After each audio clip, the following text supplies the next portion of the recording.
behind the ramp. He does. Goes full. 5 into the flats.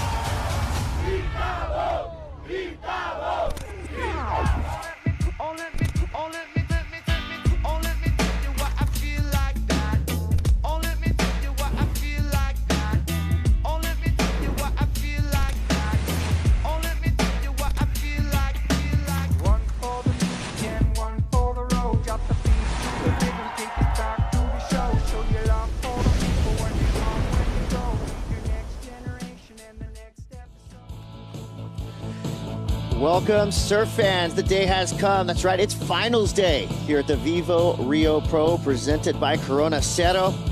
Here are your surf survivors, 8 men, 5 women. And at the end of today, we're going to have 2 event champions. It's going to be a day of Tour Titans versus Dark Horse Threats. Warm-ups are done. We fielded 2 surfers in the lineup. We're going to start today with women's quarterfinals. But as you can see, our elite field is all warmed up and ready to rock and roll. We are live from Saquarema here in Rio de Janeiro. Beautiful Brazil, shining, firing on all cylinders this morning. Chris Cote, Mitchell Salazar, and Kaipo Guerrero going to talk you through today's action. And like I just mentioned, we're talking Tour Titans versus Dark Horse Threats. We've got a couple of top seeds on the men's side going up against a couple of the, mid-field rippers on the women's seed. It's a wide open run for Molly Picklum to potentially just run the field here, but she's going to have her hands full through the rest of the day. No, definitely. And, this next quarterfinal on the women's side, you have Lakey Peterson, Aaron Brooks. Aaron Brooks is one here at the Challenger Series level. It's going to be a real fun day. Watch out for Jordy Smith, too. He's looking for his 3rd win this season as well. Big time stuff going to happen in the lineup. So we just heard the buzzer blow. Kaipo, we just got a quick look at the ocean, a quick check on the waves. Do you think today's going to be about managing the bump through the morning and then see what happens through the afternoon? Yeah, I mean, hey, look, we're at the end of the event window, so it was an easy decision this morning to go. What I saw in the warm-ups were both lefts and rights, so that was that was a good look for me to have those options to go either way. A little bit more peaky than spin, a little less walled. We're going to have to deal with some of the tides, but I feel like we have enough swell to get through those tides. Well, it's sunny, it's glassy, we got offshore winds, and we got 35 minutes on the clock. We're going to start things off with Lakey Peterson and Aaron Brooks. You got a classic, kind of quasi-rookie going up against an absolute veteran, number 8 and 9 in the world. So room to grow for both of these surfers. When we're after Saquarema, we head over to J-Bay and then to Tahiti, and then it's all about the Lexus Final 5. But right now it's about who strikes first. Looks like both surfers on the peak, both with a paddle, sort of. Yeah, open priority right now, so no switch in priority between these two. And so they're just going to play kind of the positioning game right now. Looks like Aaron's looking right and Lakey's looking left. Well, they're going to try to neutralize each other that way. And unfortunately, that's how sometimes you establish priority at the beginning of the heat, Chris, but nobody wants to give in right here. You have an experienced veteran, former runner-up in the event back in 2018. Same year she was making a run for her world championship or for her potential first world championship, I should say. But Lakey's been on tour for a good amount of time. When she qualified, she was basically the same age as Aaron, and you have somebody right now that's hunting for a spot in the Final 5. And don't forget, Aaron Brooks won the Fiji event last year as a wild card, and now as a full-time member on the CT. Yeah. She's looking great. She's also won the CS over here, and so she's got good feelings about Itaúna. She's already proven here to be a champion. That 2023 win that she took out over here was incredible, especially what she was doing, high-risk maneuvers in the finals, not afraid of throwing herself up in the lip, and I look forward to seeing that from this young lady right here, Aaron Brooks. Yeah, the rise of Aaron Brooks over the past 3 or 4 years has been stunning. I mean, basically coming on to the Challenger Series as a kid, and now we're watching her mature in every heat, high heat IQ, and the explosiveness that we see in her surfing is unmatched. I think she's probably the quickest surfer on tour, just able to hit her board up, switchblade style on her backhand, and big airs on her forehand. I think just skill set-wise, she is one of the best women on tour, but the results haven't followed. I think she's learning at this level how to manage heats. And I know she's working with Jake Patterson and working on her strategy, but like her pure talent is pretty, I'm going to put her top 3 in the world, pure talent wise. Yeah, and in any type of waves, she will charge. Yeah, Portugal, she made the semis over there. She made the semifinals on the Gold Coast where she had won at the Challenger Series level 2. And let's not forget that the year that she won here, Kaipo, back in 23 at the CSL Finals Day was huge. Yeah. And she is willing to go for things, Chris. But great barrel rider, too. And I'd be thinking right now, just got to find inside positioning against Lakey. I like this little paddle battle we have to start the day. You see Lakey looking over at Aaron. See if anyone's in position for this one. Also, 2 elite masterminds in each corner, too. Leandro Dora working with Lakey Peterson this year, and Aaron Brooks working with Jake the Snake Patterson, Chris. 2 former incredible professional surfers, and Jake Patterson, I'd have to say, one of the most underrated careers ever to qualify for the championship tour. Oh, there he is, Jake the Snake, and that's Jeff, Aaron's dad as well. Yeah, Jake, we talk about his career. We talk about a Pipe Master. He's won at Sunset. He's won at J Bay. Mm-hmm. He's just an incredible pro surfing career, but a great mind in the strategy of surfing and how to put together heats. And also, Jake does a lot of time just staring out of the ocean and really dialing in the surfers on what's going on that day, you know, as far as how long in between sets, which is the best wave of the set. Whether the rights are winning or the lefts would be your choice. Jake downloads all that information to his surfers before their heats. And I think one of the most underrated virtues of a great coach is a good sense of humor. Yeah. Some of the funniest guys in the Red Bull Athlete Zone will be your coaches. So 30 minutes, 15 seconds ago. No waves ridden yet, but here's your head-to-head. These are your numbers. 2-0, Aaron Brooks. I did not know that stat. That's a wild one. Average heat score, that goes with Aaron Brooks. Max heat score, Aaron as well. Max wave score. So your second-year surfer, Aaron Brooks. That max wave score is by a lot, crazy. Those too. are big numbers. Yeah. For a first-year surfer, 2-0 against a veteran, nearly 15 years on tour, Chris. Unbeatable numbers right there if you're Aaron Brooks. Well, that just gives Lakey some fuel to her fire. You know, when a rookie comes through and kind of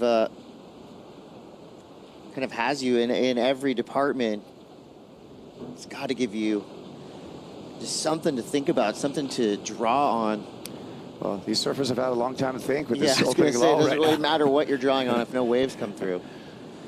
Wild. How many times have we seen, that's the stat I want to know. How many times have we seen this in surf competition just as a whole, where the Hooter sounds, first heat of the day, and there's a giant low? The ocean is a living, breathing entity. It hears horns. It knows. You guys are waiting even longer now, okay? Be patient. Hold your horses. Well, we got 28:53 to go, and while we wait for the first rideable wave to roll through, let's go down to the glass. We've got Hakel with Caroline Marks. Good morning, everyone. Finally, finals day, the last day of the winter, and I'm here with Caroline. She was free surfing this morning, and soon she will be in the water. So we want to hear from you. How are the conditions today? Yeah, it's fun. Tide's a bit high this morning and a little slow, but I know there's a lot more swell coming, and the tide's getting better. So I think it'll just keep getting better throughout the day and should be really fun. So the wind's nice, the crowd's here, and it's good vibes. It's good to have finals on a Sunday. We soon will meet the champions. Good luck to you, and thank you very much. Back to you guys. Thank you. That's your My Terra morning call. Nothing like a Sunday in Saquarema. Crowd a little cruisy getting out here this morning by the sounds of what was going on in town last night. I think we're going to have a little bit later of a crowd, but I can assure you there will be 40,000 surf fans on the beach going wild. That was a close call right there. It looked like Aaron Brooks had a really nice look at that wave that just snuck underneath both surfers. They are really far outside, too. Well, they're paddling each other all around this peak, inside, outside, right, left. Yeah. They're running figure eights. There's a crowd right there. About 20% of that crowd probably has not slept as of yet. Yeah. And this is a huge weekend in Saquarema, the biggest of the year by far. It's the most crowded I've ever seen it. It was a mass exodus out of the city of Rio down here to the beach. And here we go. Good old-fashioned paddle battle to start our finals day. Ooh, Aaron might Here have at the inside. VIVO Rio Pro. Who's it going to be? Aaron Brooks could have the track. Here we go. First wave ridden of finals day. Aaron Brooks comes through with a nice carve. Here you go, managing the bump well. Setting things up for a potential stinger on the inside. She almost rides out clean. I'm not buying it. I think that was a fall. Yeah, I don't think that was a controlled ride out. That's so unfortunate for Aaron. So now game time for Lakey Peterson with priority. Well, we dodged a restart. Yeah, so that was good. And we've been flirting with the F word for the past few days. Finals day. But as it was called on, here we go. This is your first look at Aaron Brooks. The setup car is beautiful, too. A lot of power and intensity. And especially this last one, you got to make it very clear that you ride out fully in front of the whitewater. But, I mean, look at the intensity with just the one carve, especially with the offshore wind, all that high tide and the reverb coming off of the backwash. She does a nice readjustment right here just to recompose herself, gain some extra speed. And I'm thinking to myself, okay, you take a certain angle that's more direct and forward towards the beach, it's easier to ride out in front of the whitewater, just a bit straight-legged right there at the end, and yeah, that's going to be incomplete. It looks like she knew it, too. Yeah. You could see a little bit of the defeat, right, as she caught that rail and was going down. And it's a missed chance, too. Yep. You guys paddle around each other 7 minutes. There's been a lull already. You have the high tide to deal with and all the backwash. You open up with a 2 instead of a 5 or a 6. Big psychological advantage right now for Lakey Peterson in this moment. Yeah. Well, the good news, I mean, even through the past few events, we've been watching Aaron Brooks. It seems like event to event to event, she's getting more and more powerful. Yeah.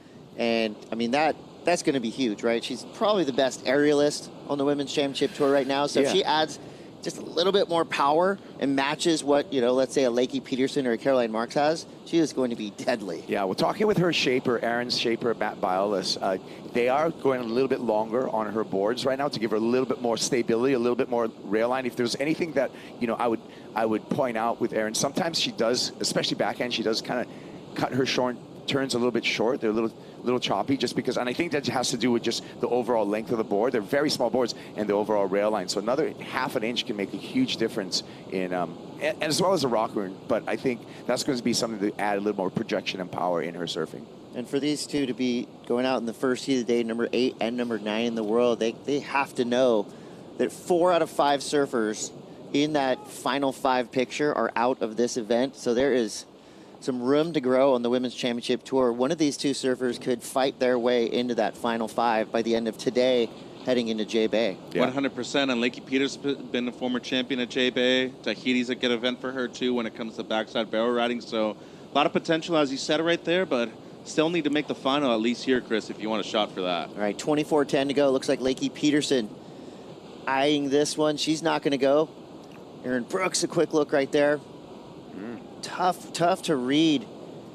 We saw a lot of waves in that 5 range on day 2. Close out lefts, 1 snap, 5.5 seemed like the number. Here we go, Aaron Brooks. Nothing wrong with that. Why not just take a look at it? You're in second priority. And if Aaron Brooks gets a 1-turner on a big left, she has no fear. Here we go, Lakey Peterson. Oh. And that may be a priority error. Yeah, I'm going to put that in the priority error stat. So 23:25 to go. The only score of note on the board right now is a 2 for Aaron Brooks. So surfers will reset themselves in the lineup.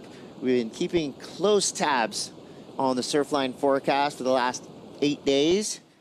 And here's what we have for finals day here at the VIVO Rio Pro, presented by Cero. So you have these blobs that are going away from Sakurima right now, but that gives us that long period south-southwest swell. And I like this quotes right there. Yeah. Air wind. No, it's definitely great for us. The swell will peak this afternoon too. It got quite large yesterday, and as you can see for today, 4 to 6 feet in the morning on the faces. Gets a bit larger this afternoon, though, Kaipo, but slight onshore wind. Yeah, I think the surfers will deal with that. Just 9 knots of onshore wind this afternoon. And hey, look at it. Like I said, easiest call ever. It's the last day of the event window. Thanks, Surfline. Well, there's always hindsight, right? When you're thinking about which days were the go. Yesterday, yeah, it was bigger, but it was pretty bumpy, pretty closed out. I saw some incredible wipeouts up the beach in the afternoon. I don't think I saw one wave actually made. I had a few of them. Yeah, me too. You guys got some good wipeouts? But I got scorpions as well. It kind of looked like Ehukai Beach Park over there. There was sand in the face of the waves. It's crazy how fast it can pick up here, too. Like, watching the free surf, the practice session yesterday morning in comparison to the afternoon, in a matter of 2-3 hours, it grew 3 times the size. One of my favorite quotes of this whole event so far, I believe Mayeda said it, that's Sakurema. I mean, really, you'll see one day, it's literally this week, we saw one day that was 15, 20 foot on the faces. The next day was 2 foot. Yeah. If that. Sakurema, I don't blame you. Yeah, that's right. We got a track coming out soon, Chris. Yeah, we might have a guest appearance, a feature from Griffin Colapinto. Yeah. On that wrap track. 21:29 to go here, so all quiet on the Western Front right now as Aaron Brooks holds the lead with a 2 and a .23. Strange times in the lineup this morning. What an interesting way to start off finals day. And, you know, right here, Lakey still really close distance between her and Aaron. I'd be thinking 21 minutes, you get something in the 4s and the 5s, break away, maybe gain some distance. But I think they're still looking for that one left. I know there's rights available, but it just seems like everybody's more focused on the left. It seems to be the cleaner of the 2 options out there. But right now with the soft shore wind, you get one big banger on the right and make it look dramatic, explosive, just a bit more spray. It'll definitely score well, Chris. Well, both these surfers have that ability to just go into that excellent range. To make things exciting for the judges, they just need that opportunity. And it looks like that opportunity might be knocking right now with 20 minutes, 34 seconds to go. Lakey Peterson in second priority. Just gonna have a look right here. And out the back, could be a big left-hander for Aaron Brooks. That thing kind of lunges out of the deep water. And that's gonna be a straight closeout. Neither one of them even took a look. And that was your set right there. So not much for these two. They kind of make their way back into position, hoping for more opportunity to come through. Yeah, now with 20 minutes on the clock, it's an amateur heat hustle right now. And that's, you know, you got to default to your inner Grom and know that, okay, you came up in through the amateur ranks. Typically in the amateur ranks, heats are 20 minutes long. And so now it's just a 20-minute drill for both of these surfers because there's nothing substantial on the board as of yet. Last time we ran, we were talking about the importance of priority and the priority rotation. This is good news for Erin because she can bleed the clock down and then attack. Well, 19:24 to go, but we wait for these surfers to engage. Let's go down into this crowd that's growing by the second. The selfie king of Sakurema is in the mix. Talking tides and vibes. What's up, Strider? Tides and vibes down here on the beach. It happens. We got Yago's crew. They've been down here every morning in the dark getting ready for this event. But we got a low tide today just after 12 o'clock. And then that swell is just going to start pumping in this afternoon. It's definitely going to be on. You can tell they're excited for Yago.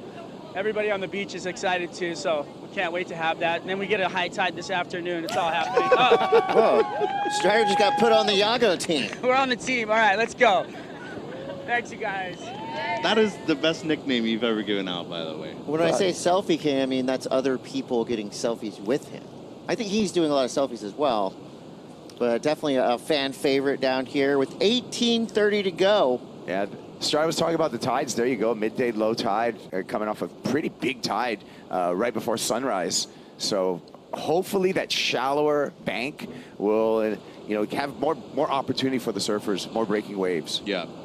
At least, that's the expectation. At that point of the year, you're probably thinking, okay, a bit more onshore, but for a lot of these surfers, it's probably going to be beneficial for them, especially going right. But seems like we might have some action here, Chris. Yeah, set rolling through, and they are just trying to find that special spot in this lineup. Potential on these smaller ones, though. I mean, you get something grindy all the way through the inside. It could potentially stand up again. I think they're just hunting for that one set wave that so far hasn't really broken in this heat. Watch the signals. Watch the signals. Yeah, Leandro. Coaches look just as vexed as the surfers in the lineup right now.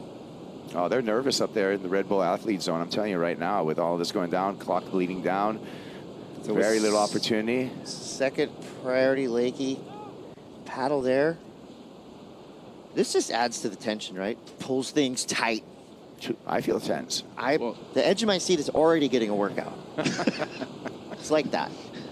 It could come down to just one wave, too. I mean, 18 minutes gone by, best wave of the heat so far at 2. And as you said, everybody comes through the amateur ranks to be able to qualify for the championship tour. And Lakey Peterson, former NSSA national champ, she actually had a 10 one event where she won the Open Women's, and so far might have to rely on that kind of drill. A couple of fives might do the job, Chris. I guess we'll have to just wait and see. 16:46 to go. The Natura Kayak, Eye in the Sky, is going to bring us down from space and help explain how this wonderful beach break works. Here we go. We're going to get into the atmosphere. There you are, Saquarema. On a Sunday, you're probably going to see this massive crowd start to fill this beach up. So we're just outside of Rio de Janeiro. And this is a pretty special place, and I think that river mouth has a lot to do with it. Yeah, Bahia right there is the river mouth. They're actually dredging it right now. They're out there. This is where all the sand gets deposited on the beach. We have a nice sand bottom with a little bit of a rock outcropping as well to anchor all that sand. Fine sand as well, so it holds its shape. Great sandbars, and open to a lot of different swell angles, Mitch. Yeah, no, and the cool thing about here, too, is that it can grow exponentially within a couple of hours, too. And as you can see, all that sound coming out of the lake that's just behind us. One thing I really like about this place, too, you can really feel the energy coming out of the ocean as well. I mean, it'll make you feel it. We saw it yesterday afternoon, especially when it gets windy and stormy. Can have potential for some of the best days ever right here. And so far, we've seen it throughout the event window. And the cool part about the jetty on the left and this little island on the right gives you a nice little conveyor belt to paddle out on, even when it's pumping. You will get pounded, of course. I think this place has straight up North Shore power. You know, when it gets to that head high and above range, it thumps. I've broken boards here, and that's the other thing that there's one at our Posada, right, that you have up there? Yeah, well, they made it into art. I left the broken board. I came back the next year, and it was put back together and painted up. It's beautiful. Some of the best backdrops in the business right here, too, Chris. Yeah, so you see on the sand right here, these are some local hotels and posadas. And I would say this place has got to be underrated just in terms of going on a surf trip from wherever you are in the world. There are so many waves up and down the coast, and it does not look like this most weekends. Yeah. Most weekends, this is a chill, nice, just beautiful beach towns. Of course, it's an absolute rager here on finals day. We're going to take a quick break. We'll be back. The quarterfinals for the women will be decided. This is the VIVO Rio Pro.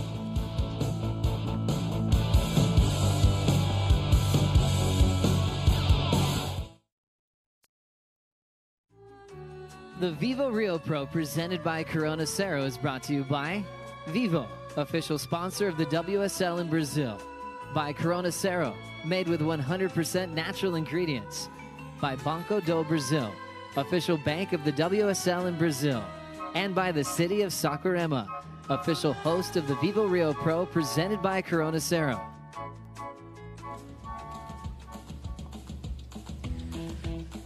Welcome back to the VIVO Rio Pro presented by Corona Cero. 12:20 to go here in the final quarterfinal of the women's draw. We're looking to get one more semifinalist in the mix. Will it be Erin Brooks or Lakey Peterson? And during that break, a couple waves ridden. Here's your replay. It's like that CeCe Peniston song. Finally. Waited about 15 minutes for this exchange and started off with Lakey Peterson.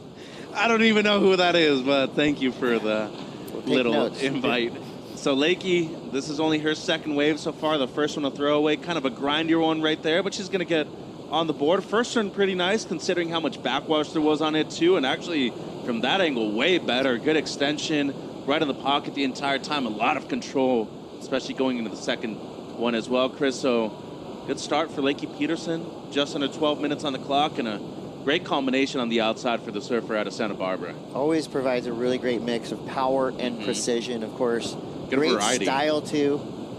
She's the complete surfer, you know, when you look at her on waves. Her coach is kind of enthused. And this was the one that I feel like we heard cheers from the beach. That was a huge turn. Yeah. You saw Jake Patterson, Erin's coach, clapping right there. He liked what he saw. One big turn. Check this out in the Exmo. And I like just this lip glide. High risk, timed well, and there was a lot of impact on the single maneuver. So the contrast is going to be what Leandro saw on the right for Lakey, multiple maneuvers, and the single big maneuver for Erin's. And looks like the numbers are in, Chris. Yeah, the judges leaning towards Erin Brooks. Lakey Peterson, respectable 5.17, but Erin Brooks comes through at a 6.17. So that big turn really getting the judges a little wake-up call. Here we go. Could be a two-turn combo. Yeah, just does the work there. Erin Brooks, not an easy wave to surf. She's trying to get rid of a 2 as her backup. 10 minutes, 20 seconds to go. Things seem like they're escalating a little bit in the lineup. Yeah, that was cool. Just smart. Build on your backup score. She's going to do that with that couple of turns on that left. So just chip away at it and heighten the requirement for Lakey Peterson, who's sitting out there with priority. Yeah, and both of these women skipped the elimination round too, Chris. They won their opening round heats, have a lot of experience competing out here as winners, and you can see this one on the replay. Really nice execution of 2 maneuvers, and as Kaipa was mentioning, just being able to replace the 2, have more freedom on which wave to select without priority now is big for her, and just considering how small that wave was, how fast she was going, this was really electric stuff. I mean, you can just see how tight she gets in the pocket the entire time, and I'm with you. The extension of the board, having that little extra length makes a big difference. Yeah, that was a nicely surfed wave for Erin Brooks at 3.67. Another cool and unique element we have here at the VIVO Rio Pro is our walkouts. Been doing this all week long, and this is our way of getting the crowd absolutely fired up. So your walkout for this next heat will be our first quarterfinal for the men, and this one's going to elicit huge cheers from this crowd because it's Iago Dora and Miguel Pupo.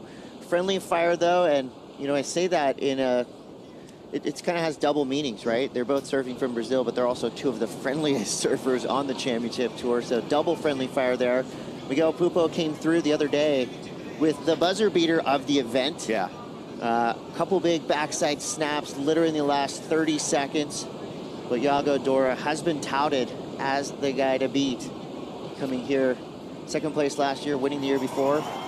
His resume at Saquarema is pretty stellar. Yeah, friendly fire for the Goofy Foot Union as well.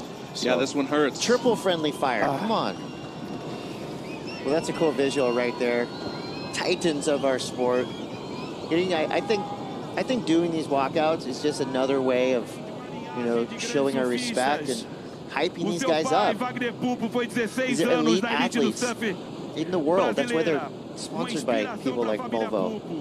You know, these guys are absolute superstars, not only in Brazil, but in the world. And you are right. 2 of the nicest dudes out there, too. And 2 of the best styles on the championship tour. Miguel Pupo coming out.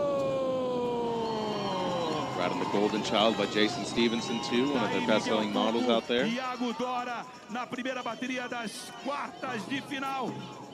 I like this. Not even looking at each other either. Good amount of respect between the 2 of them. Oh, let's have them face off, you know? like a weigh-in, you know? Yeah, Paulo Issa. Next year, maybe we can build on that. Our beach announcer, Paulo Issa, has been doing an incredible job throughout the entire week of getting this crowd riled up. I guess that's an easy job in a lot of ways.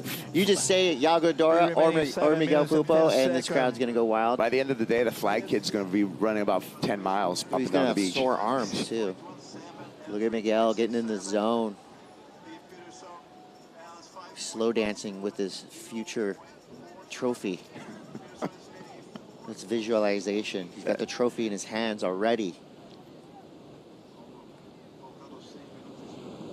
I'm happy for those people that got here early to get those great seats. Guess how much the ticket prices are to get into the VIVO Rio Pro? $3.90 free. That's right. I met a guy yesterday that came down here from Miami, spent his vacation. Wow. In Saquarema here at the VIVO Rio Pro. Hey, we met a brother yesterday too, Brazilian dude who lives in Vancouver, Canada now, came down just to watch the event. Why wouldn't How cool is that? That's what I'm saying. This place is underrated. I know it's kind of a mission to get to from the west coast of the United States and, of course, Australia and everywhere else. But once you get here, it's relaxing. You're in. This place rules. Food's good. Probably gained like 10 kilos since the start of the event, but it's all good. The program starts tomorrow. Yeah. All right, Lakey Peterson with priority. Good Back wave. to the business at hand. Her backhand, we know about it. It's like that. Nice tail drift. Perfectly placed on the first turn. This wave kind of gets a little weird. She's out of there, but a good turn to start there for Lakey Peterson. She's looking for a 4.68. Threw a lot of spray. A lot of quality in that first turn, I will say. Things that make you go, This is a day where I do not want to be a judge, because how do you decipher this one? She's looking for a 4.68. That first turn was nice. Really tight in the pocket, too, but she got left down. I feel like if she gets one more in on the inside, there's no doubt. Now it's close. But, I mean, we talk about great technique off of the bottom, and you mentioned underrated backhand, Chris. Jeez. A lot of spray, great techniques, a lot of the fins, too, a lot of control coming out of it as well. I love that low-key fin slide. You know, just pushing that tail out. Anytime a surfer can get their back leg fully extended into their turn like that is going to look good. Was it a 4.68? If we don't know immediately, then it becomes a little bit murky. Yeah, I mean, the turn was nice. I like the drift, but it was a little flat. And like Mitchell said, there wasn't that second maneuver that would have really helped out. The wave just tapered so hard. And numbers in. Yeah, 3.77, so just under. It's almost like in that case, after you've done that first turn, you're hoping for a closeout section. Yeah. Well, and they have a good way to compare now things too with one-turn waves. The 617 is the standard of that right now. So everything's going to be compared. If it's a one-turn wave, it's a closeout. They're just going to be looking at that one over and over again. And right now with 4 minutes, this thing's open, though. I mean, nobody's gotten up into the double digits yet, Chris. Aaron's still looking to improve on the 3.67. Here's a recap. Condensed all the ridden waves into a bite-sized chunk for you. This was pretty much a manufactured 517, but there's nothing wrong with that in waves like this. Yeah. Well, you know, proof right here. It's quality over quantity. There's a full point higher for Aaron Brooks, a 6.17 just for that single maneuver. So that's what's on the menu today. Yeah, and she's learned from her mistakes too, Chris. I mean, after the fall at the beginning with the 2, not completing that one maneuver, she has made sure to stay on her feet on her last 2 waves, and she's improved on both of them. 6.17, 3.67 in the lead at the moment with 3:20 on the clock. I like this style in that first turn for Aaron Brooks too. You can tell just everything is improving right in front of our eyes. Style's getting better, more power, and now the tactics are going to come into play. With 3:14 to go, Aaron Brooks with priority. Lakey Peterson hunting around, literally paddling circles around Aaron Brooks. It's time to play the game. It's time to play the game. What game is that? You're talking like Bob Barker, Price is Right or something right now. It is Sunday. Triple H walkout song, bro.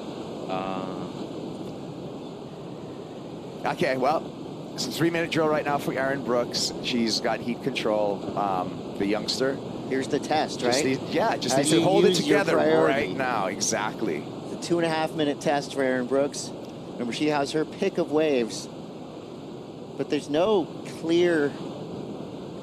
kind of clear equation. Some places, lower trestles, for example, it's like, okay, second wave of the set. That's the good one. Yeah. But out here, again, air quotes, it's Sakurema. You never know. Yeah. And for Lakey, same thing. One turn can make a major difference. You get a high-impact maneuver into the lip, close out. It's probably the wave that you're looking for right now, if I'm honest. You need something close to a 5-point ride. And really, you got something in the 6-point range. You're going to add a lot of pressure into the heat leader at the moment, Chris. All right, watch out. It's the Banco do Brasil 2-minute warning. Here's where the tensions rise. Both surfers now engaging in a mid-tempo paddle battle. Hopefully they don't paddle too far out or too far over. But this all benefits Aaron. I mean, you get her out of position, you make sure that she goes on the wrong wave, or if the wave never comes, you're still paddling against the current, and it's always beneficial to you with the time winding down as it is right now. And what a surfer to test Aaron Brooks. I mean, Lakey Peterson, she's been in every surf scenario and competition possible. She's got all the tricks. Yeah, here's a trick right now. She's trying to break away. Right when Aaron was asking for the time, hands out of the water, and Lakey able to break away right now. And that wave had potential on the inside too. See how she got her away from the main peak, and now look at this. Jake working his magic too. I wonder what that means. That means you have priority to get on top of her, is that what that means. All right. There she goes. With priority, Aaron Brooks. This backhand is lethal. Ooh, bam. Good start. Aaron Brooks trying to get around this section. Late to it, but ow, ouch. Not as in ouch pain, but ouch as in that was going to be doors open. A solid number for Aaron Brooks. So we'll get credit for that first turn, which was pretty good. Second turn was about to be great. Lakey's coach Leandro stressing. 25 seconds. That's just 2 waves. And she was out of position for that one. She had to duck dive it, but I dare say there was potential on that, but 15 seconds, I don't know if there's going to be another wave in time, Chris. Well, we're going to start it off with a grindy one, but with 10 seconds left, Aaron Brooks looks back to the ocean. We're at the 5-second mark. It's not going to happen. So the rookie gets through. Aaron Brooks with a 6.17 and a 3.67. You got to use what you got. And for Aaron Brooks, 5 waves ridden, 2 waves counted. Yeah. The 6.17, that one-turn smash was the difference maker. Sets up semifinal number 2. It's going to be Aaron coming up against Molly. That's going to be a one to watch. Well, our women's semis are set. And from here, we're going to go over to the men's quarterfinals. First one is a heat you do not want to miss. Yago Dora will be going up against Miguel Pupo. We'll give it up to Aaron Brooks, surviving against a veteran. So the VIVO Rio Pro, presented by Corona Cero, will roll on straight into the men's quarterfinals. Don't go anywhere. We'll be right back with Joe and Jesse.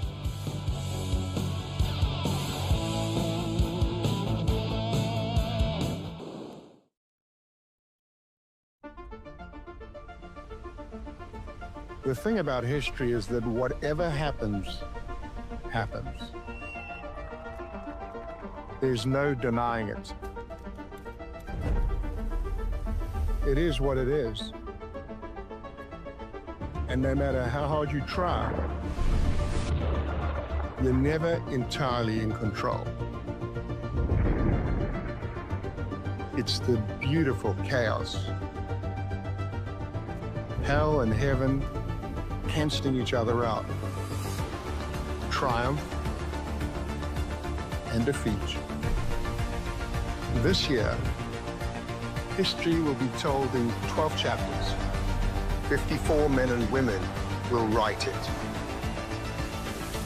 History will be written live at worldsurfleague.com. History being written already this morning on finals day as we see the quarterfinals getting started. 2 good friends, 2 goofy foots, 2 representing Brazil. Miguel Pupo taking on Yago Dora here at Itaúna. And looks like we're going to have a great start as we welcome everybody to finals day. Joe Turpel with Maeda Paps and also Jesse Mendez here for the call. Finals day energy is always the best, knowing that we're crowning our champions later on today. Yeah, for sure, Joe, and especially starting this quarters with 2 Brazilians, the crowd looks really excited for that. Yeah, we've had Brazilian domination for the last 7 titles here, have kept this title in Brazil, going back to 2017 with Adriano de Souza, and it's really cool that he's a coach now for Miguel Pupo in this one. I mean, no doubt about it, it's actually a huge advantage being on with that corner. Obviously know that this wave, as good as anyone, has competed on the highest level so many times, so it's a lot of experience that can get passed on to Miguel, and I'm sure he's going to take advantage of that. So final 8 for the quarterfinals. 3 Brazilians in the draw, trying to keep this title at home. Yago Dora, one of the best in Saquarema. Current world number 2, just getting a warm-up wave, and he's out. Yago finding so much consistency on this wave, but he's never entered this event rated as high as he is now. It's just trading number 1 and 2 on the live rankings with himself and Jordy Smith. Really tight world title race, Maeda. Yeah, for sure. It's really important for Yago Dora, these points on the rankings, because if he can go to Jeffreys Bay in the first position, it's going to boost his confidence. And yeah, this is the replay. Watching Yago get started here. What do you think about the waves that we have for finals day, Jesse? I mean, it looks pretty fun. It definitely dropped a little bit from last night. We probably expect it to be a little bit bigger. We'll get back to that after this wave from Miggy. Dealing with the backwash very well. Finish it off nice and vertical. Good way to start. It's not going to be a big score, but it's like obviously a decent wave for Miggy right there.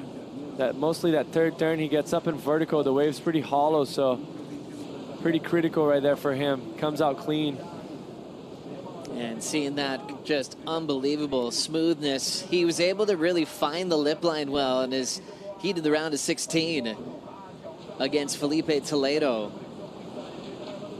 as we now will paddle in with Iago Dora, keeping a higher line. Now driving into the pocket, timing that one well through the backwash. Nice clean arc into the pocket again for Dora. Attacking the lip and staying on his feet. Iago's in the Red Bull Athlete Zone first thing in the morning. Leandro da Silva on one side, his manager Daniel Cortez on the other. I didn't see too many exchanges with words. It was just all music and focus as we watch this wave again, Jesse. Yeah, this is a nice opening turn there for Iago. The wave's a little bit flatter, so Miguel was able to cut the water a bit sharper. Finish it off vertical, but not as critical as Miguel, so kind of got to think this first exchange of substance, it's going to go Miguel's way. See how the wave's a little bit flatter, and then gets up in vertical. Nice, times it well with the backwash, but not as critical as Miguel in my personal opinion. Two smooth surfers, but the tricky part is when you've got a full kind of fat wave to light up the lip when you get a chance. Can't be too late, you can't be too early. Got to just be right on time. Yeah, sure, and especially with the bounce right there in the second turn, kind of make it a little harder. But as Jesse said, very well timed the last one, more critical. Let's see how it's going to play. Brazilian fans knowing this matchup would be incredible this morning. There is a possibility to have a rematch from last year in the final with Italo Ferreira on the other side of the draw in quarterfinal number 4 this morning. But Miguel really inspired after his win over Felipe Toledo in the round of 16. Iago up again. You can see the movement on the face with the backwash. He'll throw that one away. But just back to the conditions, I think today is definitely the cleanest day we've had so far since we've got here. Woke up this morning with very nice, smooth seas, and we just kind of got past the high tide. So I think low tide's going to be around noon, and this is just going to get better from now on, more consistent. We're probably going to see a few more opportunities on the left as well, not just the right going into the deep channel. So yeah, it's a good day to finish it off an event. Yeah, woke up early, was riding my bike to work, and actually met some people that were just leaving the party last night. There was a lot of music playing. They went straight from the party, straight to the beach, because they didn't want to miss this heat with two talented Brazilians in the water together. For Miguel, he didn't just beat Felipe, which was huge, as Toledo is just the best ever in Brazil, 4-time champ at this event. Also, he's had 3 in a row. It was also his 300th championship tour heat win, which is really special. I feel like we've had a couple of milestones against Felipe, back-to-back events. Griffin got his 100th off of Toledo at Lowers, and then Miguel getting his 300th win. When you see 300, you just remember so many memories from Miguel. He's been around for a long time. Oh, instead, 300th heat, not win, but 300th heat in his career. I should correct myself there. But that's longevity on tour. That is just so many different eras and generations, and to enjoy your 300th CT appearance in a heat, that just shows you've been able to adapt and recover from injuries, and I think he's still surfing the best he's ever has in his career, Maida. Yeah, I really think so. He's in his 13th season, and he's looking pretty sharp and great and happy. His best year was 2022, that he missed one spot to be in the WSL finals. But I mean, I think he's been really fired up to be this year in Fiji in the WSL finals, because his surfing suits really good that wave. So nice tube rider. I mean, he got here in 10. I think he was 11th on the rankings. So these points are so important for him. How good is that? In 300 heats, 109 heat wins. Just so much to celebrate with this guy, especially this season. Started off with a quarterfinal, and as you can tell, he's had a few of those. So 4 quarters this year ahead of this one. 0 for 4 at the moment to make the semifinals. He's actually only been in the semifinals a few times in his career, and making one final, and that was the one against Kaoli Vost. Went on to win in Tahiti. That was the year that he ended up finishing his personal best, 6th in the world, just outside the final 5. I mean, that was very close. I'm sure it was a bittersweet right there for Miggy to be able to obviously clinch his first win on the World Tour at Chopu, but just missing by one spot. It's something that he probably was hoping, you know, to just bounce one more spot back in. But he has a chance now. 3 events left. This event's already in the quarterfinals. Next event suits his surfing very well. So does Chopu. So it's just getting better from now on. And started off also with the best score of the heat. So yeah, 5.83 from Pupo. Dora with a 5. Now let's catch up to Aaron Brooks with Rachel. I'm here with Erin Brooks, one more time semi-finalist, but now in the CT. You got a very smart one turn and guarantee your score. How was that wave for you? Yeah, I saw Lakey going on like a pretty fun right. I actually kind of let her go because I saw that there was a set out the back, and I got lucky because that section was really steep and I was kind of flopping around the whole heat. So I'm just thankful to God for keeping me on my feet and letting me progress through my heat. And in the semi, you're going to run against Molly Picklum. What do you think about that matchup? I'm really excited to go against Molly. I've competed against her a lot this year, and she's beat me almost every time, which I'm not too happy about, so I'm definitely fired up to surf against her. Let's see if you're going to have payback. Good luck. Thank you very much. Back to you guys. Thank you, Rachel. Aaron Brooks, a rookie on tour, 17 years of age. Already knows the story with her and Molly Picklum as we get into a nice little backhand battle right here. Dora goes down. Pupo had 2 great verticals in the pocket on the first wave of this set. So advantage Miguel Pupo, who already has the high single score. Expecting a lead change here, starting with Dora here on the replay, Jesse. I mean, it looked like he was going to set himself up for success, but just that wave running a little bit too quick. He had to kind of slow himself down on that first turn to make sure it was nice and critical. Mostly with Miguel applying more pressure on the previous wave. Beautiful adjustment right here, bottom turns.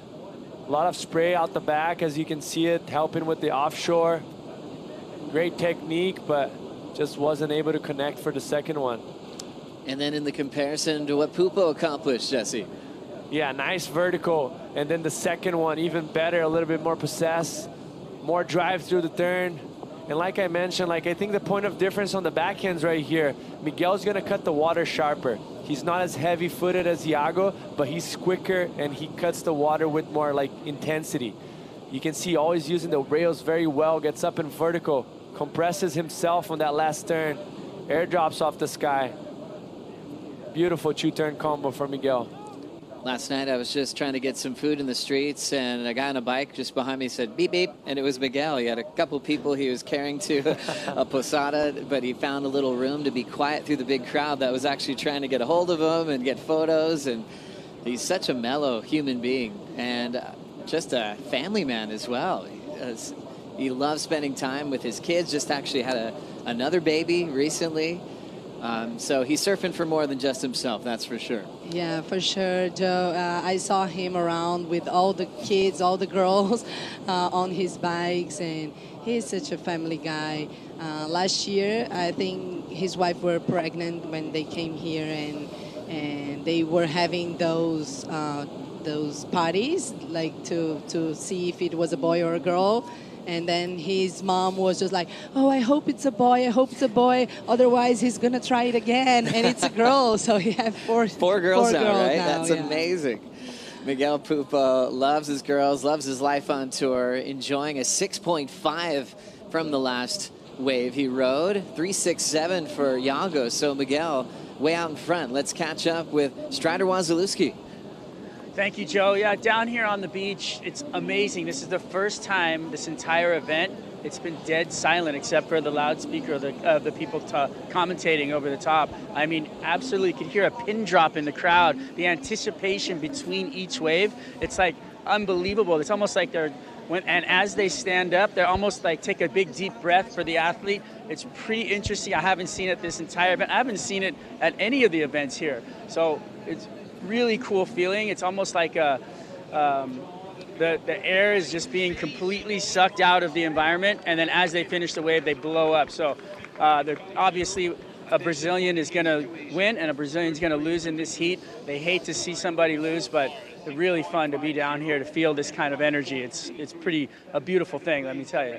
Yeah, it's so true, Strider. And he feels it with this crowd. When it goes silent, it's like they're so in tune with the storylines of finals day and knowing that they're still in a chance to keep this streak alive in Brazil of winning this event and keeping the title at home since 2017. There's Leandro Dora, Iago's father, coaching Luana Silva, who's in the semifinals today, was also coaching Lakey Peterson, who just went down in that last quarterfinal heat. He's not, in charge of coaching these days for Iago, but he watches every second and gives him the love like a great father does. Great surfer as well, Leandro. You think of Miguel, too, with his father, Wagner, both with great surfing backgrounds growing up in this amazing country. And this has been the theme here. Can it be another title for Brazil? 2017, Adriano de Souza getting that win over Ace Buchan at Saquarema. Got Toledo all over this one, 3 in a row. Then Iago, Italo, and Iago was a part of that final last season, being one of the most consistent ever in Saquarema. Yeah, I mean, that final was just so nice. He threw so many airs. They're going one against each other, like throwing huge airs. And I mean, his surfing suits this wave so bad, and he really is looking for another win in this tour. Just came from a win in Trestles. Paddling into this one, it is world number 2, Iago Dora. Nice off the bottom, tags it quickly, has some speed, loading up. Big inverted tail high reverse attempt. And just couldn't get his board under his feet for the landing. Really wanted to just max out the scale on that major backside punt. One of the best in the air on tour in the last few years. And we saw a lot of variety out of Iago at lower trestles to his win. What happened here, Jesse? I think just the wind not helping him so much right there. He did everything perfectly as far as rotation, kept himself on top of the board all the way until the end. You can see it, the head's going to spin. And then he's going to start to approach the landing, but the board gets away from him. If he had a little bit of that cross-shore wind blowing that board close to his foot, he was going to be able to bring that board under back his body and just absorb the impact. But as he was landing, he was kind of getting away from the board, and there's nothing he can do right there. And there's a feeling of that air where he knows he's not going to land it, where he can kind of throw it away. I mean, I remember the air you did against John and Karamas, that Hail Mary at the end. There's a part of it where you go, I think I have a chance at committing. Or there's a place where Iago's like, I need to kick out comfortably so I don't hurt myself or my equipment. And I think coming down from that, he's probably aware that he wasn't going to put down the landing gear. I was actually just about to mention that, like, there's a moment where where it clicks in your head, where it's like, if I push it here, the chances of me getting hurt is much bigger than the chances of me, just landing it. So I guess it's just kind of a reaction, a natural reaction to your body to like let it go. Right there, he did the smart choice. Like, there wasn't any way he was going to bring that board back under, mostly with all the backwash and the wonkiness that this wave brings. So smart of him just to... I think that's the evolution of airs. Kind of like in big wave surfing. You learn how to wipe out, and you see how those big wave guys handle big wipeouts and how they get educated on being more prepared for the next one. Air guys, too, knowing how to wipe out, knowing when to not go for a landing. It seemed like all the best guys in the air would get injured a lot when they were teenagers, early 20s, and then all of a sudden with practice in the gym and their training, and then knowing when to throw an air away and land soft. I mean, these guys land in the flats and they make it look easy. That's a hard landing. And now it's really great that you see these guys actually get up from wipeouts or stomp it in the flats like Italo. How many times he does that and comes up laughing. It's really been an evolution. Yeah, for me, it's really curious how these guys, they don't get hurt. I mean, I'm always like, ooh, feeling so bad when I see like Italo stomping into the flats. But these guys are working so hard on the gym, and that's why. When you look at Miguel Pupo, how much this means to him and his corner of getting all the way through to this quarterfinal. And now he's been stuck in the quarters quite often in his career. And just with those semis we talked about, from Pipeline, Tahiti, even on the Gold Coast. And for a guy that has surfed in 300 heats, he hasn't been on this side of the draw as much as even Iago, who's had a much shorter career, Jesse. Yeah, and I mean, it's a huge opportunity, mostly in front of a home crowd like this. So you kind of just got to absorb and embrace all that nerve-wracking moments that it's about to come with the 15 minutes left, and try to make the best decisions, the most clear decisions. But in his advantage, obviously going against Iago that, you know, can get a 4-point ride and turn into an 8-point ride. But he does have a solid lead in front of him. The 6'5" and the 5'8" it's a good gap in between him and second place. So let's see how this one unfolds. Pupo, 18 quarters, 3 wins. Iago, 23 quarters, 9 wins. Let's see how this one ends up. So far, the veteran, 33-year-old from Sao Paulo, is out in front. Dora chasing a 7.33. We'll be right back.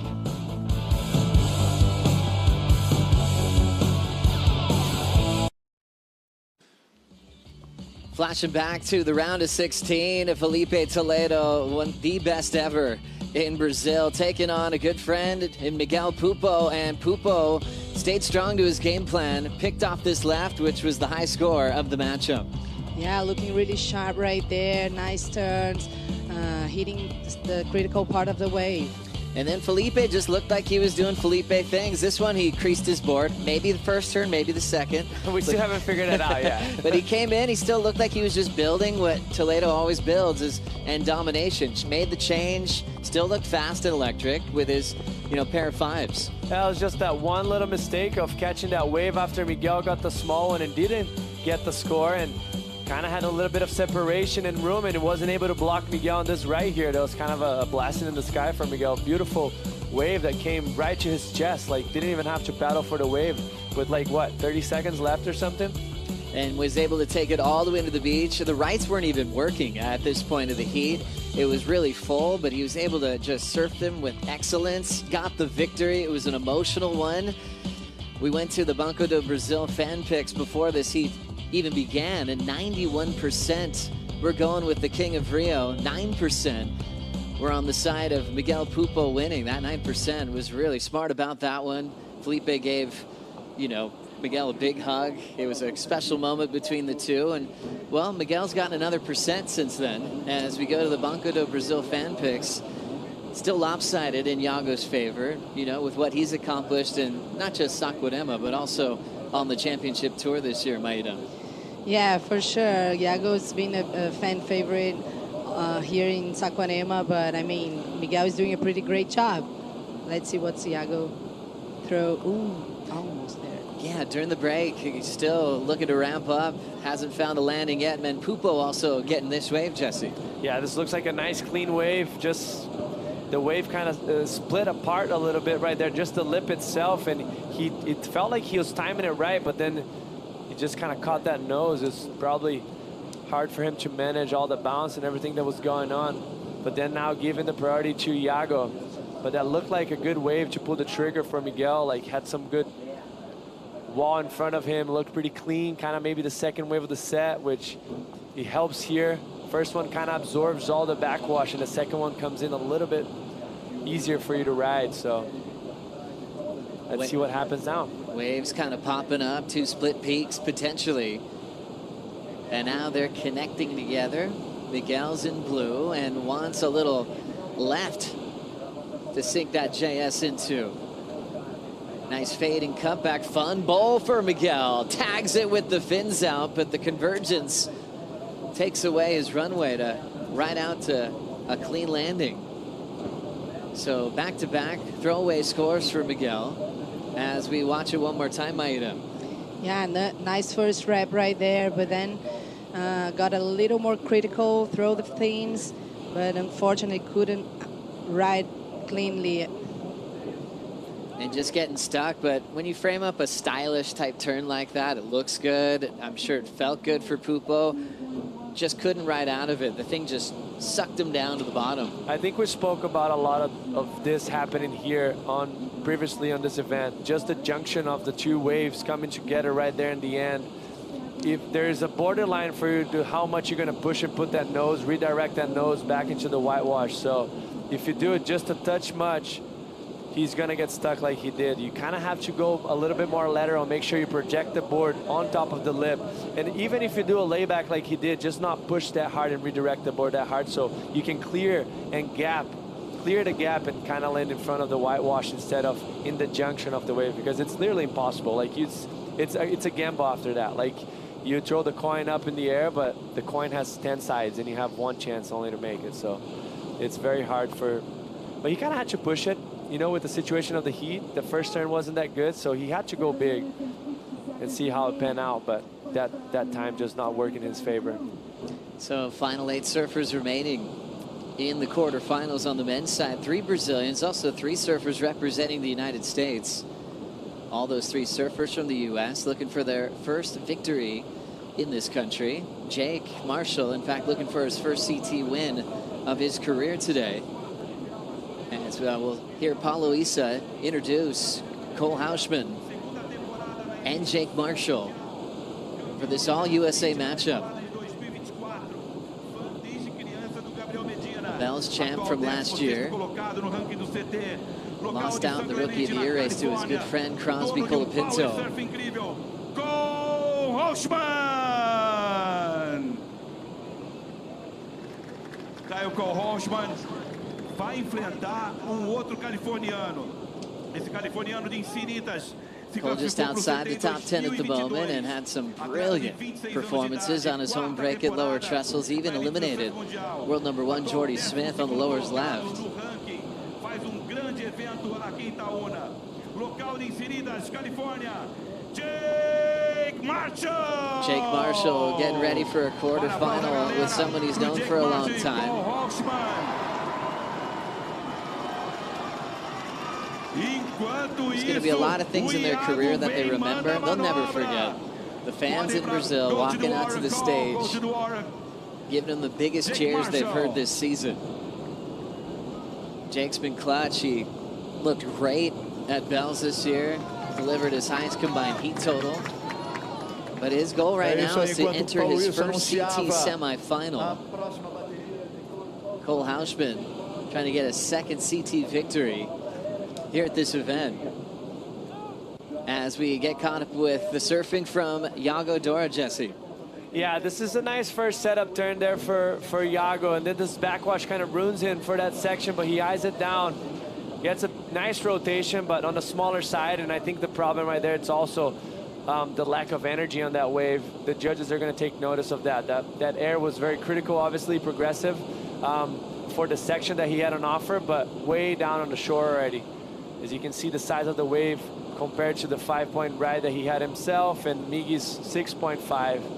So the power takes a play as well. His backhand rotation, anything you're picking up that he does differently from other people with technique or even style of bump the lip? Well, the style is pretty obviously how smooth it is, but I just think the rotation is pretty flawless. The way he doesn't use too much of the energy, just kind of lets the momentum of the speed that he has to kind of generate the rotation itself. Compared to Italo, for an example, you're going to see that he's going to stomp it and make sure he uses every muscle in his body to the advantage.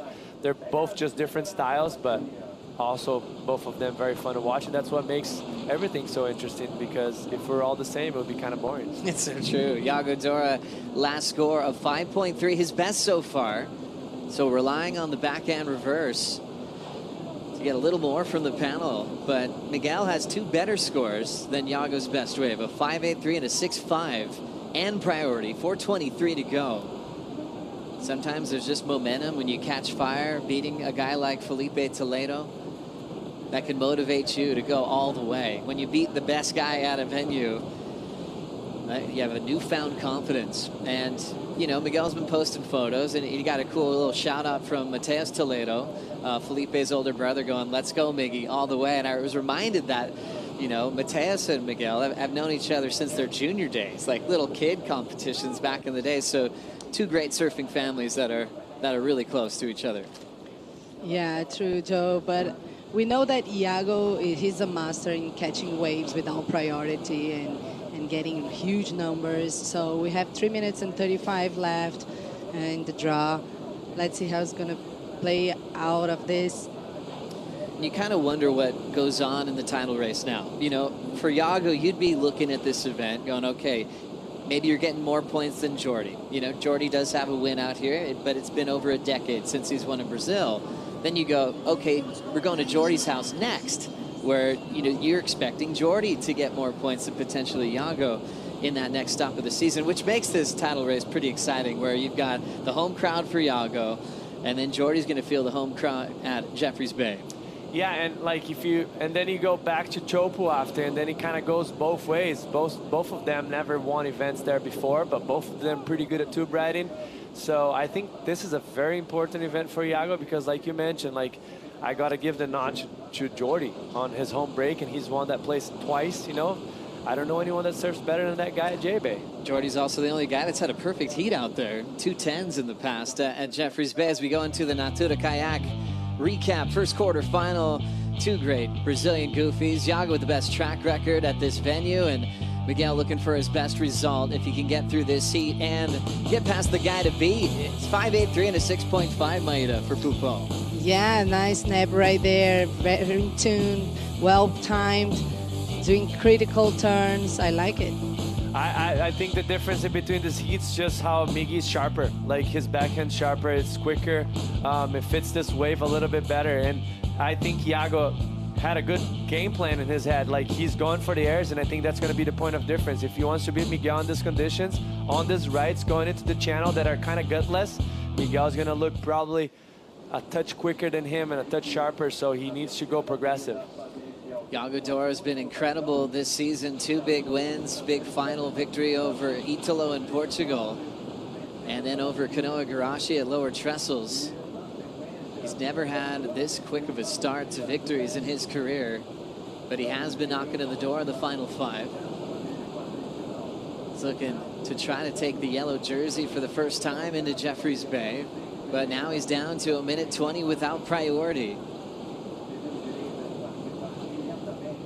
If Iago goes down, then we'd be looking at Italo as the next guy that can potentially take yellow, but Jordy would have to lose his quarterfinal to Griff, and then Italo would have to go win the event. So a little bit in there, we'll keep you posted. 55 seconds. Iago started with a semifinal out here as a wild card. Won this event, finaled last year, being the most consistent surfer in the last few seasons. 71% winning percentage here at Saquarema, 40% winning percentage for Miguel Pupo.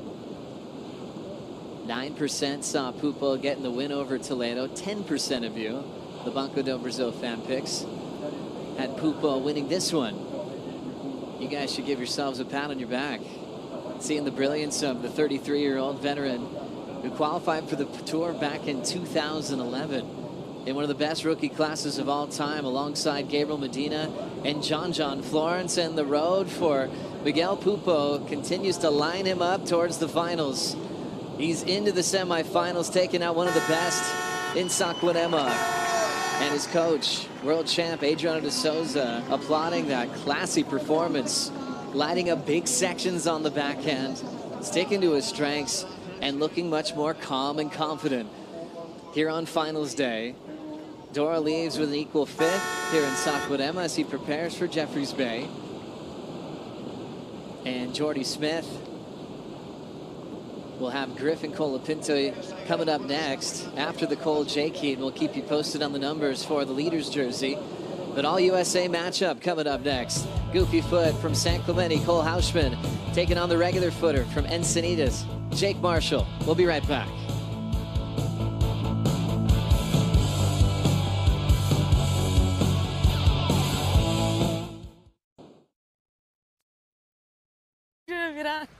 Saquarema.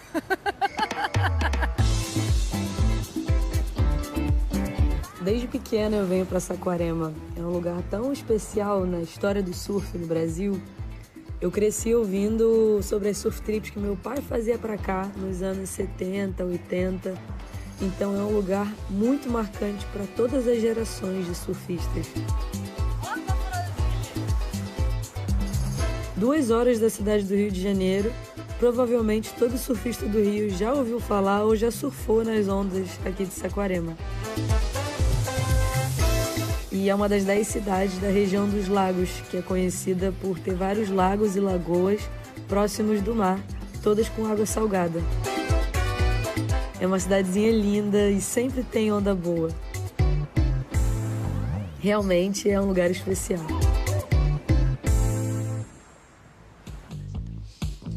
Chloe Calmon bringing us a little bit of history from Saquarema, just 2 hours away from the city of Rio de Janeiro, and a pretty common trip to come up here, get some great waves, kind of being more of a country town. It's just busy with people and surf fans, but it gets real quiet around here, and Jake and Cole have been having a blast all waiting period long, ending up finishing finals day on the last day of the waiting period, and two guys representing Southern California going head-to-head. During the break, Cole Hausman did get started on the left, Maida.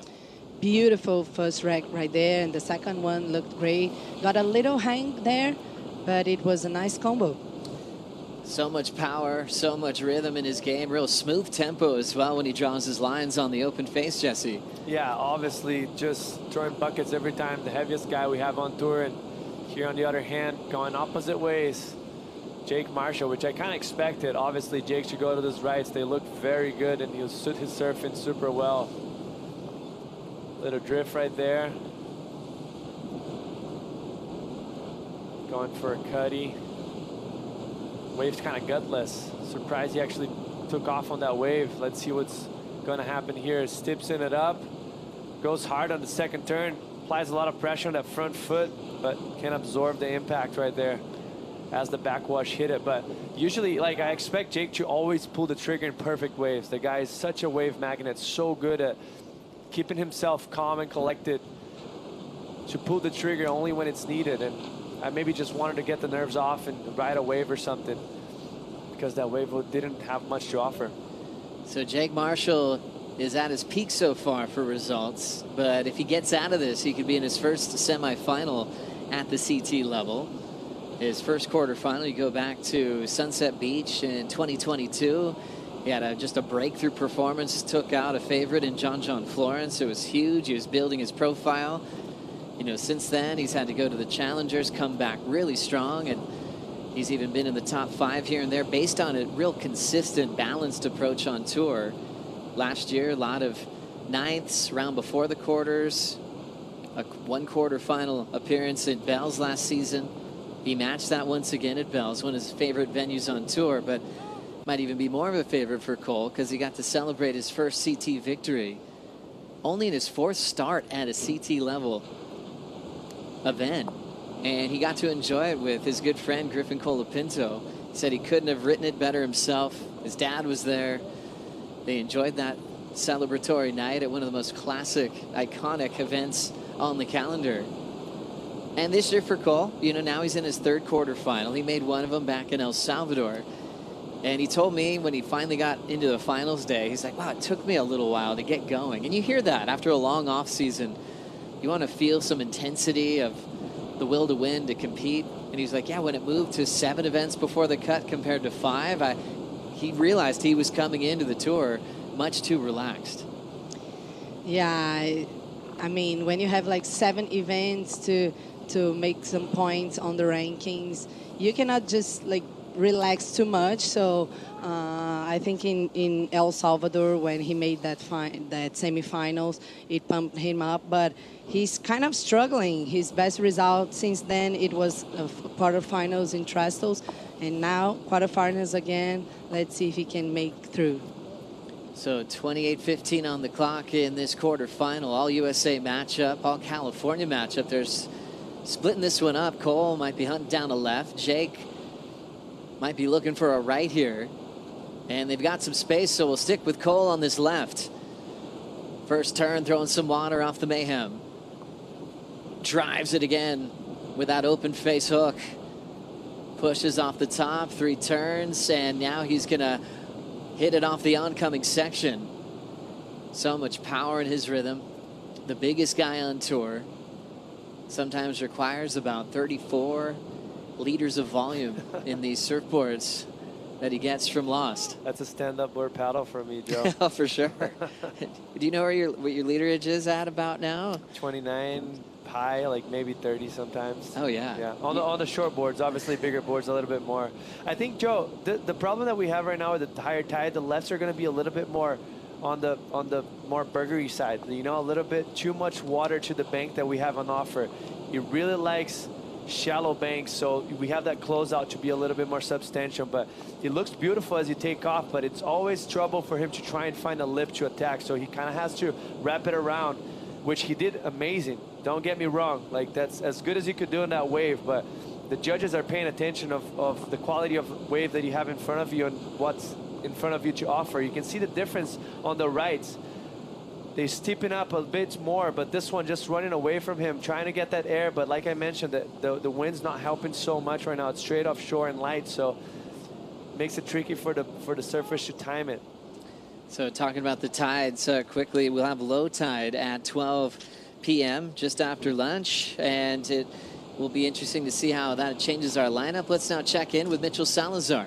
Hey, bom dia, guys. It's finals day here in Saquarema, and what an event, right? Real good waves this morning, but just talking about surfboards too. Cole Hausman is on a 6.2.5. It's an F1. It's a prototype that they've been working on, but a good selling model for them, but it's a Brazilian blank, guys, so an epoxy, it seems like it's working well out there with a bit more of a higher tide, and Jake Marshall on his trusty 7-7, which, as we know, Joe, is the best-selling model that Sharp Eye makes, but Rio, I mean, that's Felipe's ground, and it's a best-selling model also from Felipe Toledo. So Mayhem versus Sharp Eye out there right now, and we got a all-California battle out there at the moment. Yeah, we got to love that. Thank you, Mitch. Yeah, two reliable shapers, two of the best in the world. Matt Biolis with Cole and Marcio Zuvi with Jake.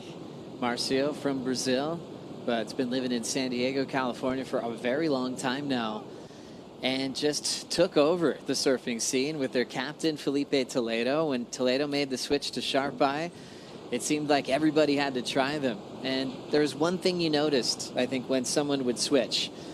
It was the speed. Like, they were going so much faster. And pretty soon, Sharp Eye had a lot of people calling, saying, I'd like to try one. Let's see what it can do for my surfing. And congrats to his entire program. We've had Yufu Penrose on hand here, a guy that lives in San Clemente that helps out guys like Jake Marshall to make sure they've got everything that they need to compete.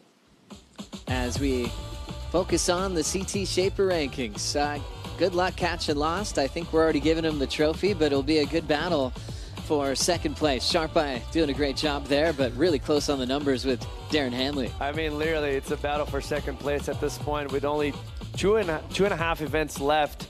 And, oh, if you count finals, actually 3.5 events left. So it's going to be tricky for anyone to catch up to him. And it just shows the boards are in tune. The boys are ripping and the girls are ripping. And they have a lot of guys on tour as well, so that helps it out. Obviously, you're getting a little bit more points, but we'll see how you're going to pin out the second place because that's very tight. Yeah, so the Shaper rankings all finish up right at the end of Tahiti. So it's already done before we get to Cloud Break for the Lexus WSL Finals. Best of luck for everyone going for second. Congrats, Matt Violas, on total domination. As we focus on a guy that's jumped on JS Industry surfboards and picking up a big semifinal berth. Miguel Pupo is on the glass with Rachel. Wow, guys, and all Brazilian heat always brings more energy and more nerves as well. But congratulations, Miguel. This must be an important and special moment. My first question is, what was going through your head before and during this heat? A lot of things, you know. It's been 3 long late days and just trying to rest, you know, trying to keep my mind focused on the job. And I know I don't have the air, so I was focusing on my turns and the ways I had to choose. And yeah, happy to come out with the win. Yeah. Now in Portuguese, o quão agridoce, Miguel, é a vitória contra, né, o Felipe Toledo primeiro e agora contra o Iago. Eu sei que vocês se respeitam e se amam muito, mas ao mesmo tempo, o quanto isso te motiva agora para a semi? Motiva bastante, né? Foram grandes nomes que eu tive que vencer para estar aqui e é seguir seguindo. Tem que trabalhar ainda. Tem mais 2 baterias pela frente, se Deus quiser, e tá na final. Vou deixar você descansar. Muito obrigada. Congratulations. Thank you very much. Thank you so much, Rachel. Miguel Pupo into his 4th career semifinal appearance, his first in his home country of Brazil, getting past 2 favorites already, Toledo and Dora. And he'll be taking on the winner of this heat. Split peak, we just saw Cole's wave. This is what Jake did on the right. This is the difference, Joe, that I was talking to you about it. The wave doesn't dissipate, doesn't go into flat like deep water that it does on the left, and he gets a good closeout right there. So very well put wave together for Jake Marshall, starting off with that nice layback and clicking things around very well, using always the backwash to the advantage, and this wave keeps growing down the line as he's going to short that one up to get up in vertical to finish it off. This is going to feel good for him. And this is the point of difference that the left is not going to give. Beautiful critical reverse right there for Cole, but look at that. Just the wave starts to dissipate. But he still's doing some damage, doing some great work. A bit more aggressive. He's a bit heavier footed, more explosive surfer as well. This is a great way for him to start. Very progressive, critical. Hard to do, mostly with the offshore winds right there. He's thinking about touching that rail, but doesn't get there quite quick enough.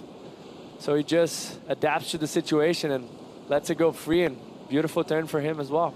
Nice little split peak. Jake Marshall capitalizing on just real true clean lines and a solid finish on the end section. Cole knew he had to spice things up on the left as it was going to go kind of full and flat on the face. So executed a little throw tail reverse, which just makes him so dangerous with the size that he has. It's kind of what we used to say about Jordy when he qualified. For how big he is, it almost feels unfair that he's that flexible and that mobile above the lip. You'd almost look at him and go, okay, he's just going to stick to the face and blow the back out of waves like a Panda or William Cardoso. But for Cole, he's going to just go to the air, mix it up with finesse as well. On that wave that didn't give him the canvas that Jake had, I'm impressed that he threw so much variety down the stretch, Maida. Yeah, it's true. And also, he didn't need that ramp, like Sue's very steep, very strong ramp. He can just pop it up like in smaller ones with his strengths. So really amazing how he can do this thing. But if we just look at the scores right now, Joe, 6.83 for Jake Marshall, a 5.67 for Cole's last wave. The amount of effort that Cole had to put in order to get the 5.6 and still get more than a point difference than Jake's last wave, it just shows that the wave quality is going to count, because it's going to give you more opportunities for you to add points into your score, your score line. Sorry. So you have to pay attention to that as well. It's not just about performing on top of the board, but it's also to have a good strategy on what you're choosing. So let's see if he's going to adjust now and maybe start looking for rights, because his backhand, it's obviously, in my opinion, it's actually just as good as his forehand. So he's going to be lethal if he gets one of those waves. Yeah, it's interesting now that he does have the lead, but Jake's got the highest single score. Cole with first priority. You might be thinking he might just be trying to take those rights off of Jake now. We'll see how this one pans out. Cole did have a great start to this event, winning the opening round, which included Jordy Smith. So sent Jordy to the elimination round, then got past Kanoa Garashi, who's been having a stellar season this year, making multiple finals. Here's a little wedge popping up with Cole. He can go either direction. He'll keep Jake off the right and the left. Big blast there with the coping. Driving into the pocket again. Two big blows and drills it a third time. It's opening up for Cole to maybe close it down, but he catches a rail on the end section. Jake heading that same direction, already completing his first arc. It's getting a little sticky at this end part of the wave. Let's see if he can stay on his board. He does. And Cole just releasing some lethal blows, and then somehow couldn't finish on his feet. But still, I think there was enough in those first few turns where he's definitely going to see some improvement, Maida. Yeah, for sure. I mean, Jake got a little hang there, but it was a nice wave, very well timed, the turns, and Cole one looked great. We were just looking, willing to see him like in those rides. Jake tracking a big first turn on that carve. That's the problem. The second one, maybe he applied a little bit too much pressure on that back foot. He wanted to make sure that the turn was going to come out with a lot of he's going to express himself in that turn, but he gets caught, maybe pushed a bit too much, and as he was transitioning right there, caught it again. Maybe his foot was wrong place, but then cleaned up on the end with a lot of energy. And yeah, that was a great wave also for Jake Marshall. Just that little wobble. Yeah, first turn, all finesse, perfect rail line. Second turn, fins popped out, it collapsed. Great recovery, but might see that as a disruption of flow. I don't think the problem was in the turn itself, but then just made him catch that transition to the turn right after. And here, keeping the rails very clean, so explosive, very aggressive for Cole. I'm glad he actually adjusted himself and went into the right, but right here, just getting ahead of himself. That happens sometimes. You think all the damage was done, the hard work was done in the wave, and the easiest part, you're just thinking about, hey, this is a good wave. I'm gonna finish it off strong here, thinking just a touch in front of it, and that front arm just starts to go the wrong direction, and he catches that nose. But you can see how critical he is on these turns. Gets a good release as well right there with the power, and then keeping rail to rail, not really having to wiggle the board around. Lots of spray out the back with all the power that he carries. Once again, keeping that bottom turn clean, never adjusting, just using the drive of the heels to generate speed. So this is going to be a great score for Cole. And actually, Jake Marshall is going to throw that 2.5 right away through the window. Great heat for these guys. Jake Marshall, 26 years of age. Cole Hausman, 24. So they've been aware of each other for their entire careers, both picking up big national titles in the United States. And look at Cole with the fall and the finish, 7.83. Three judges still called it excellent surfing from the Goofy Foot powerhouse. And last of Jake Marshall, a 6.17, which is a keeper. Jake's low score under a 6.83. Cole does have the lead in priority, and Jake now needs a 6.68. So things getting interesting, and kind of what we thought. Cole would be moving towards the right. Not interested in this wave, so Jake will have a look. Driving through the backwash, trying to find his feet on the bottom. A good leave from Cole. That's what we were saying. Like, we would love to see Cole going right. We know the damage he could do in his backhand, and that's it. That it is 7.883. Gosh, such a big score. What a great surfer Cole Hausman is. Kind of an underdog when he was a young kid, and a place that provides so much young talent. And then he just emerged as one of the greats. Here we go. Cole has a ramp to show off his footwork. He gets stuck. Interesting use of priority, Jesse. Yeah, very interesting.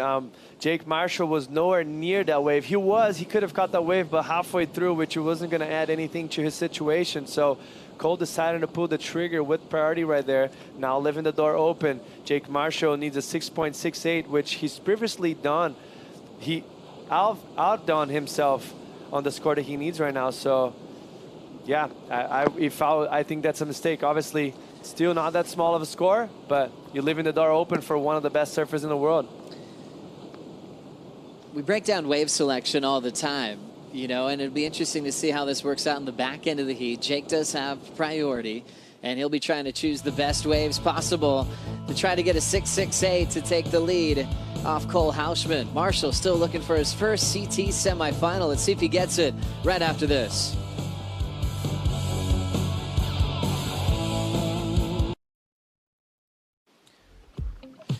The WSL kicked off the VIVO Rio Pro with the restoration of Praia da Barrinha. This event launched a year-long effort to plant 1,000 native seedlings and introduce the native nursery, supporting the recovery of Restinga, mangroves, and Atlantic forest ecosystems. The event also featured hands-on environmental education and highlighted sustainable crafts made from recycled nets, which is really cool to see. All the best in the world joining forces with this local community to make the world a better place. Thanks to everyone that showed up at Barrinha and showed up today on finals day. Crowning our champions at the end of the day today on the final day of the waiting period. Here on Sunday, which we're expecting just more people than we've ever had in history of this event. Cole loves it. He's been enjoying his time. He had the classic Brazilian barbecue last night to get him fired up. I mean, the guy needs a lot of protein, doesn't he? Big guy, 6'3", 225. Had the picanha, the sausage, and the breakthrough for me on this trip, the cheese sticks that you throw on the barbecue. Oh, you never had that one? I had never had that before. There you and go. I'm going to have that every day from now on. Let me tell you one thing. Incredible. Jake Marshall also had a barbecue last night. Did he really? Yeah, because I was there. So. And he also had the cheese sticks as well. So. Everyone enjoying barbecues here. Exactly. It's important. How was Jake? Kind of what mood was he in? Kind of pre-finals day? Pretty standard as usual. Just a very chill guy. Doesn't really, I mean, he cares, but it seems like he's just relaxed and doesn't really, it's not bothering him. He's just excited to be performing in front of the best and against the best. So, yeah, it's the best crowd here against the best surfers in the world.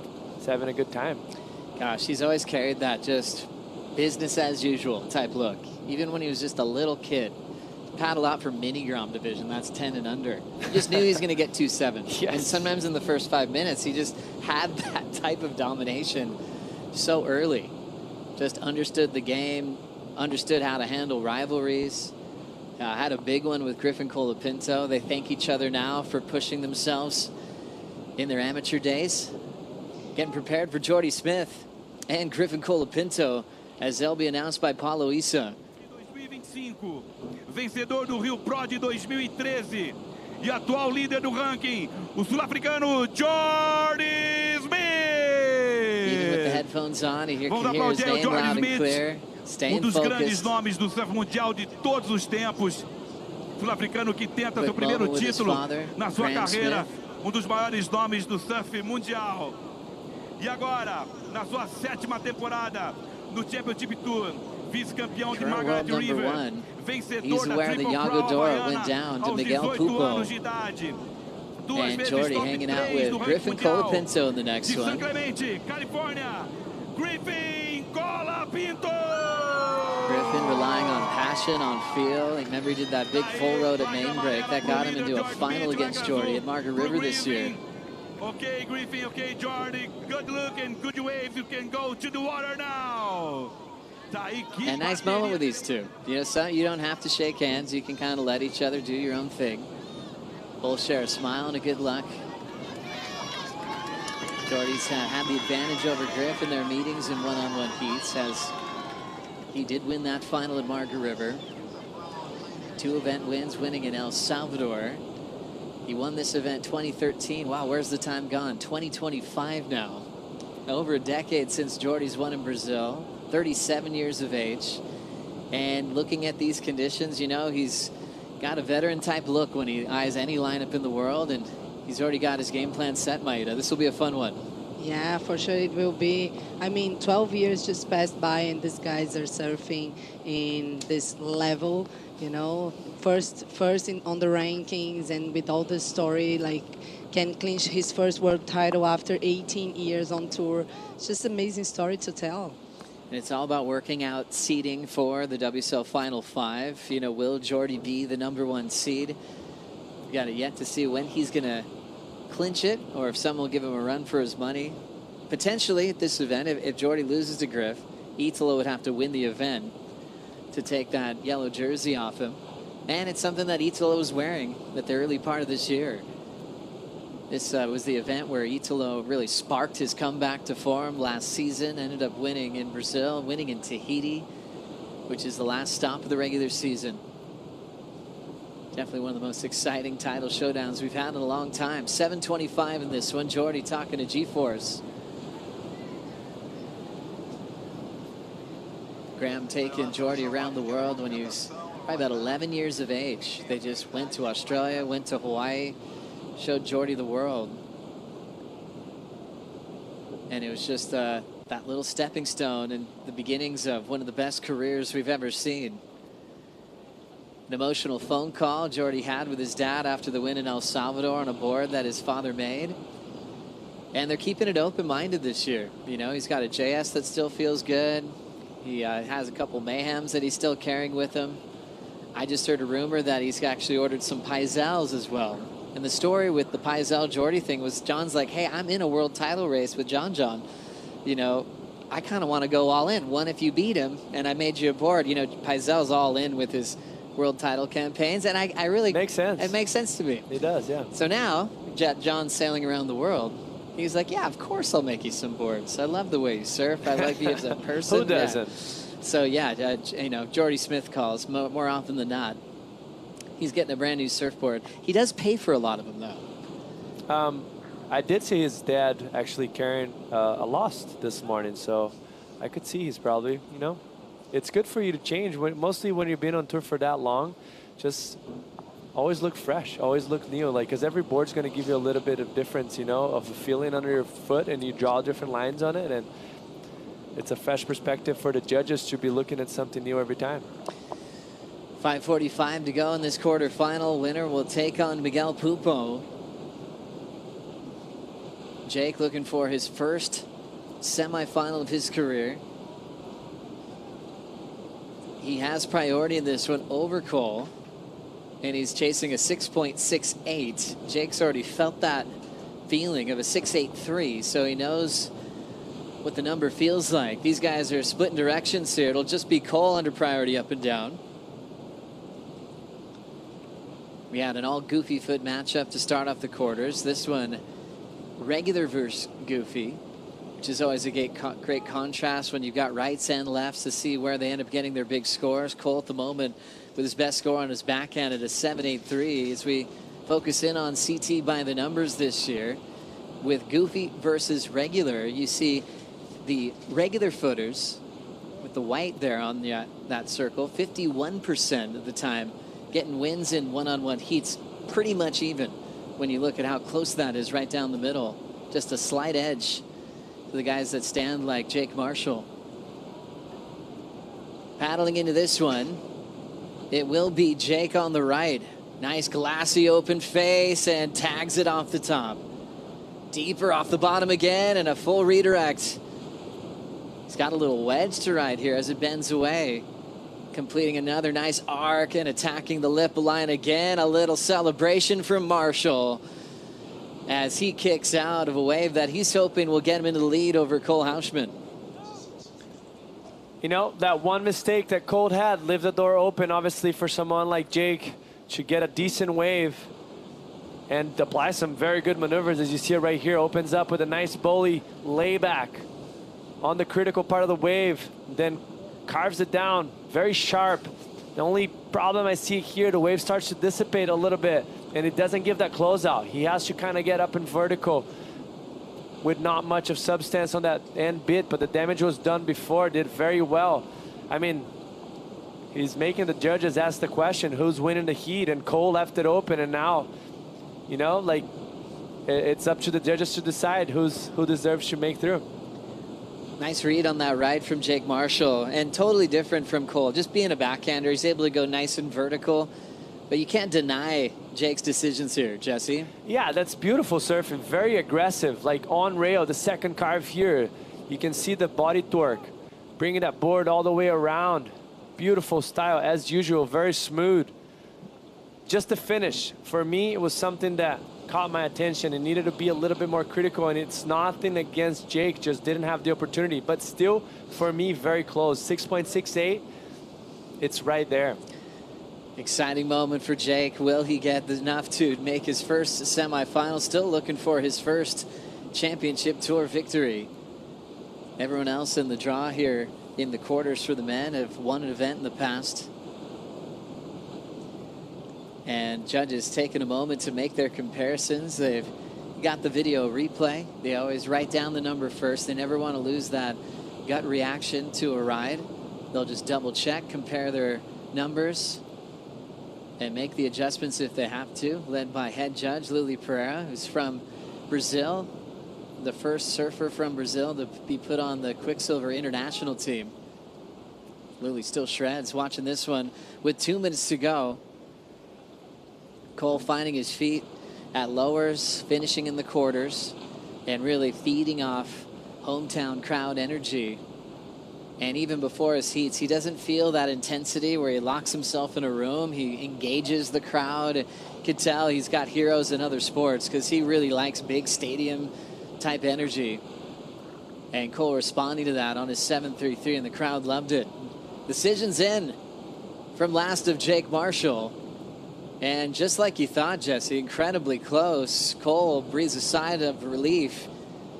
Not enough. Needs a 6.68. That was a 6.43. Maybe an opportunity here. Cole with priority will play some defense and grab this wave. And it's just an up and down defensive play, Maida. Oh my God, now the room is open for Jake Marshall. He has 1 minute left. Minute left. He knows how. He just came up short. Let's see if he gotta can go push big. harder on this one. Jake, big float. Transitions into a nice arc off the top. Let's see if he's got energy for this section. Belting it into the backwash. Did as much as he could on that wave. Left chasing a 6.68. Yeah, but I mean, smaller wave. I don't know. It was a nice flow, strong finish, but I don't think it's going to get there. Yeah, it's not getting there. The wave was small, lacked energy. It just wasn't there for Jake. Like, I think actually, personally, Jake played a better heat than Cole Hauschman. Cole just getting that 7.83 that had more critical sections back to back and gave him the edge. But very well served heat for both of the surfers. 15 seconds on the clock, and Cole Hauschman feeling the flow. Last quarter at lowers, he lost. This quarter against Jake Marshall.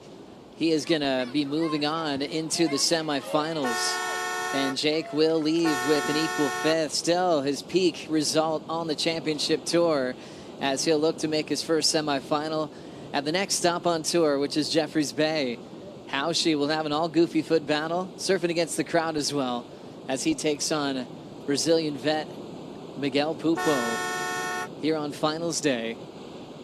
Solid showing from Cole, who's hoping to be finishing the season at least in the top 10 this year. And Jake's going to rinse that one off. Coming up next, it will be world number 1, Jordy Smith, taking on Griffin Colapinto. That's in quarter 3. We'll work out the semifinals in the back half of the draw. We'll take a quick break. We'll bring in Chris Cote, Mitchell Salazar, and Strider Wazalewski right after this.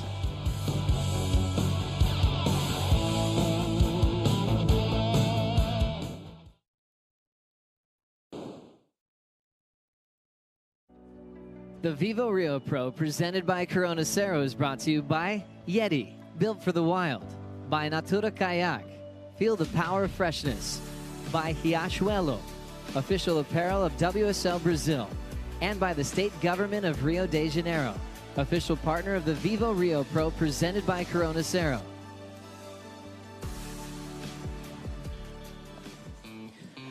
Well, welcome back, surf fans. We're well into the quarterfinals, and we've got a big one here. Jordy Smith trying to hang on to that yellow jersey, going up against a hard-charging Griffin Colapinto, working his way up the rankings from number 9.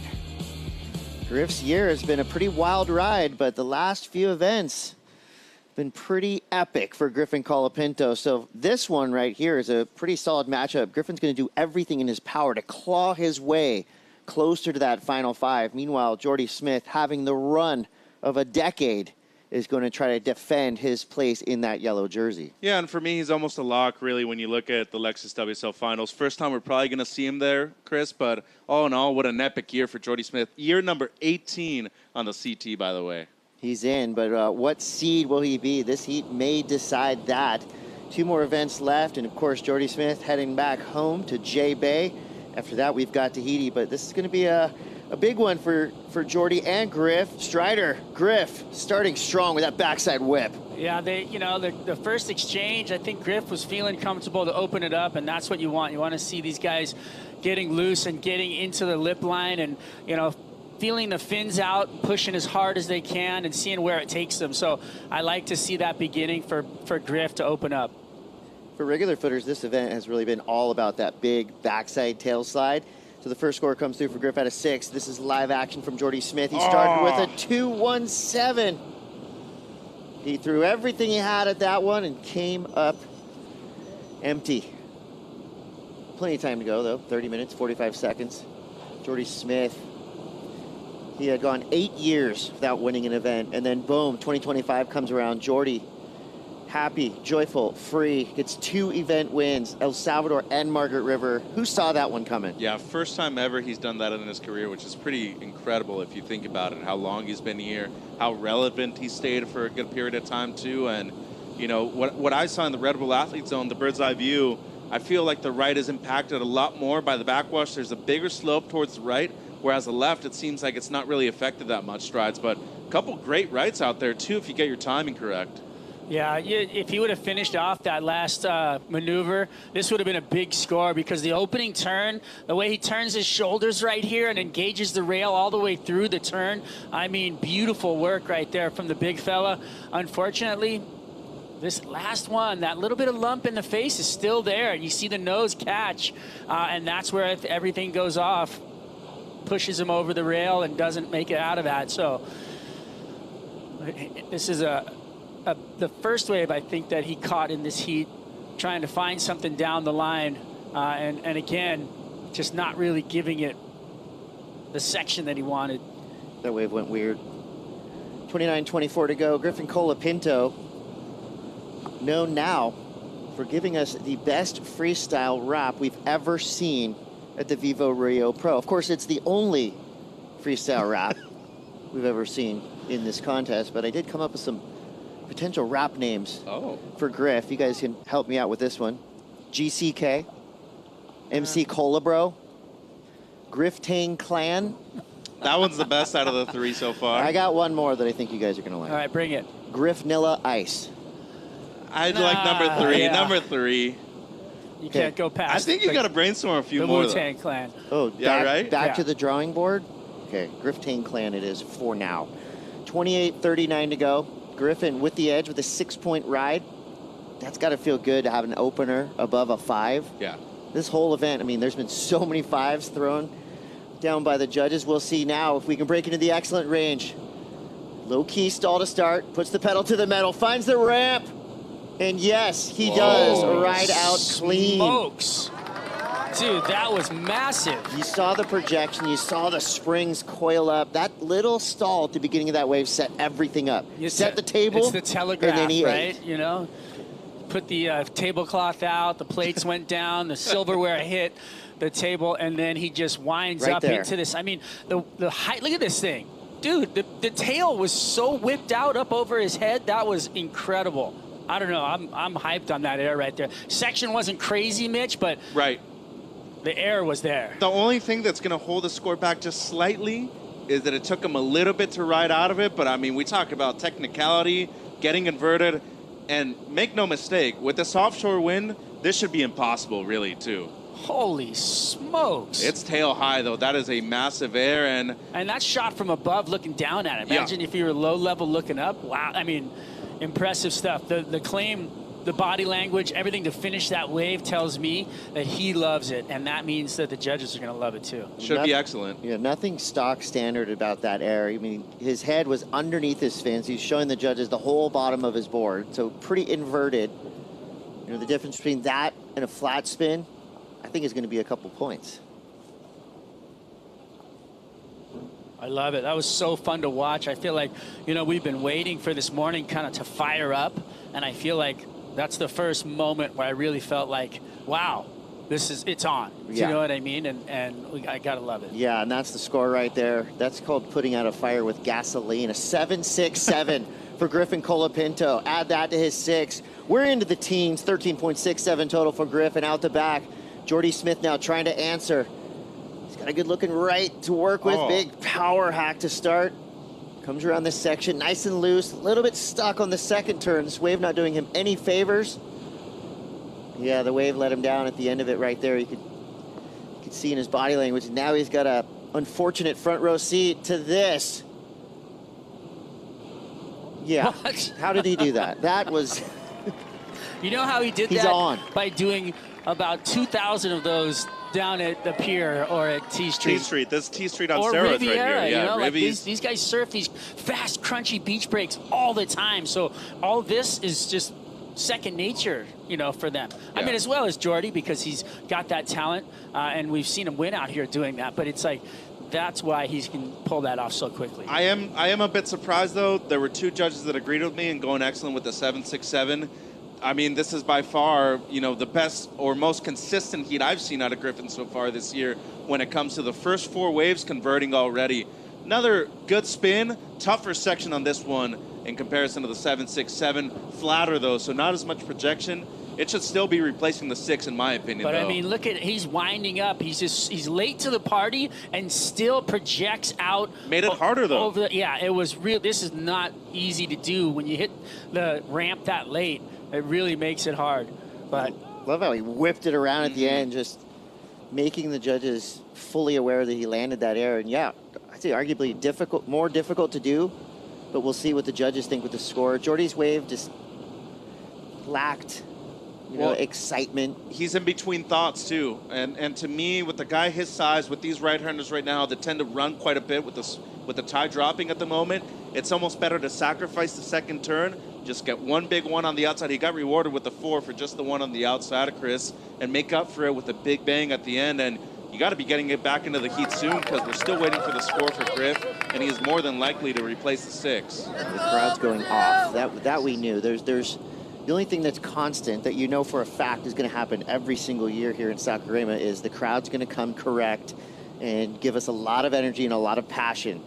The rest of the story, really tough to tell because these waves are super unpredictable. And right now, trying to climb out of a hole that's even deeper. Jordy Smith now in combo. Will this wave help him out? Nah. Fighting around the section, and it won't. Just an awkward floater attempt for Jordy Smith. Now Griffin Colapinto. You can see the waves that are going to produce that. It's interesting to me because when you look at the wave and you're paddling into them, you can tell which one's going to stand up and which one's not. So I'm kind of in awe. I'm kind of scratching my head as to Jordy Smith's wave selection at the moment. It almost looks like the closeouts. Those on are the best right waves. are the ones. Yes, but you need that end section to be standing up down there. And the waves that Jordy's picking, it looks like he's trying to get a nice tapered wall, which don't amount to what you need as a ramp or a heavy section of consequence. Year 18, though, going up against one of the younger guys on tour, physically fit, and he's finding his rhythm so far in the last few events this season. You got to be looking for a certain type of wave for yourself in comparison to Jordy. All right, 23 to go. Griffin back at it. You see every wave he stood up on this right so far. Little stall at the beginning. Looking for the section. Combo there. He's going to stick with it. Finds that inside ramp again. So now a 3-turn combo for Griffin Colapinto. See? I will say, it's not just the flag on the shoulder. These fans cheer for good surfing. When I was down there for the walkout and the vibe on the beach, and Jordy walked out, and there was kind of like a yay, and then Griff walked out, and there was like a whoa, yeah, so there's definitely a little bit more energy on the beach for Griff, and you can see it in the surfing. Yeah, here's how you put your world #1 in a combo. This is Griff, 767 and a 723. We'll see if that wave improves on the 2 scores he's already thrown down. Perfect read. Perfect read, but I just like the shorter, higher impact waves personally, but this is still very well surfed. If it improves, it won't be by a whole lot, but Chris, he hasn't made a mistake so far in this heat. I mean, he's had 4 great waves already, and you just talk about timing. He has really done his homework upstairs with Tom Whitaker, riding the John Tech Flex fins from Futures 2. Perfect fin for out here right now. Good amount of control, and as you can see, he is truly in control of the heat so far. Well, the judges, they agree with you, Mitchell. That was a 5.90 on a kind of a smaller wave. So with 21:30 to go, unbelievably, Griffin Colapinto has Jordy Smith in a deep combo, needing 14.90 to get through.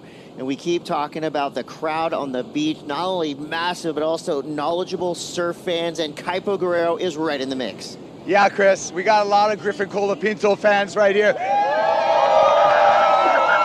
We got a lot of Griffin. They have a chant. We're going off. He's a very, very, very, very, very popular surfer here in Brazil.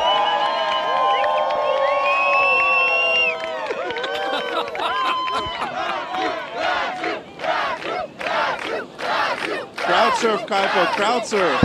I think Kaipo's about to get memed again. Yeah. Right there. By design. As he should. 20 minutes, 42 seconds left. Jordy Smith does have priority. He's got plenty of time. He's surfed his way out of holes before, but this one's pretty deep. And Griff, he's thrown away 5 9s. That's better than any wave that Jordy's ridden yet. But we know how good Jordy Smith is. I mean, this He's guy's a leading the legend rankings. already for a reason. Yeah. I ain't preoccupied just yet. 20 minutes, it's an eternity. Wave selection is something he's very good at. But to your point, though, we typically see him doing this to other people at the beginning of the heat. It's not a position we get to see him in very often, Chris. Both surfers now in the zone. Looks like they see something. Griff looking for an opening here. And it's going to be Jordy Smith. Sneaks this one to the inside. There's a big tail blaster. Comes around the section. Wave getting a little strange again, but he's going to make it work. Big slash there. Tons of spray. So a good 3-turn combo there for Jordy Smith. But again, second wave of the set goes to Griff. He's going to try to work his way around this whitewater. Didn't want anything to do with that inside section, so he's going to peel out. Try to get priority.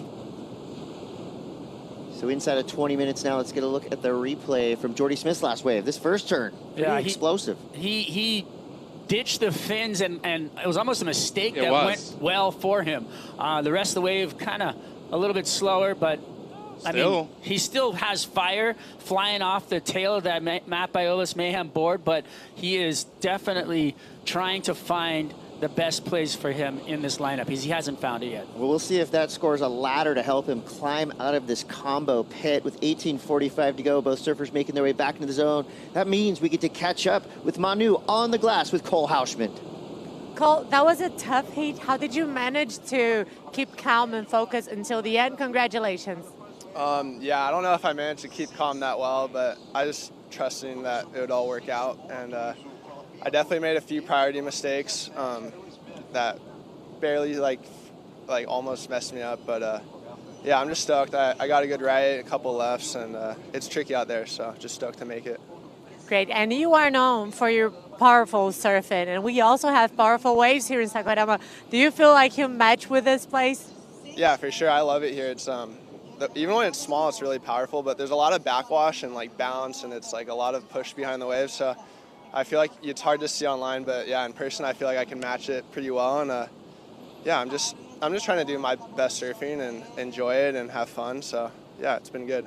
And you're doing it. Congratulations. Good luck. Back to you guys. Thank you, Manu. Yeah, congrats to the powerhouse. And I like that right there. You're kind of just showing us that, look, this is not an easy wave to surf at this size, at this tide, but you have to embrace every bit of it and lean into the positives, right? It's a powerful wave. Yeah, sometimes a weird timed backwash may mess you up, but if you embrace what you have in front of you, you're going to be successful, just like Cole right there. I got a thing to say, boys. We're going places in the world. We're going to have a goofy-footed finalist, baby. Let's go. All right. I'm excited. I'm excited, too. I'm excited. Goofy-footed semifinalists for sure, but then you look at the numbers, you're right. Well, yeah. Miguel Pupo, Cole Hauschman. We got one guaranteed. Italo. Could be. Could be. Well, so far, the draw, Jordy Smith versus Griffin Colapinto, has looked like this. Lopsided. Griff with all the numbers, 5-1. 13.57 average heat score. That's huge. Max heat score, 16.77. Max wave score, a little bit more even there. But these numbers are telling. This is veteran v. Grom. Well, you can't really call Griff a Grom anymore. He's been on tour for quite some time, but 5-1. All leaning towards Jordy Smith. And I want to say the last time the matchup against each other was in the final over there in Margaret River, too, where Jordy became a champion for the first time. And really nice to see not only his success, too, but the resurgence of Griffin really in the back end of this year, too. Yeah, that thing was won by just straight heat IQ, right? He just was watching the prior heats and was like, okay, I'm going to get busy. I'm going to get some points on the board. And Griff just kind of dropped anchor thinking there might be something coming through, and it never happened. Well, those Griff's definite comeback event. I mean, that's where things really turned around. Jordy Smith, up and out, second priority, so no big deal there. He broke the combo, though, Chris. He did, barely. He still needs a 9.27. Looks like Griff is having a deep look at this one. He's going to go. Hoping for a ricochet. There's that stall again. Right on the takeoff, hunting the ramp. Afterburners on. Oh, big. Dude. Deep power carve there for Griffin Colapinto.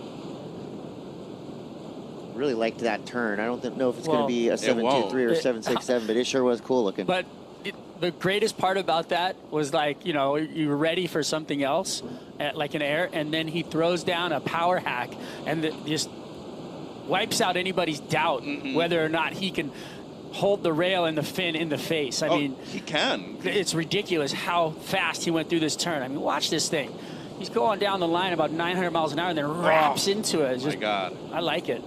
Well, Jordy did the same kind of turn earlier, but not as intense as this one, though. I mean, he's going full speed ahead. That's Thomas the Choo-Choo chain right there that's just going down the line the entire time, man. And again, the backwash kind of helping with the kind of explosiveness of the turn. But his timing has been on point. Every single wave so far, he has just really done well. And, gonna let that one go. But those inside ramps tend to be some of the better ones out there, Chris. I mean, a glorious closeout here for Jordy Smith could make a big difference. Still looking for what would be the biggest single wave score of this entire event in 9.27. Not out of the realm of possibility, though. This is Jordy Smith. He's got the firepower. We know it. Griff knows it. I mean, he's not going to let him out of his sight. 14 minutes left. Still had the best claim to me in history right here in Rio, too. Christ the Redeemer. I'd like to see that again. Well, fingers crossed. Here we go, 13:50. Surfers reset in the lineup. We are going to take a quick break, but don't go anywhere. Who will be the next semifinalist? You're going to have to stay tuned to find out. It's the VIVO Rio Pro, presented by Corona Cero. We'll be right back.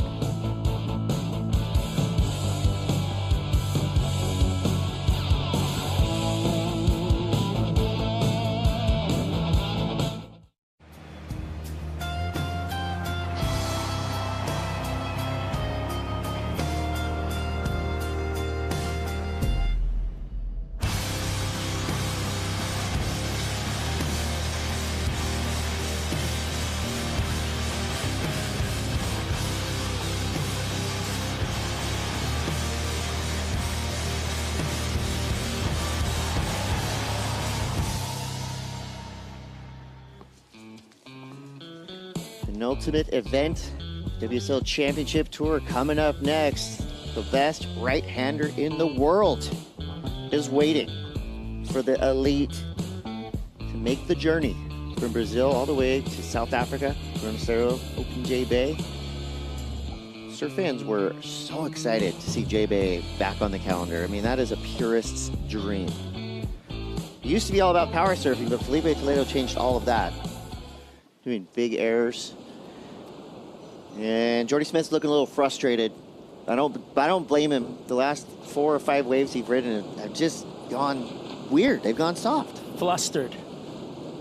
Yeah. Can't really put it together. It's just wave choice. I think he's having a rough one. You know, it's hard out there to really eye him down, but you can see him on tide's going down, so the flow is kind of slowed down as well.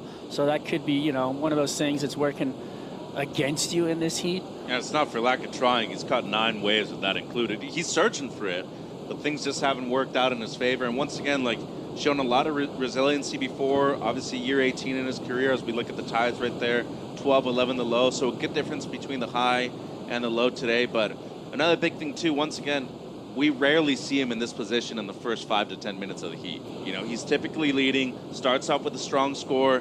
So the Grom, in this case, has done it to the wily veteran out there, Chris. Yeah, I feel like if we could take a little trip, right, into Griffin Colapinto's mind as he's meditating on the beach or the night before, you'd have to think he is seeing the path into the final 5. Yeah. Because we have a lot of the Titans right now out of this contest. So there is room in the final 5 for Griffin Colapinto. If he wins this contest, he may have just scratched his way into that picture. He is scrapping his way through this heat right now. I mean, just clean surfing. Let's see. So far in this heat, he's flying his way. Like that, Ouch. not like that. Ouch. That was a fatty to the flats. I think it's pretty wise to kind of kick your board out right there. You know, there's an interesting note in this heat because Jordy Smith is on a Mayhem at Biola's Lost Surfboard. But this could be the last batch he gets. because of the title race. Ooh. This is, so you better put those away because I think these are the last ones Matt's going to make. We'll see if Matt plays like that. I wonder. Here we go. The VIVO Rio Pro is about to get loud. The walkouts that this crowd has been waiting for is about to begin. Of course, Red Bull in hand. He's probably got about 6 of those in his belly right now. Minimum. Italo Ferreira is ready to go to work, but he's definitely got his work cut out for him. He's going to be going up against Ethan Ewing. Here's Italo hitting the beach. Odds are he's not going to wait. He's literally going to be like a bat out of hell, jumping off that stage onto the sand. He doesn't need stairs. He's never touched a stair on one of these walkouts. Literally, he just he doesn't know that they're from the there. top to the bottom. It's just like when he surfs. He just flies into the flats with the craziest airs you've ever seen. He's a low-key parkour athlete. And the polar opposite of that, you've got Ethan Ewing cruising out. I mean, this is a surf fan's dream right here. You got your current #5, Ethan Ewing, trying to defend his spot in that Final 5 position. Yeah, this is a really, really big heat for him. I love this matchup. matchup. Like he's got to win this heat to secure his spot. And Italo's got to win this heat to get his spot. Built to maintain it. To stay in that conversation. If Griff does well here, say he wins, he's probably going to move up. Ethan's just got to be, maintaining that relevance. I think if you hover around 6-7, your chances with 2 events left are still quite high. You skipped the stairs again. This crowd is going wild for Italo, as they should. I mean, the guy's a global superstar, but have you ever seen here in Brazil, an athlete right away finish it off midway through a heat and then crowd go run in the crowd and just to give them what they wanted? Only the one time the other day with him. That was amazing. Yeah, mixed reviews online, but I think it was awesome. I loved it.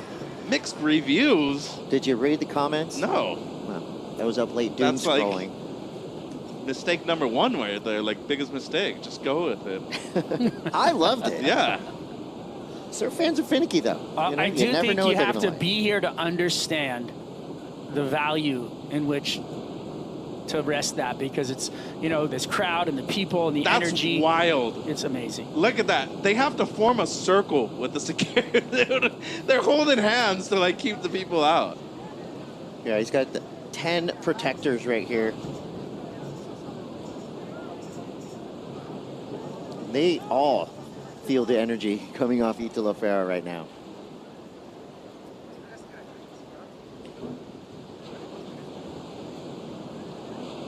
What a moment right there. That was cool. If that was a hardcore show, that would be considered like a circle of death, right? They start the song and that thing collapses, but this is a surf contest. So they're protecting him from the fans. It's all positivity around him. But if they weren't there, I mean, that jersey would be ripped off. They'd be trying to get souvenirs. Let's take his leash. We still got some work to do here in quarterfinal heat #3. Who will be our next semifinalists? At the moment, it's Griffin Colapinto. Come on down. He's nearly got Jordy Smith in a combo still with 9 minutes, or he's needing a 9.27. And there you have the parting of the seas. Kaipo Guerrero is somewhere in the mix. Contrast between Ethan coming out and Italo coming out. When Ethan came out, everyone's just shouting, Brazil, Brazil, Brazil. Now when Italo comes out, that's when the whole roof comes down. Italo Ferreira.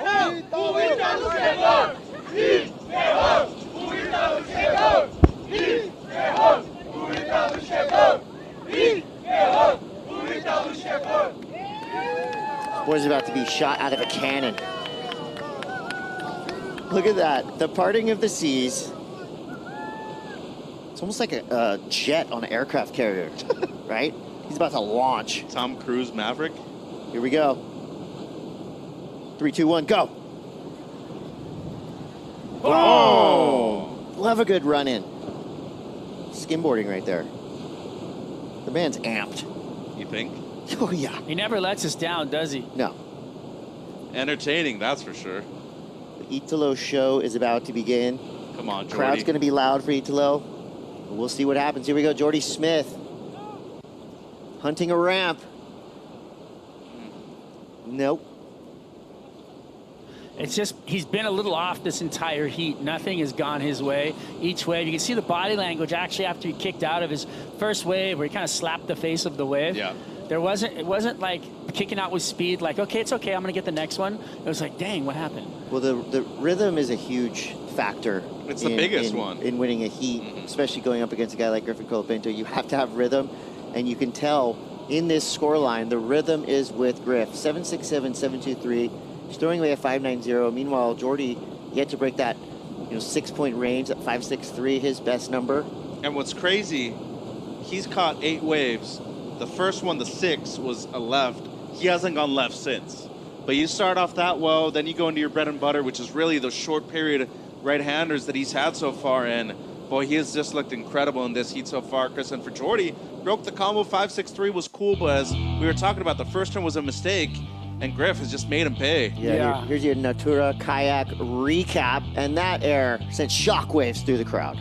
Just, the elevation that he got and the extension in his body. See how far away from the board he was, and into the wind. The fins were just hucked up way above his head.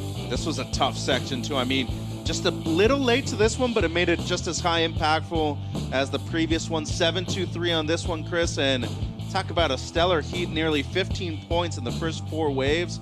Griff is having a good one out there. I don't know how he landed that second air. That was wild. And then this one, that's the mistake that we were talking about, but he makes up for it.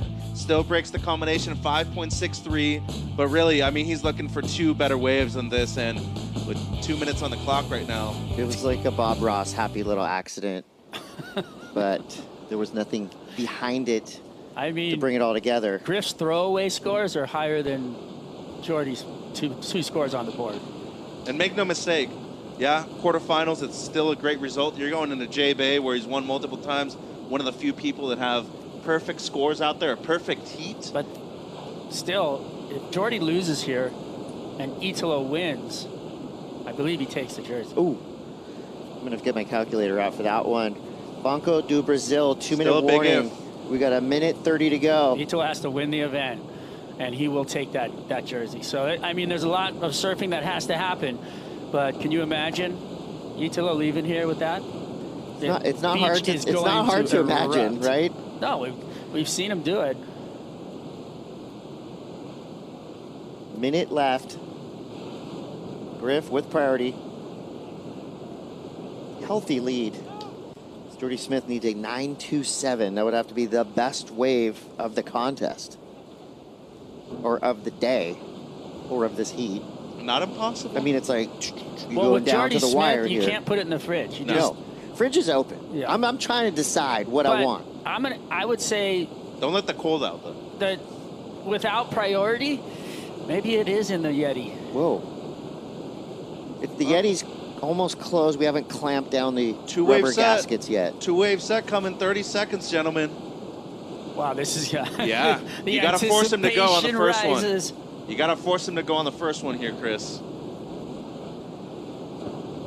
Oh, he's just, oh no. Too far inside. That wave was not good. It wasn't, but you at least got to try. This heat's over. Yeah, but you can see what it is, 9 seconds left. It's over. So Griff will exercise his priority.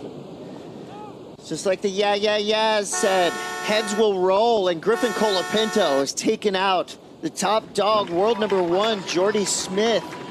Wearing yellow for now, but we got a long day of surfing yet to come, and this event has proved to be a wild one. But give it up to Griffin Colapinto, 7.67, 7.23, going upside down in the air for 2 big numbers. We've got a semifinalist with Griffin Colapinto. Unfortunately, we say goodbye to Jordy Smith, but the good news is Jordy's coming home. And the big dog's gonna eat. J-Bay up next, so big things coming for your surfer in yellow. The VIVO Rio Pro will roll on. Let the air show begin. Italo's heading out there with Ethan Ewing coming up next. We'll be right back.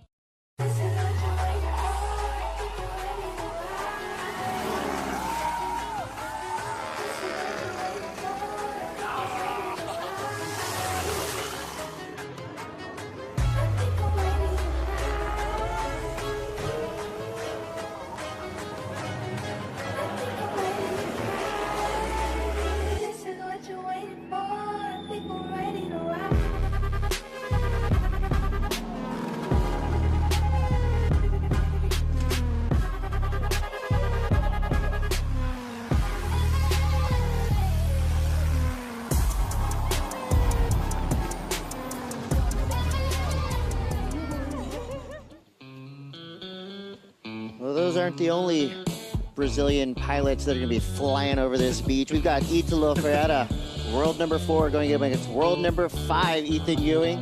I love the numbers behind this heat, but beyond those stats, I'm talking about polar opposites in the water. Goofy, regular, probably the most technically sound rail surfer on tour, going up against one of the most unpredictable springy surfers in the world.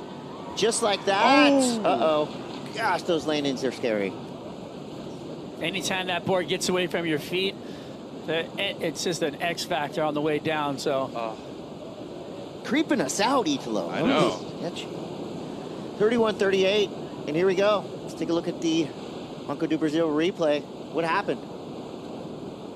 Back foot came off early, and unfortunately right there, that's the extension that we saw from him at JB a few years ago that caused the injury, and this was the one that we didn't see. 4.83 for this one. A warm-up wave by Italo standards, still pretty good. Could potentially be a backup of the heat. We probably don't want to see that out of him, but still, stock standard reverse right there. Good stuff by the former world champ. How did he do an air on that second section? That was... It's just bizarre how quickly he just throws the fins out to the beach, you know, and then moves his front foot up and lets the rotation happen as you come out of it when the fins connect. So, you know, he's done that in his sleep. A million times in his life. I like that gold and black, too.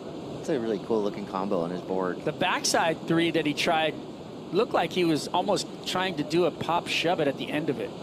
Did you see like the legs kick the board a little bit? That was interesting. Got to be careful with those. And to talk about your board, it is an EPS epoxy with the wooden stringer. This one is a black pigmented epoxy resin. So it's basically the same thing that I rode in the finals last year. It's an all-in model from Timmy Patterson, but they make them right here. Silver Surfboards, Tico and Teco make them right here in the country that we are hosted in, Chris.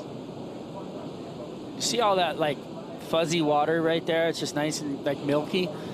That set came through, and Ethan was nowhere near any of those waves, completely caught inside and off guard by the probably one of the bigger sets that we've had come through here today, which is a good sign because we have a rising swell, but surfer's kind of out of position on that one.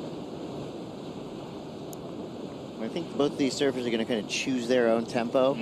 We know Italo is going volume 11. 1,000 waves. I feel like Ethan is going to wait to strike. I think that the intensity out of while they're riding waves, though, is both at the top, because the rail surfing that Ethan can do and show us is just nothing but pedal to the metal too. He's just flying through turns, and it's the same thing with Italo, but Italo's just doing it above the lip. Both surfers now paddling. We could see a split. No, it's going to be Ethan Ewing. So watch the rails. Take notes, kids. So you do it full speed, and he flips the script and goes upside down in the air. Okay, I like that. I know. Expect the unexpected, Chris. Just when you thought you knew exactly what was going to happen, Ethan Ewing goes inverted. Didn't make it, though.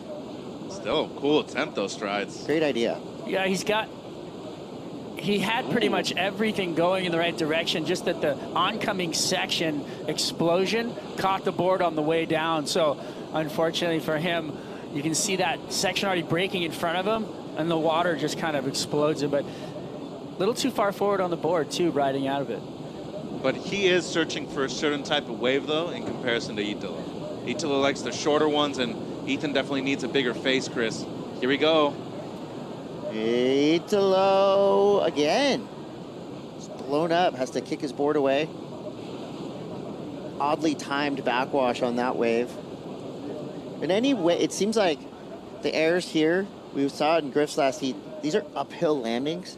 Super difficult, because you almost get a dead stop when you land in the flats like that. Well, the backwash can push against you as well.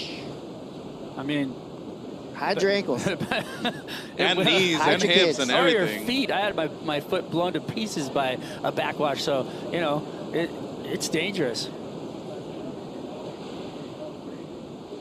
Ethan Ewing on his 6th quarterfinal appearance this season. That just shows the consistency in Ethan Ewing's game. I personally enjoy a contrast of the two surfing, and would love to see Ethan just stay on the rail and kind of create the separation, and add a little, the technical ability at the end of each one of those crazy gouges that he does. I feel like he can win on the value of his rail game. Yeah. We want to present a different point of view, in a different perspective, and it's all about variation too, Chris. You see the same thing over and over again, even as a judge. It's cool and you appreciate it, but it gets stale after a while. And especially for Ethan, I think most of us still consider him the best rail surfer on tour. Still lacking a win this season, and could have come here. He's made the final before in 2023 against Iago, and going into J-Bay, went over there before as well. That's a stat that kind of blows my mind. I would think Ethan Ewing would have multiple first place trophies on his mantle. He might get one this week, next week. Might get one today. Yeah, we'll see. He's definitely got a better chance at J-Bay than he does here. Good call. And he's got the past resume to prove that. 26 minutes, 10 seconds left. Italo, slight lead. He's got a 4.83. Nobody has yet cracked this one wide open yet. And that's in the favor of Ethan at the moment. With priority, you want to calm the crowd down, get them to chill out, and anytime it's mellow like that, you get in your own mind and you make sure wave selection's on point. Well, I don't want to jinx it, but it appears that the waves are getting better. Your Mai Terra surf conditions, swell, looking at 4 to 6 feet. Air temp, perfect, 75 degrees. This is paradise. Right now, the wind is about 4 miles per hour offshore. Could switch here in a little bit. If it does go slightly, I think 4 miles per hour onshore would be considered prime time air wind. We'll see what happens. It just looks like the tide is working with us. We're starting to see a little bit of an increase in the cadence of sets rolling through. All good signs pointing to a sweet afternoon of surfing.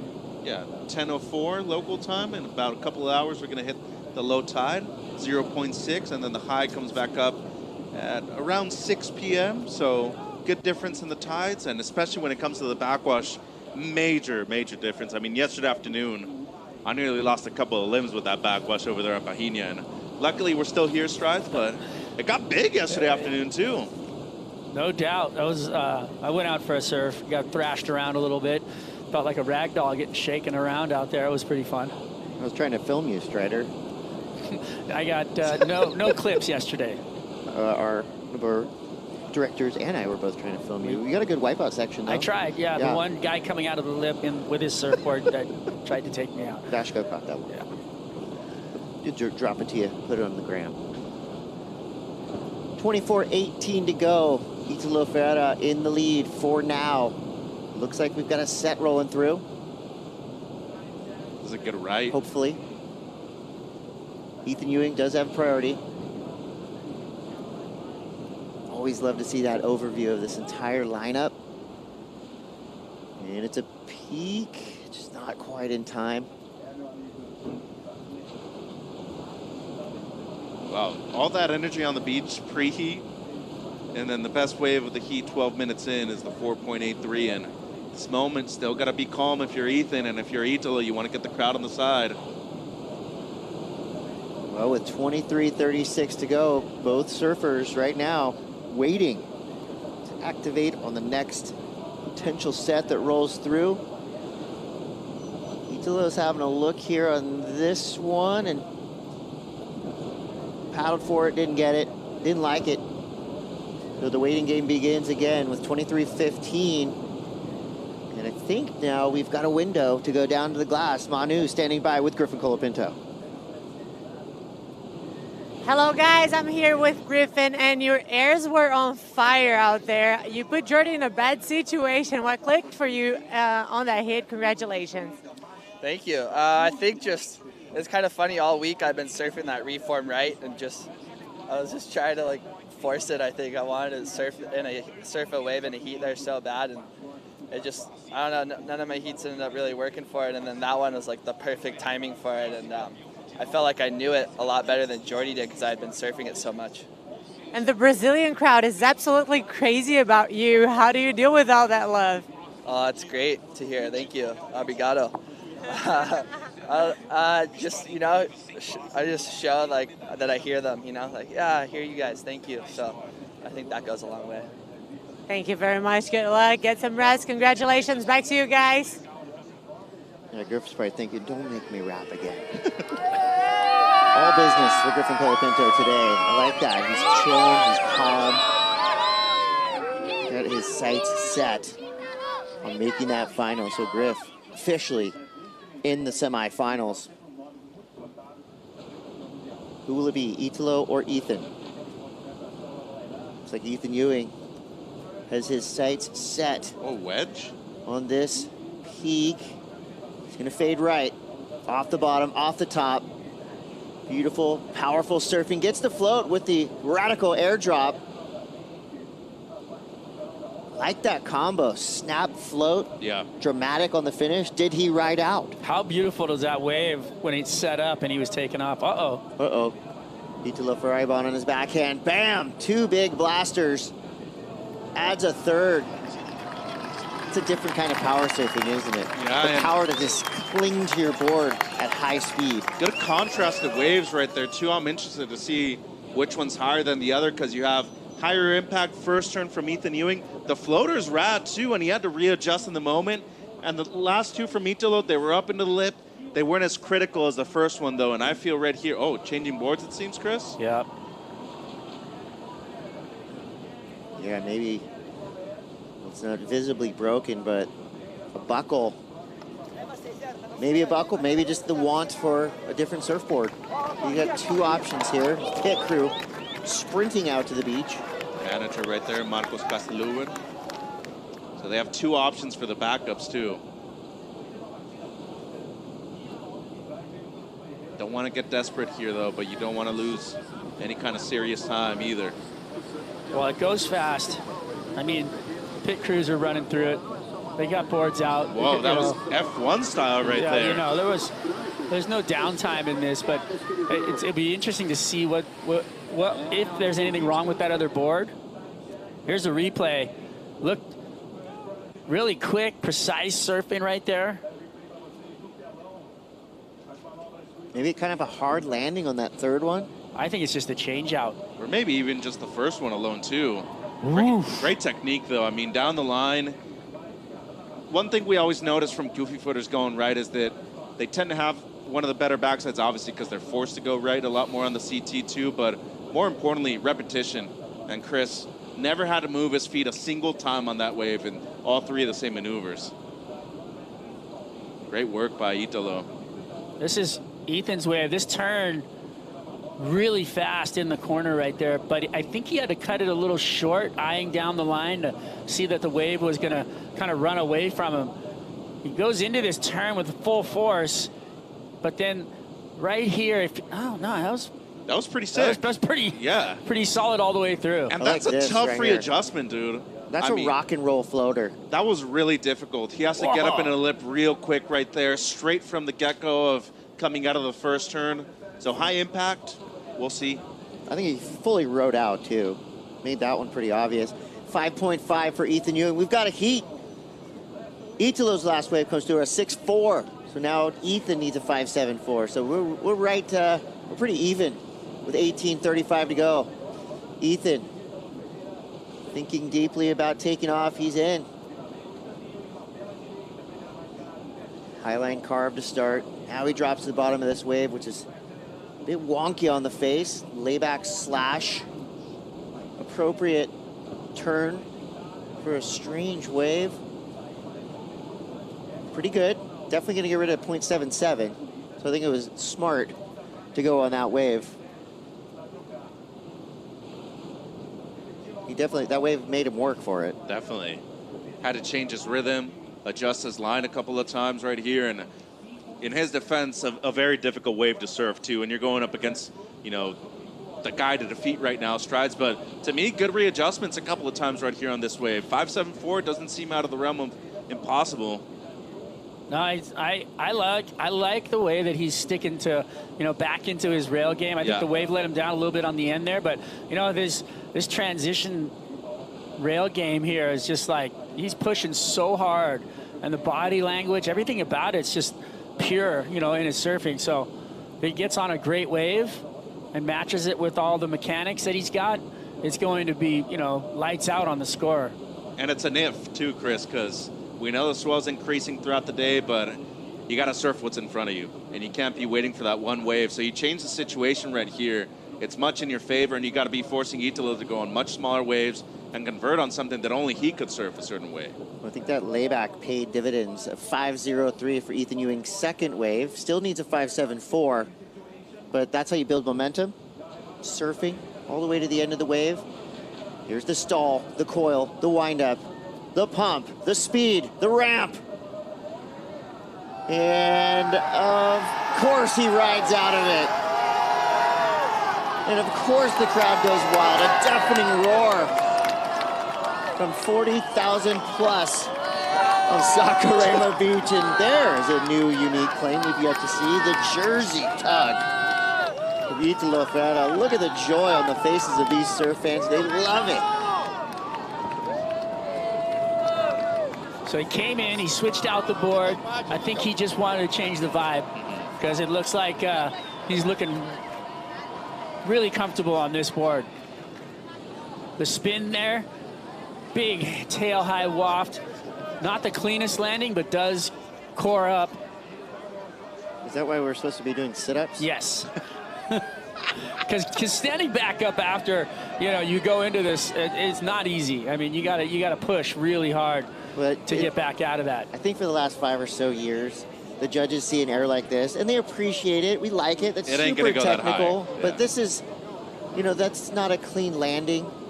If that was a snowboarder off a big jump, they would be dragging their hands. I mean, it would have been zero. You'd be bummed on it, yeah.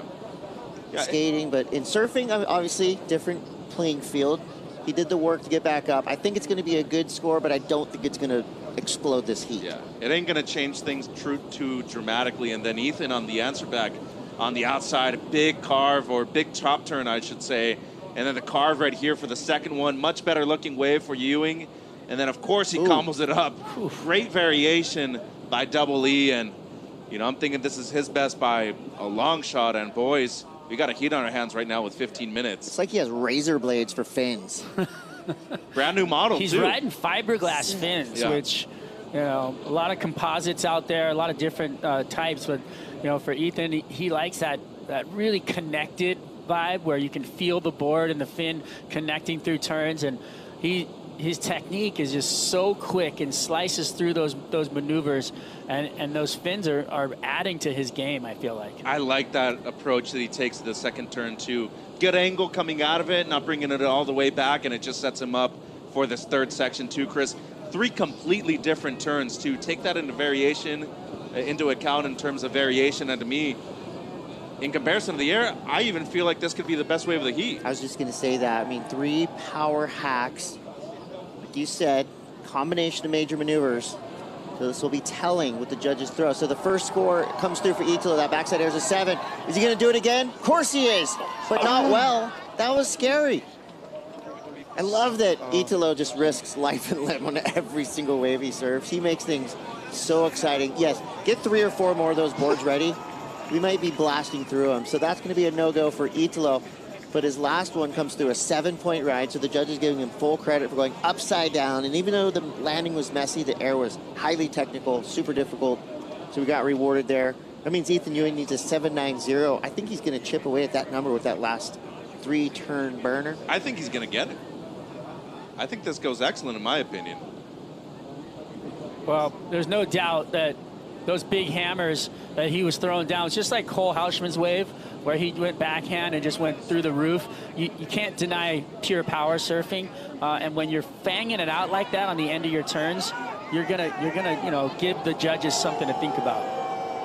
Well, I'm gonna go out there and drop a pin on the beach, and I guarantee you'll hear it because the sand is silent right now. The score comes through for Ethan Ewing, an 8-point dagger. Now that means Italo Ferreira needs a 6.51, but this is Italo Ferreira we're talking about. He's gonna get about 8 more waves. And most likely do something magical. We're gonna have to stay tuned to find out. At the moment, Ethan Ewing is in the lead with 12.5 to go. Who will make the semis? You have to stay tuned. It's the VIVO Rio Pro.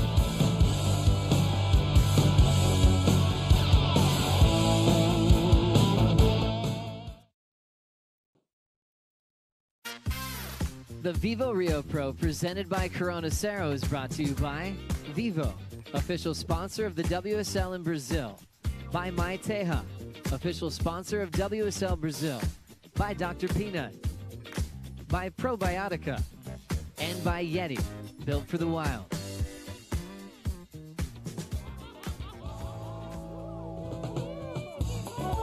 Straight back to it. Ethan Ewing trying to defend his lead over Italo Ferreira right now.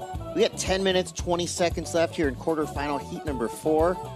We're looking for our last semifinalist here at the VIVO Rio Pro. I'm Chris Cote. I'm with Mitchell Salazar, and I'm with Strider Wazalewski. And we are excited because things are heating up. A little bit more consistency, a little more drama in the lineup, more waves being ridden, big airs being chucked, power surfing on display from Ethan Ewing.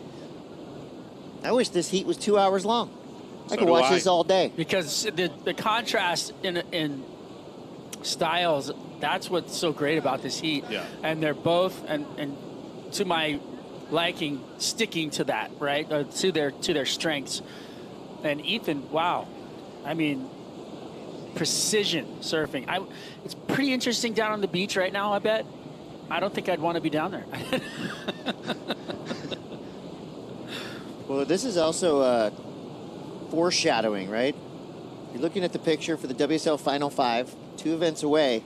But Ethan Ewing, he's probably got some revenge on his mind. Remember, at Lowers in 2024, Italo took him out in that Final 5 event. He was leading the majority of the heat, too. Had an 8. A lot of people call it still the best turn of the event, and yeah, let's see if he can close it out here. We'll see if he does get that revenge with 9 minutes to go. Waiting for these surfers to get more opportunity. While we wait, let's go down to the walkway, the gangplank, where we have our now infamous and awesome Red Bull Athlete Zone walkouts. Semifinals are about to be on. Caroline Marks, Luana Silva. I really like that they put him in close quarters too, right before they go surf their heat. That's like the quiet zone in the Red Bull Athlete area. And then you walk out into madness. That's why we're not allowed in that part. Caroline Marks walks out. It's a relatively chilly response, that because she's going up against Luana Silva, representing Brazil, and this is a big one for Caroline Marks. Remember, on the women's side of that Final 5 picture, 4 of 5 out of this contest. So the door is open, Caroline Marks. Now we hear the crowd go wild. Vamos dar uma salva de palmas, Luana Silva e Caroline Marques podem ir para a água. Bringing up against for world number 6. Olha a torcida da Lulu aí. Our inside pro surfing crew getting the angles. Johnny De Cesare, one of the best in the business. Yeah, definitely. And good contrast of styles. Next T2, Marksy typically looks for these right-handers, whereas Lulu, she's open to any kind of idea and tends to be on the bigger and better set waves out there, Chris. Throw with the umbrella when you just got ran over right there. You got to be on your toes on the beach here in Sacramento. Brazil's changed you, Chris. For some reason, you want to see blood elbows thrown everywhere. You want to see people fighting in the water. Let's go back to California and then, like, have a chill surf session soon. No chill. No, there's none We're of at the that back here. end of the tour, bro. This place is all love on the beach. It really is. And you, like, literally everywhere you go, it's just people are giving you high fives and they're stoked to see you in the water. They love it. I mean, I feel like this place with this many people, I see zero violence. Oh, the vibe is up. Yeah. Oh, I meant with Chris, like, in the water. Like, has he not been paddling around? I like paddle battles. I like paddle battles. He's just enjoying the aggressive nature of the Brazilian lifestyle. Ah. You know me, man. Playing into I'm it. all love. He did totally paddle up the inside of me the other day, though, and take my whip. But I do like to watch surfers have to earn it. And right now, Italo is going to have to earn it. He's on his 10th wave ridden for his next one. Pressureville, 4 right? throwaways in the rear view. This is where the rise to the occasion moment is what we're waiting for. Shaking his head, maybe disagreeing with that 7. You never know what's going on in the mind of Italo Ferreira. Yeah. Talking to himself. I feel like the judges got that right. They did. They did. I think it's the perfect score. If he landed out in the flats, bolts, yes. But this is the big one. Ethan Ewing. Lightning fast. Projections, you know. 6.43. Late to the party on 2 of the turns. Almost made it even cooler, though, Yeah. and more difficult. And we That- talk about somebody who's as precise as a surgeon. That first hack, though, wow. I love that. Speed, power, flow, Chris, surfing to the criteria on the better waves out there. And, of course, when it comes to using his elements or those elements in his favor, I feel like Ethan tends to be not only on the best waves out there, but doesn't try to oversurf them either. And maybe that's something that Ito has been trying so far in this heat, but talk about picture-perfect technique in the pocket the entire time. Boy, this guy definitely knows how to surf, doesn't he? Oh, yeah. He got a lot of projection off that lip, too. The way he pushed his legs and pushed into the lip to bounce off of it. It was beautiful. And where he is on the wave, and you said it, right in the pocket, he's like a baby kangaroo. He's like a Joey. He lives in the pocket. And he's always just right there in the most critical section of the wave, flirting with the white water. But then when he can put on the afterburners, you see him go on the open face. He does those kind of Mick Fanning-esque, like high, tight carves that give him a real speed burst on the way out. You know what's so funny that we were talking about fins earlier? Italo's also been riding those prototypes for a very long time. Kanoa's been on the same feature fin. So it's basically the DHD template, but instead of being in honeycomb, they're in fiberglass. So just a bit more stable, stiffer. To me personally, I love those things. Very similar to what John has with the TechFlex material too. It's good to be a fin nerd. Make you surf better if you pick the right fins. Here's your look at the race to the WSL Final 5, your current live, by the minute, updated Championship Tour rankings. Top 3 are out. That means room to grow for Italo Ferreira and Ethan Ewing. But number 4 and 5 locked in a battle right now in this heat. So whoever makes it through could potentially leapfrog. So Ethan Ewing could make his way up to 4. Italo could potentially make his way to 3. Griffin Colapinto, big finish here, a win. He could crack into that top 5 picture. Not much separating him and Ethan at the moment, but there is a big difference between 4 and 5, nearly 4,000 points right there. So, gotta watch out. Don't give him too much distance. Just win, baby. Sounds pretty simple, doesn't Sounds it? easy. That's the equation. Oh, just surf really good and win. This 3 is minutes left. This is a tough situation right here, you know, not having priority and needing that score. This is where all the pressure mounts. You got to try and sell your opponent on a wave. But Ethan is so smart in these heats. I mean, he really does have a heat IQ. Here's your Natura kayak recap. Italo having to crawl back up after landing a big air. Was rewarded, 7-point ride. Fans went wild. Then Ethan Ewing, savage answer back. Carve after carve, getting that big number, a massive 8-point ride for Ethan Ewing. I just love watching the surfboard. Take the body out of it and just see how that board redirects and on the rail and how much it works through the water. It's so fun to see. Watch this wrap. Oh, man. All right, Italo, no. Bad time to backwash. Didn't look like that wave was going to do anything for him. 10th wave rated now for Italo Ferreira. Inside of 2 minutes, you got the Banco do Brazil 2-minute warning. Things are getting quiet on the beach. Yeah, this is a totally different crowd now. Everyone's holding their breath. They're the 3rd backup board for Italo. And one thing I will say, 90 seconds to go, I'm surprised that after the 4.83, he hasn't even looked left another time. It's all been rights. There's a couple of lefts out there. There's options. You're looking for your best score of the heat. Bring something different. They already saw you go right with the 6.4 and with the 7. And let's be totally clear, he lands that cleanly. There's no doubt that's the single best maneuver of the event. But because it's dirty, rewarding him, and I like that they're adjusting with that too, Chris. 7 points in comparison to the big combo of Ethan Ewing. Well scored right there. Well, if Italo bows out in this heat, one Brazilian surfer will remain. It's a good one. Miguel Pupo, semi-finalist. Best result ever here in Brazil too. Yeah, so some big names out. Jordy Smith, current world #1, just went down in that quarterfinal heat 3. But Griffin Colapinto is a semifinalist. 45 seconds left. Crowd on their feet.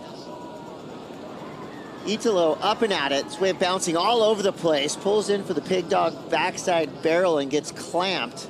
It's going to be a huge win for Ethan.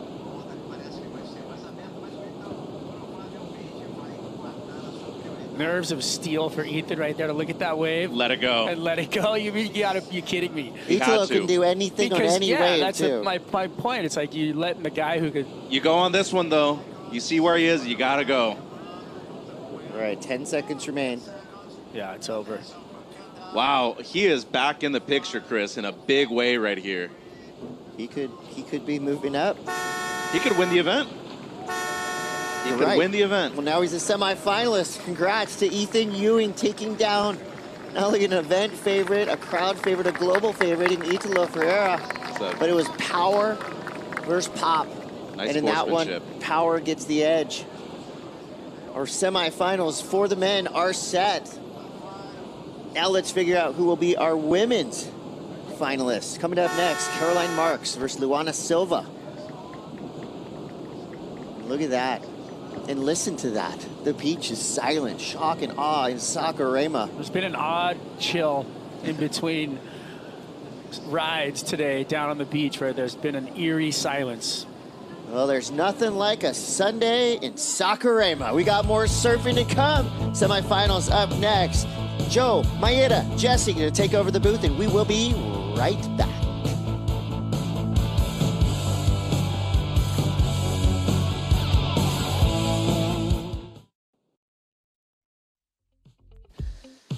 What a year it's been in 2025. We saw Tyler Wright pick up a major win at Pipeline over Katie Simmers. Then the yellow jersey started trading hands. Katie runner-up at Pipe, then won Abu Dhabi over Molly Picklum. Caroline Marks jumped into the storyline with a win at Portugal and Peniche. And then we saw the Gabriella Bryan take over, becoming clearly the most powerful surfer in the world. Isabella Nichols won the bell, calling it the best day of her life, winning that iconic trophy. And then Betty Lou Sakura Johnson took fire, beat Sally Fitzgibbons in the final on the Gold Coast. Gabby Bryan defended her event title at Margaret River, picking up her second win of the season. And then Betty Lou became a 2-event winner this year, taking out the win at Lower Trestles. And now we find ourselves here in Brazil, then J-Bay, then Tahiti. Those are the end of the regular season. All roads leading to the Lexus WSL Finals at Cloudbreak. Caroline Marks versus Luana Silva. Lulu with a chance to take this event win for the country of Brazil, and she's already firing away on the back end against Caroline Marks. Joe Turpel, Maeda Paps, and also Jessie Mendez in for the call. It's been since 1999.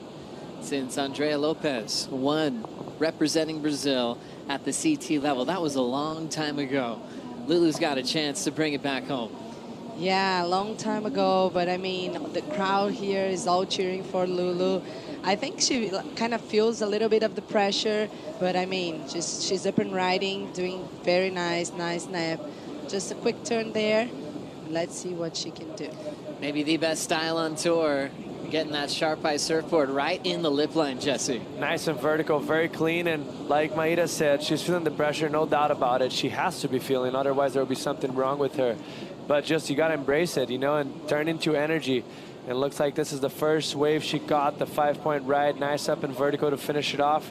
Just 2 quick waves, but applying pressure early on top of Caroline Marks. And that little fade just setting up this right-hand wall on her opener. Frames it up well for a vertical, so she knows how to identify the lip line. She's got a lot of waves to surf back home. Sunset Beach, probably the most famous. Loves surfing Haleiwa. Loves having a go at Pipeline. That's where her surfing life began, but her parents are from Brazil. Her dad was born in Sao Paulo, but at a young age moved way up north to Recife. And he's really proud of his daughter, Lulu. He gets a little emotional. He was happy that there's massage chairs in the Red Bull Athlete Zone. He's like, I need this. And he just took a little break before this heat starts. Her younger brother's there, but obviously finding a good connection with Leandro Dora as well, which all kicked off this year with the World Junior title, Maeda. Yeah, I interviewed her right in the beginning of the year, and she said that her goal was to make the cut because we know that she has been struggling a little bit to make the cut in the past seasons. And then once she went to the final in Bells Beach, she really released all this pressure. She knew that her surfing was there to beat the big names. And I think now she's way more confident. And also in this heat is a nice way to start, just to release the pressure, catch some good first, like quickly 2 good waves, and yeah, puts pressure against Caroline Marks. Caroline Marks, second semifinal appearance this year. Her first one was back at Portugal. So for Caroline Marks, it's been a little bit too long since she's been at this part of an event.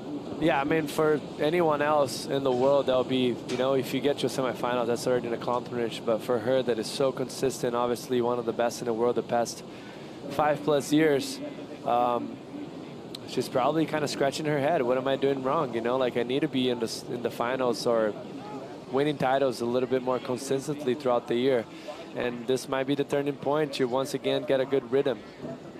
It's all about finding momentum in surfing. Caroline found it quick. She actually got a wild card into the CT when she was 13. She was just so talented, completely dominating all the U.S. champs titles, surfing a few divisions up, and she graduated from the amateurs so early. Got on tour, youngest to qualify at 15. World champ in 2023. As you see the energy on the beach, all supporting Luana Silva in this one. She's looking to make a final if she can. It'll be her second final of the season, as she was runner-up to Isabella at Bells Beach. I'm not sure how many people are here yet. Oh my God. We've heard a lot of guesstimations, but I mean, look at the beach, you can hold I it, like right? that one. Maybe 40,000 plus. The streets are packed, the restaurants are full.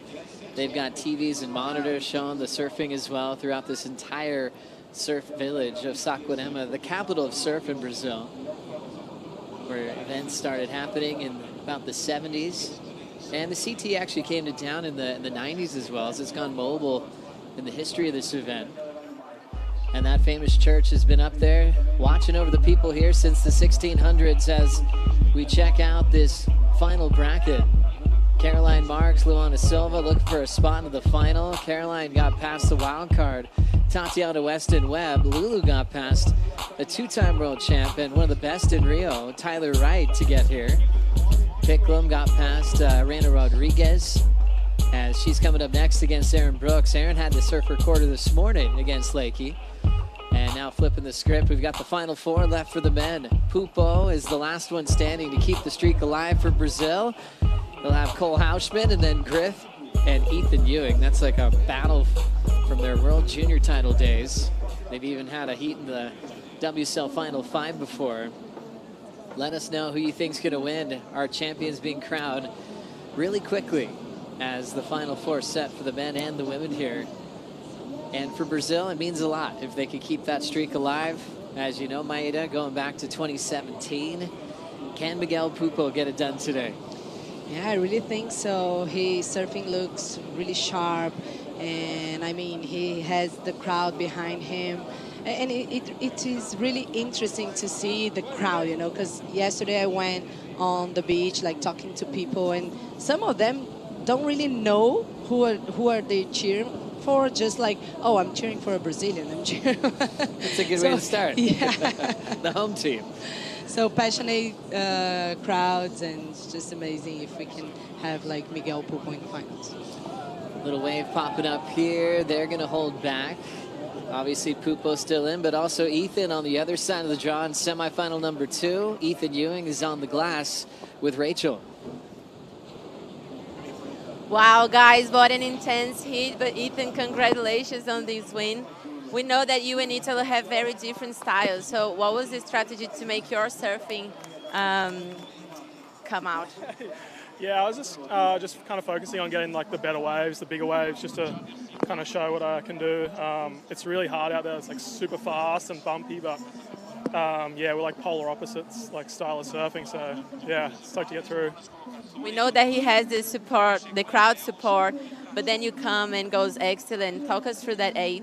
Yeah, he's definitely like the crowd favourite. Every time he runs down, the beach just erupts. So I was definitely playing into it a bit. But yeah, the wave kind of just did its thing. I kind of just rode it all the way to the end. But yeah, it felt pretty good. But we're going to get better in the next one. Now we're going to watch you in the semifinals. So go get some rest. And thank you very much. Congratulations again. Back to you guys. Thank you very much, Rachel, as you hear the crowd backing Luana Silva on that left.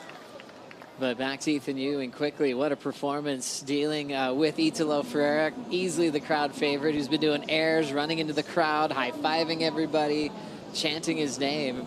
That was a big win for Ethan, knowing how to channel his own space and just reminding us that he's finaled out here before. He knows how to kind of pave his own way to the final, Jesse. I mean, he grew up on beach breaks, you know, at North Stretty. It looks like we had this wave from Lulu, very dynamic finish right there for her. She was able to kind of transition it a little bit shorter to make sure she was getting in time for that closeout.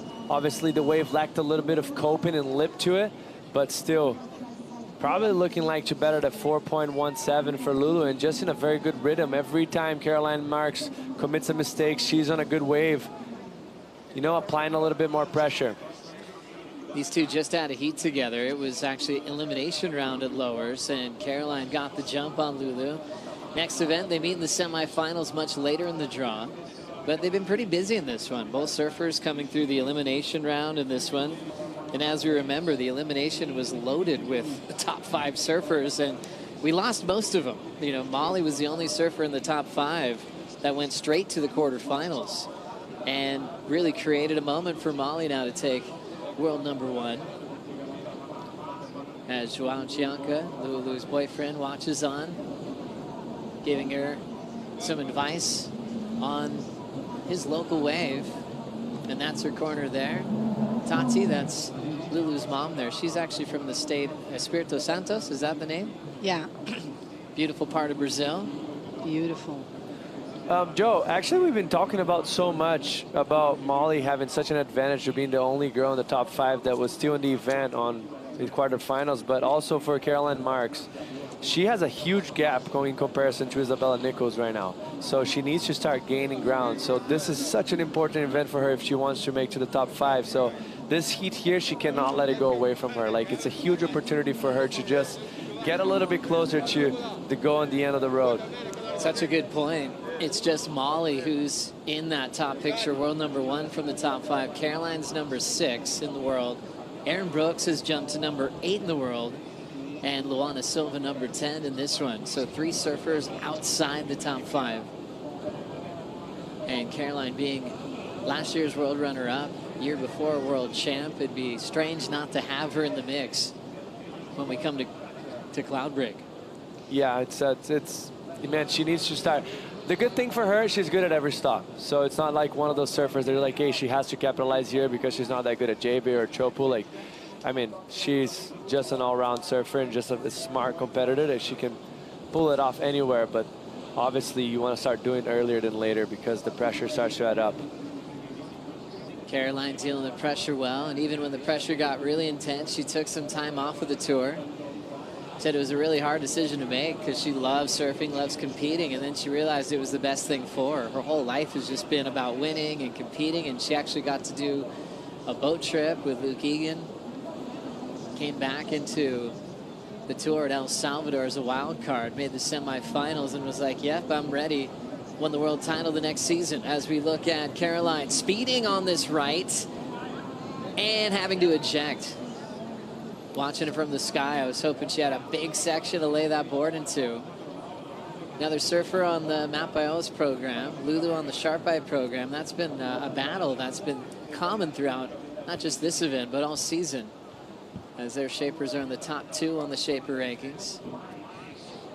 Lulu controlling this one so far with a 5 and a 4.17. And for her to experience, we talked about this before, getting past the cut and not having to be so stressed out about it. You know, we really saw her open up with her brand of surfing following the final of Bells.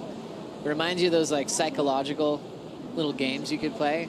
Hey, go ride this wave, do a floater. If you land it, you get $1 million, and then see what happens to your body. You know, you could have landed like 20 all day, and then you're just like feeling the pressure of a moment. You know, for these athletes, when their job is on the line, how stiff that can make you feel. You can make wrong decisions with priority. And then when you're freed up and you can just do whatever you want. Excited to see what Lulu does from here to J-Bay and also Tahiti, which will be her first starts at those events. As we look at CT by the numbers, upset losses this year in 2025. You know, when a lower seed beats a higher seed, it's Caroline Marks with 7 this year. Molly Picklum with 6, Katie Simmers with 6, and Tyler Wright with 5. Caroline trying to get back into the top 5 and pick up her 2nd win of the season. Taking the Olympic gold last year in Tahiti. As we look at Lulu with a fun-looking right. She'll drive into this first section and overcooks it and goes down. She had so much planned for that first turn. This is the type of mistake that you're not supposed to commit against someone like Caroline Marks. You don't want to leave the door open, and every time you get an opportunity, you need to capitalize. That looked like a beautiful way for Luana, just overcommitting, getting a little bit too high. She does it very well. She does a high line to generate speed so she can unleash and use her rail surfing on the open face that it's what she's known for. But right there, you're going to see just getting above the lip those fins, and what it does, it disengage, and it gives that sense of uncontrol, and that's what happened. Coming in stuck. Joan looked stoked, and then, I don't know, he's still very positive, which is a good thing, but that was a missed opportunity for her. Great to see Lulu representing Brazil on tour. You know, as we know, Tati taking 4 events off. It was fun to see 2 representatives in the event from this country. And there was a while there where the opportunities kind of disappeared for young women coming up in Brazil. There was just a lack of events for a while. Remember, Wiggly Dantas was trying to help out and throwing events for some young girls to compete in. But for a while, we saw an absence of backup to Silvana Lima for a very long time. And it feels like things are turning around in such a positive way. I mentioned Andrea Lopez, who won this event in '99. She's a surf coach, works with the Brazilian Surf Federation these days. And just with this great coastline and all the winning that's happening on the men's side of world titles, it'd be nice to see in the next few years if there's a few more contenders, you know, on the women's tour as well. Yeah, for sure, Joe. That's why it's so nice to have these girls like Luana and Tati, all of them, like, showing that it is possible. And now we have a bunch of the girls like Laura Haupt, Sofia Medina, all the girls on the Challenger Series who also are an examples for the rookies. Oh, it's great to see. Fun watching Sofia Medina get some clips and really show that she's got a great heart as a competitor as well. With now an exciting time for the women with the tour expanding next year to top 24 in the world. Be great to see how that affects the tour next year, just with more names coming off the Challenger Series, more wild cards. Everything starting at Bells Beach next year and finishing at Pipeline. Paddling into this one is Caroline Marks from Melbourne Beach, Florida. And now up, first section, it's a quick little tag. And she'll step off a really short but meaningful wave, being it's her real first completion in the matchup with Lulu. Anything changing drastically as the tide's dropping out? A couple of short waves in the last couple of minutes here. I think it's just the short waves are kind of just related to how they're approaching the lineup. I think that there's good waves still coming in. As you can see, this wave approaching right there, a beautiful A-frame. Just Caroline Marks very out of rhythm right now. And Lulu got some better quality waves, and the very good one she got, she found on the first turn. Looks like she's gonna have another chance right here. This is a solid wall for a moment, but steps off.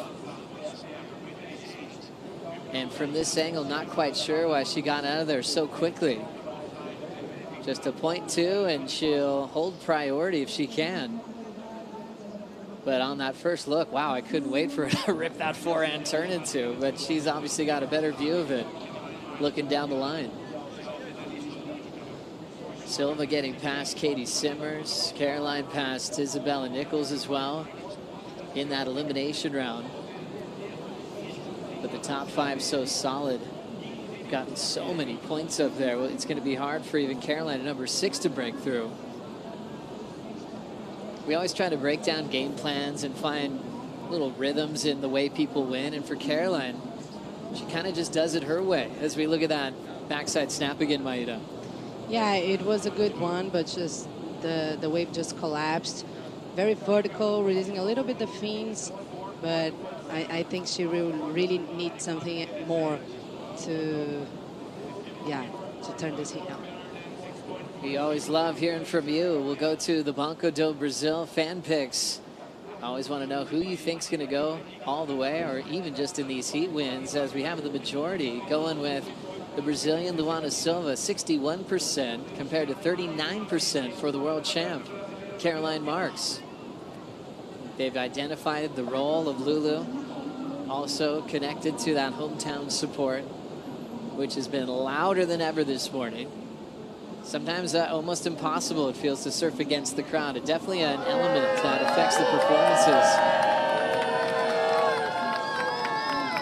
And Joey, look, very interesting strategy Luana playing right now, because I felt I think she just started very fast this heat just to remove all the pressure, but when the conditions are like this, kind of getting a little slow sometimes, now she has the 2 best numbers of the heat. Well, we've seen the evolution of the live scoring system. We always like to shout out the great late Manozul who brought that to surfing. It changed everything. You used to surf your heat, come into the beach and wonder what you got. Everyone just had to write down scores. So you're guessing in your head what you're getting, what your opponent might be getting. Once it was a live score, you got to hear it once it factored into the screen. You'd hear Paulo Issa or an announcer relay it out to the water. Sometimes it was easy to hear, sometimes it wasn't. Now we're in the Apple Watch era. So for Lulu, she could have seen quickly, Caroline didn't get much, little buzz on her watch, 277. She's like, I'm out of here, I'll hold priority.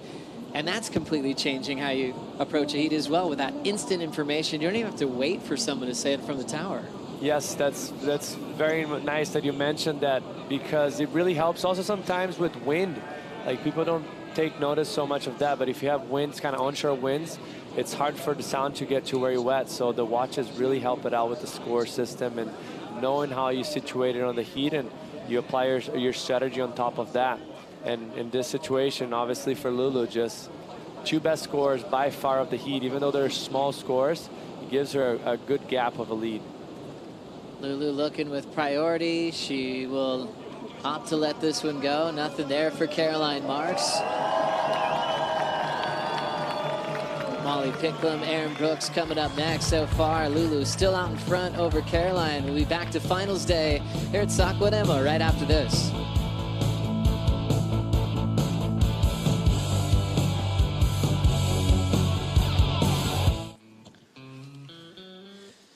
It's a gorgeous Sunday here in Saquarema for finals day for the VIVO Rio Pro presented by Corona Cero. Semi-final number 2.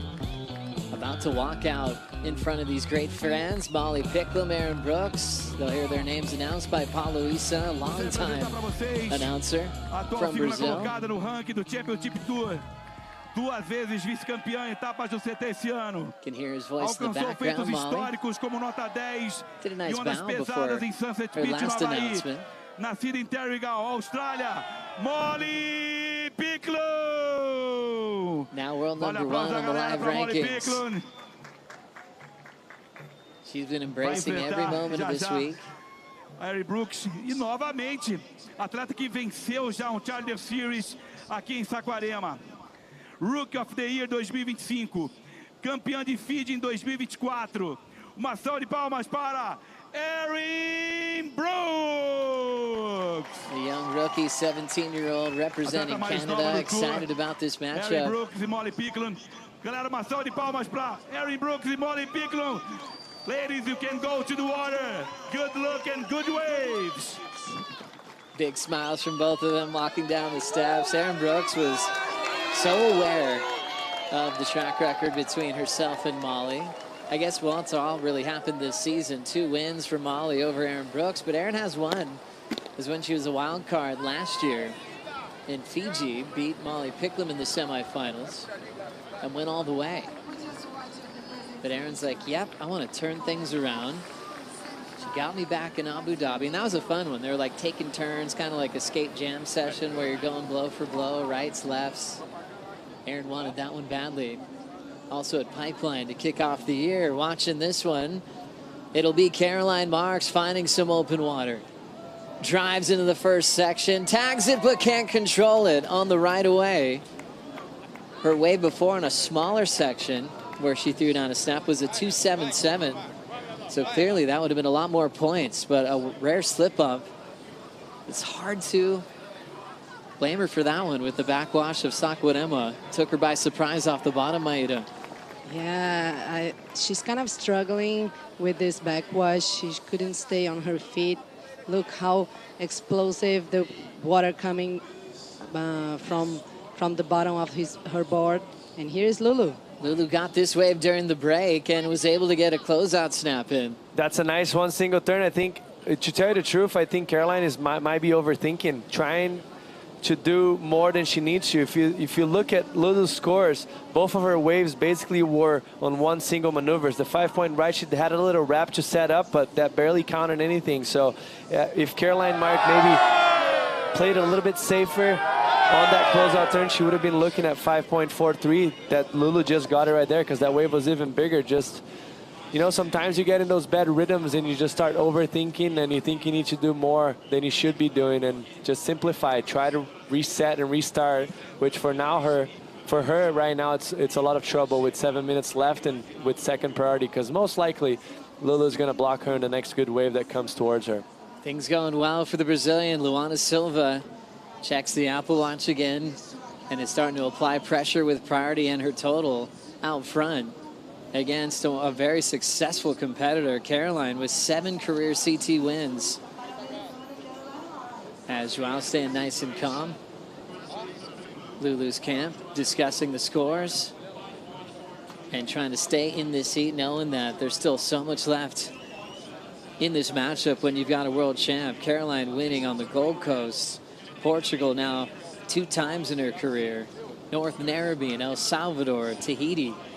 And that Tahiti, when I'm not talking Olympics, the CT back in 2023 had a chance to go 3 in a row at El Salvador. And when she got an equal 9th there, she repeated that result at Bells, the Gold Coast, and Margaret River. That saw her slide out of the top 5. Then Caroline picked up a better rhythm at her new home break of lower trestles and got a quarterfinal finish. She's already improved on her result here from last year. Caroline took an equal 5th away from Saquarema. Now it's equal 3rd if she can't find the score. A 7.66. Before we were trying to get into the breakdown of how people win, though. And Caroline's, it's hard to identify. Gosh, she'll just be in the right place at the right time. It's hard to put your finger on it. She can just win. She'll figure it out. And it's not like a textbook routine. It's kind of just Caroline's way. It's not a specific condition as well. She kind of wins in every condition, and she grinds through tricky heats, and she gets 2 9s if she needs to. So yeah, I like that you mentioned that, Joe, because it's a very unique approach, and usually that's why it surprises me so much with the fact that in the last 30 minutes she's only got a 2.77 and 0.8. Like, and I've seen a lot of scoring potential go by her, and she's like just kind of putting herself in a weird rhythm right now. She tends to stay really positive, especially in warm-ups. As we watch an important ride here for Caroline, she'll hold back. Lulu managing the clock, her lead and priority. And the more time that ticks away, Lulu's doing her job really well. But in the warm-up to events, we're talking to people that have worked with Caroline over the years. They say typically she comes in very positive. You know, even if they go, oh, maybe she's not going to be too happy with the surf, and she's always on the real high positive side compared to like a Lakey who's kind of hard on herself. She's always expecting more, going, oh man, I wasn't ripping, and everyone's like, no, you were. You know, Caroline's kind of usually in that happy place of like, everything's feeling good. And I think that headspace applies to heats where she's not overly stressed when maybe others would be. It's a good thing about it. Obviously, they're all humans. I'm sure they go through ups and downs, but yeah, you'd rather be on the positive side when you're a competitive surfer or any athlete in the world, because let's see. Might turn it out here. Important wave here. There's the backwash. She'll ride through, but nothing left for her to play with. She has to step right out. The whole crew And that's Trying Fabio to. Silva, pointing there. Yeah. She's got about 8 coaches right now in the athlete zone, doesn't she? Which one does she listen to? Dad? Leandro? To tell you the truth, I don't think she's seen any of them because they're like obviously inside, so there's a lot of shade. It's hard for you to look when you're that far. You know, with the sunshade and all of that, it's hard to identify what your coach is saying. But I noticed that Leandro has a towel there, so maybe she's looking at that red towel. Here's the Natura Kayak recap. Luana Silva with a lot on the line. She has a chance to bring home a title for Brazil. It's been since Andrea Lopez in 1999. She's dealing with Caroline Marks, but Caroline has really just had this completion. 2.77. And that's been it. A couple of falls with the backwash, and really just one single major move has been the difference for Luana Silva, Maida. Yeah, Luana Silva is so on top of it. Just played a very nice strategic, but this is live. Caroline Marks trying to get in this heat. There's a little snap there through the backwash, second turn in the pocket, just smaller wave that didn't have a whole lot in it.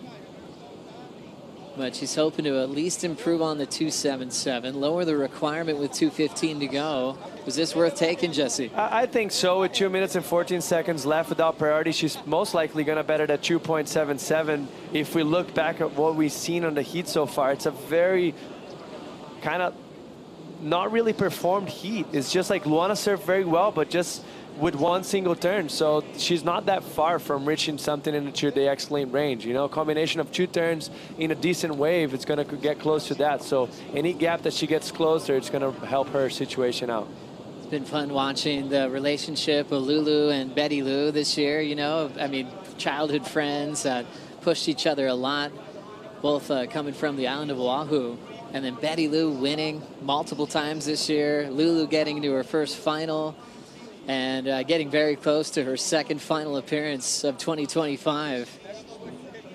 Paddling into this one, Caroline Marks under priority is going to try to make something out of nothing here, and she just already over it. That wave just stayed really flat. Yeah, I feel like Caroline positioned herself kind of poorly in this heat, and Lulu taking advantage of it, not like putting herself back into the spot and making sure that Caroline was kind of away, because that's less work for Lulu to block her. So Lulu making sure she's moving way further in. You can see the waves breaking out the back, and that's not even a set with the tide getting lower, pushing into the outside bank, and Lulu taking advantage. Very smart surfing so far for her. Lulu controlling priority, doing a good job to pretend she was interested in that wave. Caroline did improve to a 3.8 on that smaller wave 2-turn combo, chasing a 6.63. And Lulu looks like she's committed to take Caroline off this wave. She will use priority here. Nice fun bowl for Lulu. Up, she'll kind of slide out a little bit on the bottom turn. So very much of a defensive strategy. Nothing changing in Lulu's top 2. Caroline's got 15 seconds. And these sets are breaking much further out the back with this tide dropping out. Caroline is towards the shoulder of it, but with only 5 seconds, she's going to have to punch through. Lulu has just made her second final of the season, but more importantly, her first final in Brazil with a chance to win this event for the hometown crowd.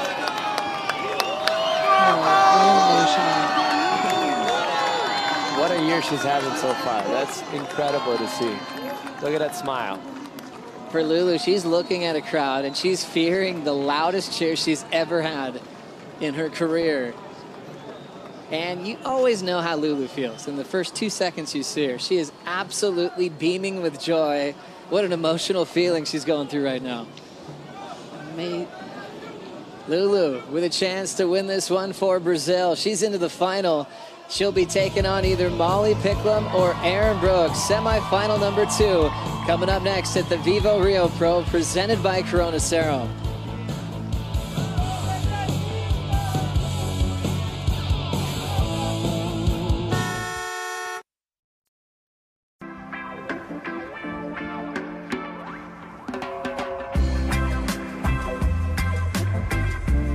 Sem dúvidas, uma das marcas registradas de Saquarema é a Igreja Nossa Senhora de Nazaré.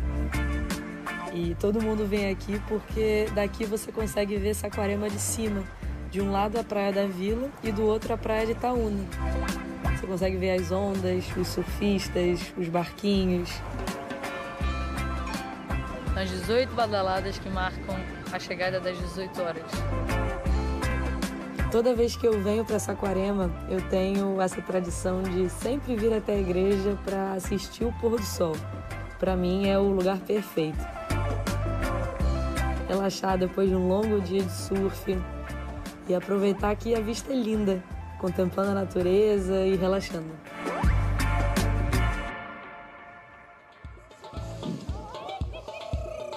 There's a lot of happy people on the beach, running right with Luana Silva, and she can't stop laughing. Entering her first final, representing the country of Brazil here on Brazilian soil. It's going to be a big final for Lulu, and she'll have a chance to try to win this event for all these incredible fans on the beach at Itaúna today. It's a perfect day for a finals day. Clean conditions, fun waves, and Lulu is feeling the moment. And she'll be either with Molly Picklum or with Aaron Brooks.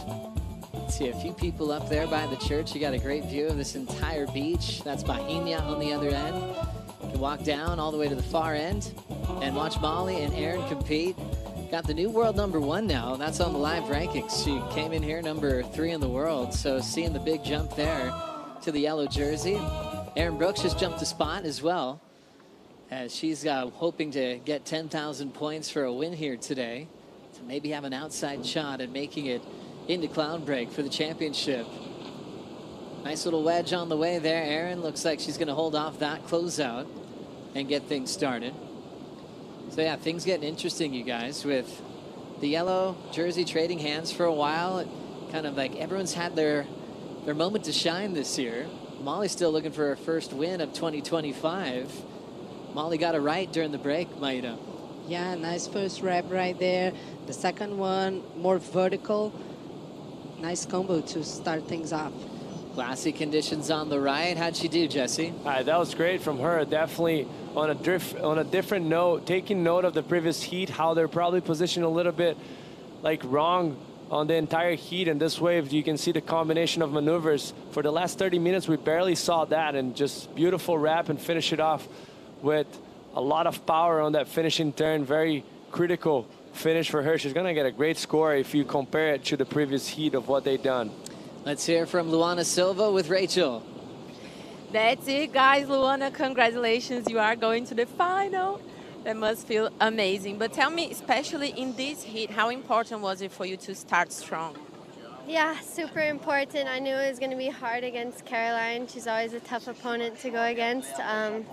But I just had to hold my ground. It wasn't easy out there. I mean, I think the waves it was changing a lot. The waves are picking up a lot. I think where we were sitting, we were on the inside. But it kind of went into my favor in the last few minutes to just stay on the inside with her. Agora em português, conta pra gente como é que foi essa emoção dessa bateria. Você consegue descrever? E também o quão importante é chegar na final nessa etapa. Muito importante. É loucura com doideira, não sei explicar muito, sem palavras. Quando eu entrei no mar, eu olhei para trás, eu vi a praia tipo cheia, lotada. Nunca vivi uma coisa dessa, então é muito legal fazer parte de Finals Day aqui em Saquarema. Amazing, congratulations and good luck in the final.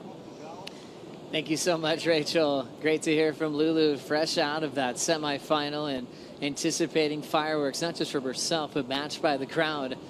Coming up soon, either Molly or Aaron Brooks will be there. Maida, anything she said specifically in Portuguese there? Yeah, she said that it's craziness with madness. I don't know, something like this.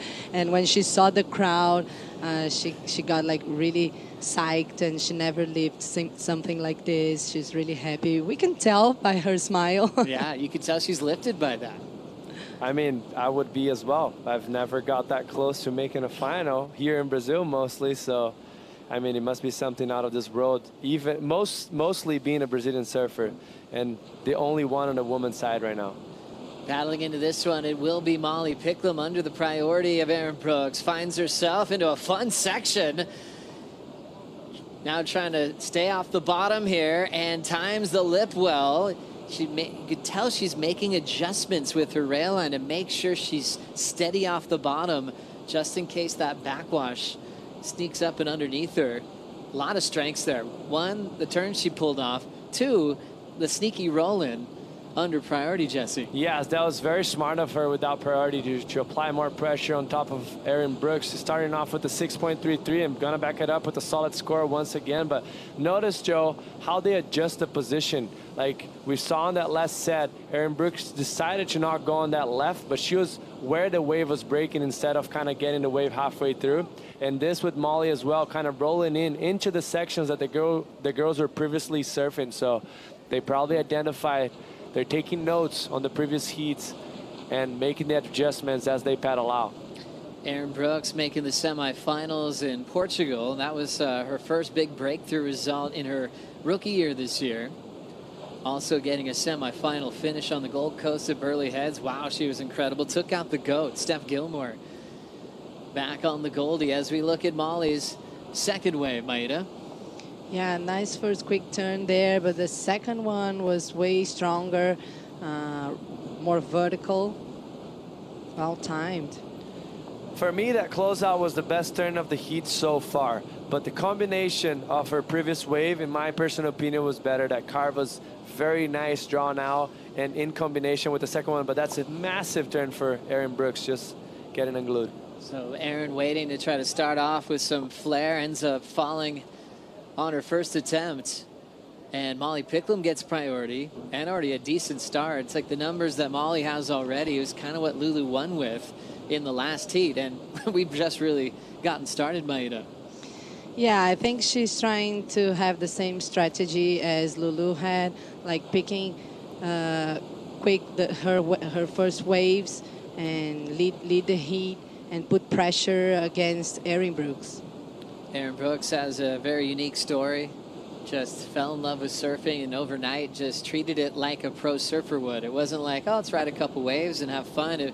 She was directly inspired by the best surfers in the world. We have this great WSL Rising Tides program brought to you by Body Glove, and the old editions of it, you see a tiny little Erin Brooks. So I was like, any questions for the best surfers in the world? And everyone's heart's pounding through their chest going, like, Erin's just like, hand up, asking Carissa Moore about everything and how to succeed. And all of a sudden, she's on tour overnight. It was crazy. And I think that's why she keeps going like to every Rising Tides. Like I met her here. She went there and she was really like responding all the girls and get in touch with them, like pushing them on the waves. So I think maybe she's just like giving it back. Hey, literally did they know that there was a spy in those gatherings that they had on the Rising Tides that was going to smoke them in a few years to come? Next round that asks questions like, hey, wait a second. Wait, let me like go deeper to know who you are first, and then I'll answer you. How serious are you about this? Because I might have a world title on the line very soon. Yeah, she's awesome. I think maybe one of the best pool surfers we've seen. They'll just book out, pools like in Waco for a few days, and Erin will just do full rotation after full rotation, front side, back side, get back over to Hawaii, work with Kehea Hart, and just make sure she's got everything checked as far as being well-rounded on tour. And she's having an amazing career so far. Like, she's won an event so young. This year has been great. She made the cut, but I had to surf with her right after the finals at lower stressors, and she came up to me and was like, yeah, kind of bummed, like I haven't won an event yet this year. And I'm like, oh, it's okay, give yourself forgiveness, give yourself time, you're so young and you're doing so well. It's like, yeah, but this person's winning, I need to win as well. So it just shows it comes from her, like it's natural, like she's that type of person, that competitiveness, it's in her blood. And right here it's a huge chance. She's won here before, and the waves are suiting her very nicely. She does have a big rock in front of her, Molly Picklum, but let's see how it goes. Molly with priority, looking interested in this one. On her third wave, looking to improve on a 5.17. Nice light feed on that open face hook. She'll transition down to the bottom here. Good section to lay into. Money turn for Molly. Out in front, kind of feeling her way in the pocket as it goes off speed. You could tell she was kind of trying to find the samba rhythm on that backwash beat, and she did well. 3 waves for Molly have been stellar. Erin still just waiting to really get involved here. Yeah, I mean, she's really dealing well with the backwash, you know, like the bounces of the wave, and put three nice turns right there. Let's see if she can throw the 5.17. It's been a very consistent year for Molly Picklum. 6 semifinal appearances just in 2025, and now world #1 on the live rankings. Semifinal at Pipe, Portugal, El Salvador, semi in Abu Dhabi in the pool format as well. Runner-up in the final at lower trestles to Betty Lou. What'd you see, Jesse? I mean, just a beautiful wave selection from her. The second turn, waits for the timing for the wave to get nice and steep.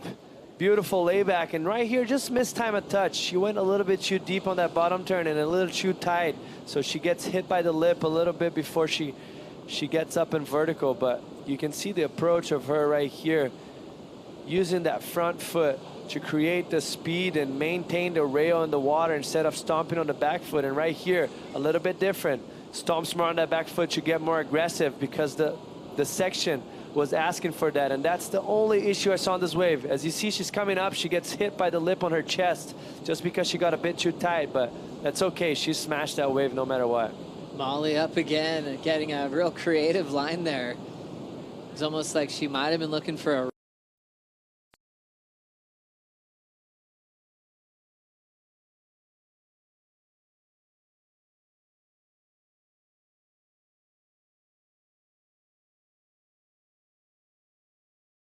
the 5's gone. Just feeling the flow and rhythm here in the second semifinal. I saw her in the Red Bull Athlete Zone before. She's just been cruising. Some people have gone pretty far to check out different parts of Brazil, taking an hour drive up north, and she's like, well, I've just kind of stayed put. I just wanted to stay in the zone and take advantage of some calm moments on the lay days and making sure her boards feel good. She's got Ryan Fletcher around. Fletch works for her management company these days. And so for Fletch, he used to be very busy when he was the Rip Curl pit boss. Now that he's working for Molly's management, he can just focus on Molly, and they kind of do their own thing. They stay in separate accommodations, and Fletch is like, well, I'm here if you need me. And they've got a really cool thing going. She keeping things light this year, deciding not to work with a serious coach, and Fletch is just there for support, accommodations, everything else she needs to perform at her best. Yeah, and I think her vibes, I mean, her mood really suits here Brazil, because she's always happy and she likes this kind of vibe, like the crowd cheering for her. And we have many people here in Brazil that really loves her surfing. Erin Brooks paddling hard for this one. Let's see her wind up. Crushes the first section, but she can't hang on. That's the problem here of hitting the lip. It's like, it's very unforgiving. It just has a lot of wobble in it. It's sticky. Like you have to really match the power and create some flow to generate the speed throughout the lip. Otherwise, it just happens what it just happened to Erin Brooks right there. Kind of like what we saw in Caroline's bigger set wave, big snap. You saw the backwash affect the landing. That one, Erin tried to rip everything off the top, and she'll still be incomplete. Molly, a 6.33 and a 6.73 out front, getting past Erin Brooks a couple of times this year. And she's looking to keep that hot streak alive. Molly's done that to some surfers on tour, where once she gets a roll against you, she can keep it going. As we take another angle on this turn from Erin Brooks, Maida. Yeah, it was a nice snap, but she couldn't stay on her feet. A little late right there. I mean, the conditions are completely different from the day that she won here in the Challenger Series. We saw her winning more towards the left waves. I mean, she's just lacking a little bit in finding good opportunities there. 18:50 on the clock. We'll see if Erin Brooks could try to turn this semifinal around. So far, so good for Australia's Molly Picklum. And these two meeting with each other a few times in the past. Their first matchup was last year at Cloudbreak, when Erin Brooks was just a wild card and beat Molly in the semifinals. But this year, it's been all about Molly Picklum getting the wins. Pipeline in Abu Dhabi. Now into their third matchup in Erin's true solid rookie season on tour. But she's still not quite content with it. Like, you know, sorry. you're talking about Molly obviously taking usually the route that no one's expect. Like, she's kind of quiet right there, and then she might get in the final and just take the biggest bite of the cake. But for Erin Brooks, like, she's doing so well. Look at that, going against, you know, number 3 in the world and having those head-to-head matchups. Like, it just freaks me out how young she is and how much passion and competitive she has in her strength. Oh, she's so fired up. She's had a lot of success already, winning here in Saquarema on the Challenger Series level. Erin Brooks also winning the CS on the Gold Coast with the 10-point ride for backdooring a crazy right-hand tube. Another stumble from Erin Brooks. Yeah, kind of weird. She couldn't manage to stay on her feet in many waves. So yeah, we'll see if she can clean it up. Obviously, in a day where we're scoring single maneuvers really well, 17 minutes is just so much time, and especially for Erin, who's spicy, she's fiery. If she sees an air section, she'll go for it. So we'll see what she has planned. She's worked with a lot of great people. Shane Doran was with her at Pipeline. He had a great quote during that event where he's like, if you see a more hardworking, dedicated surfer, I haven't seen them. Erin Brooks is just beyond, puts everything in to her program as a pro surfer, and she's working with Snake at the moment. As we see Molly enjoying these rights here at Itaúna, way out in front of the Rookie on Tour. Back for more on Finals Day after this.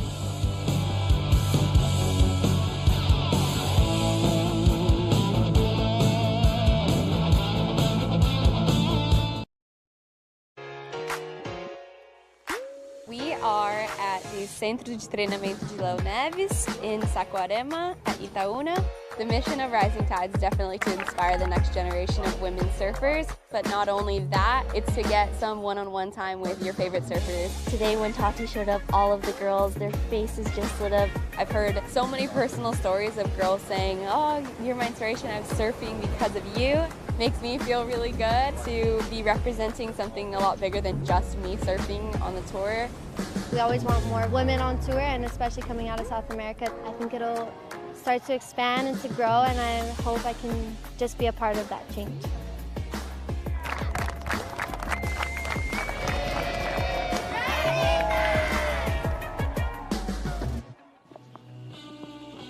Another stellar edition of the WSL Rising Tides, presented by Body Glove, and so many young surfers with a great future, getting to hang out with the best surfers in the world, and even surfers that represent their home country, like Lulu and Tatiana Weston Webb, as we continue on down the line with Erin Brooks, searching for something to work with. It's been a tough one.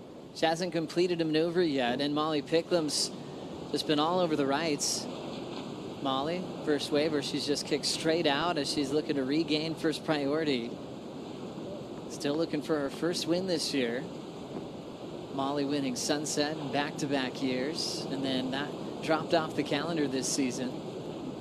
So she wants to win somewhere new, and you know, J-Bay's back on the calendar. She finaled there 2 years ago against Lakey Peterson. It was off the calendar last year because of the Olympics that Molly was a part of, representing Australia. So she'll be happy to get back there where she podiumed in the past.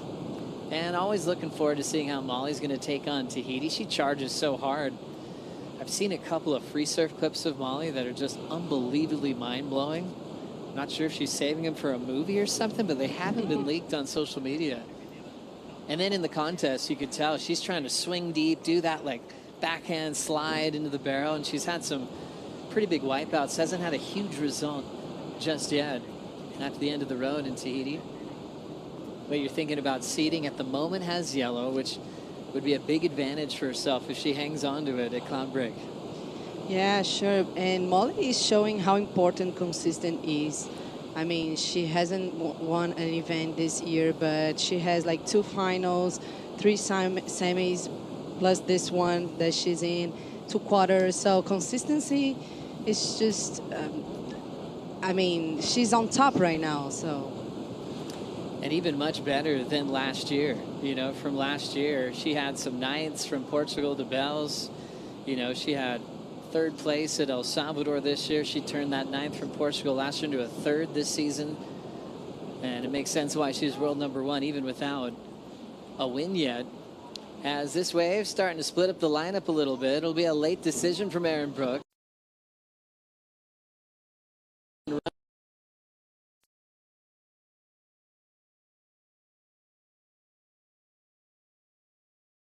We previously had on semifinals heat 1, like just one getting away with the murder, just being smart, more selective, a little bit calmer on the approach of the waves, and the other one just struggling to find anything to save their lives. And it's so easy to say it, and for people watching on the beach, what's the recipe for you to change that around? But once you're in it, time's clocking, pressure is building, you start to apply more pressure into yourself, and you start to complicate things. You almost just got to try and reset, you know, take a breather, let a wave or two go by and not try to force anything and then restart it, everything again. But it's very easy saying sitting down here, mostly Molly sitting with priority, but that's kind of the recipe right now. She needs to kind of, you know, slow herself down and put herself in a good wave and just do simple, solid surfing because she's going to get a big score. Erin doing so many great things. Remember the Padang Cup a couple of years ago, surfing against men and making the final with guys like Clay Marzo. That was just unbelievable. And then the pipe event last winter, getting that win in that invite event at Pipeline. And that 10-point ride at on the Gold Coast as well. Yeah, just many moments there. She's just taken our attention in such a great way. It's that once in a generation type of talent, and we know everyone was calling maybe the rookie that can be a world champion in their first year, just like Steph did in 2007. But the tour is better than it's ever been, and I think she's been going through those moments of actually expecting herself to kind of have that kind of season and walking away from tougher results. Semi-final 1 coming up next. Paulo Issa on the tower, announcing Pupo and Cole Hirschman. Para apresentar a primeira bateria semifinal do Vivo Rio Pro. Vamos ter brasileiro na água. Não precisa nem de ficha para falar desse cara. Dos maiores nomes do surf brasileiro de todos os tempos. Vencedor de uma das etapas mais importantes do circuito mundial no Tahiti. Esse cara que hoje é treinado pelo campeão mundial Adriano de Souza. Vários títulos, entrou em 2011. Tem o nosso abraço, tem o nosso carinho, tem o nosso amor. Miguel Pupo!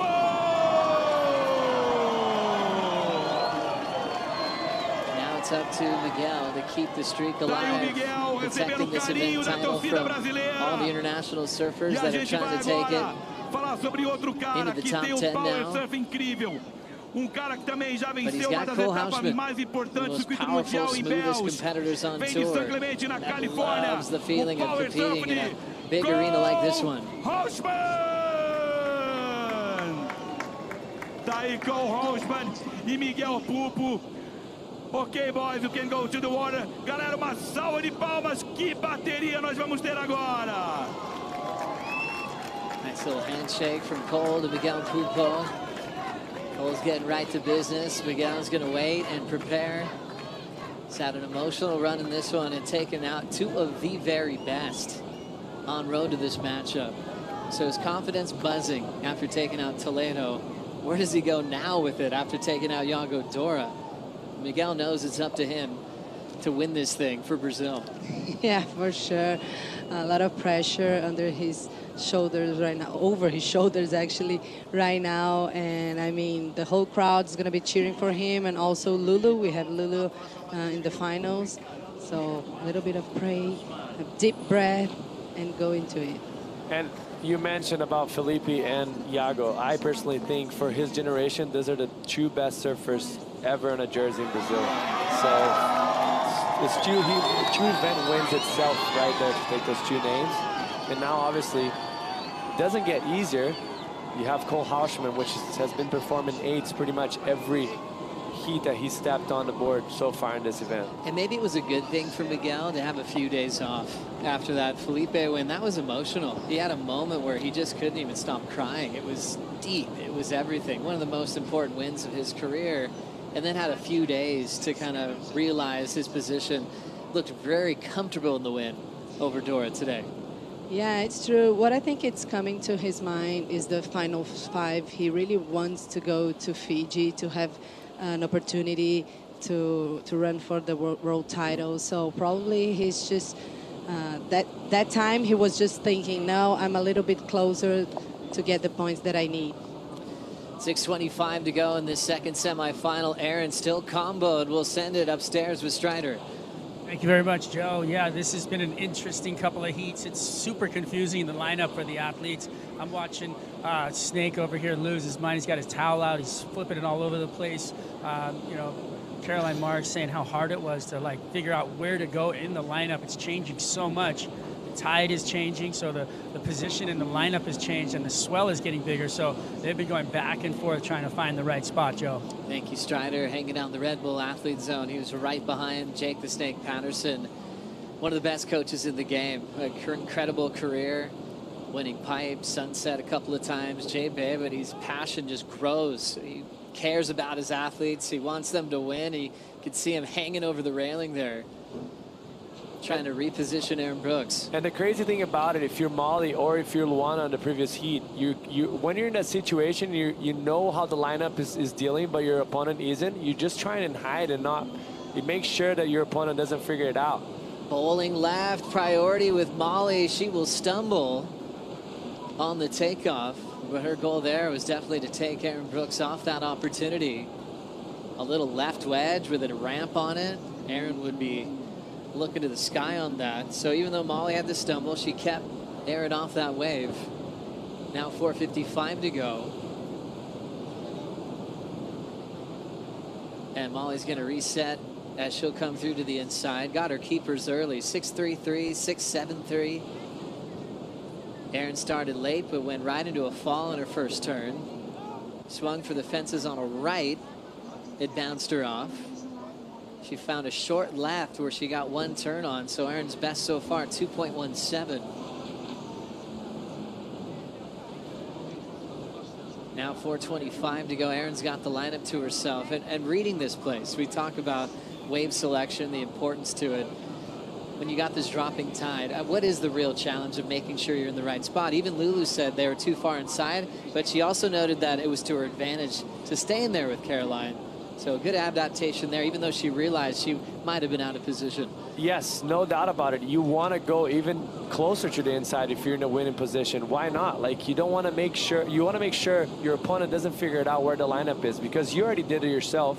You're already running away with 13.06 for Molly Picklin, so you just want to make sure you don't set up your opponent for success. So Molly was very smart, saw that first wave coming in. It looked a bit shouldery, but she was like, hey, I'll go, I'll make sure she doesn't catch a 5 or a 6 right here. And I put herself out of a situation because it looked like out the back there's sets that were breaking, and they might have been kind of good because you could see that Snake was kind of bummed the whole time. So it's a win-win for Molly, and she's playing a very smart heat right now. Sometimes it's incredible when you see surfers will just actually out-position themselves on purpose if they know their opponent is off the mark. 3 on the clock. We're seeing lines come through. Aaron's with priority. Can she pull off a miracle in 3 minutes and get 2 new waves? Looking at this first one, she's going to have to punch through. And Molly getting a little bit closer to a final. This was the last thing those top 5 surfers wanted, and we lost 4 of them in the elimination round.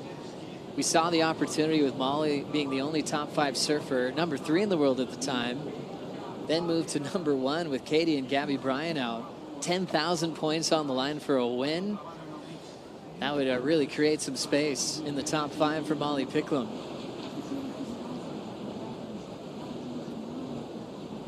Quiet ocean at the moment. Pupo and Hauschman preparing their game plan coming up next. It's up to Pupo to keep the streak alive for Brazil.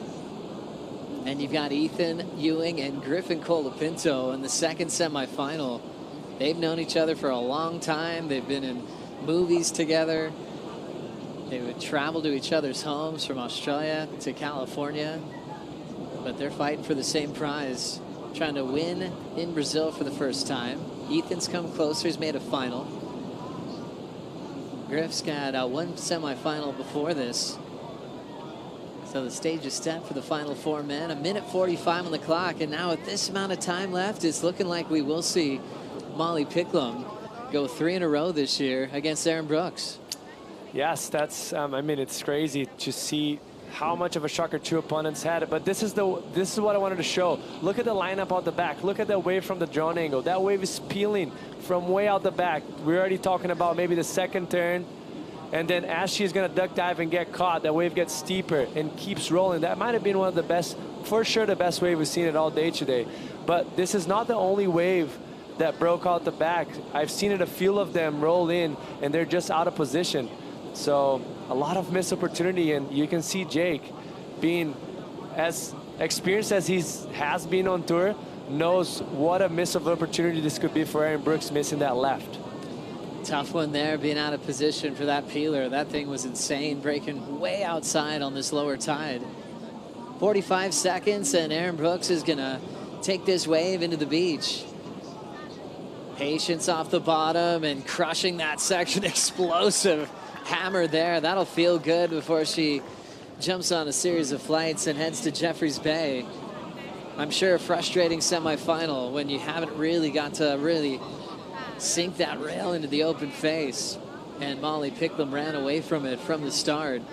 This rivalry is just starting to build, and the rookie will transition to J-Bay and learn from her mistakes. Snake's one of those guys who's going to tell you exactly what happened, Maida. So she'll have a nice moment with her coach, and she'll have to be open-minded there, because Snake's probably got a few notes written down.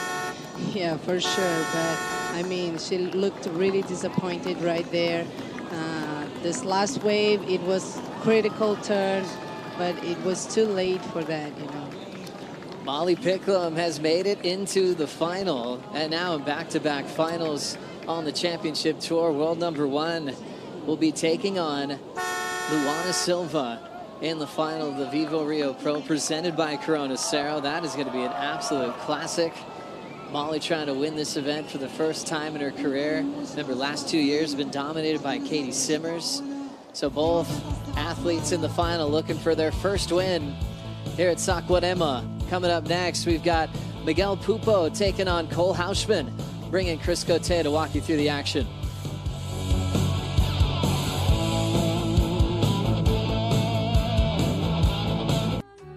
The VIVO Rio Pro presented by Corona Cero is brought to you by VIVO, official sponsor of the WSL in Brazil.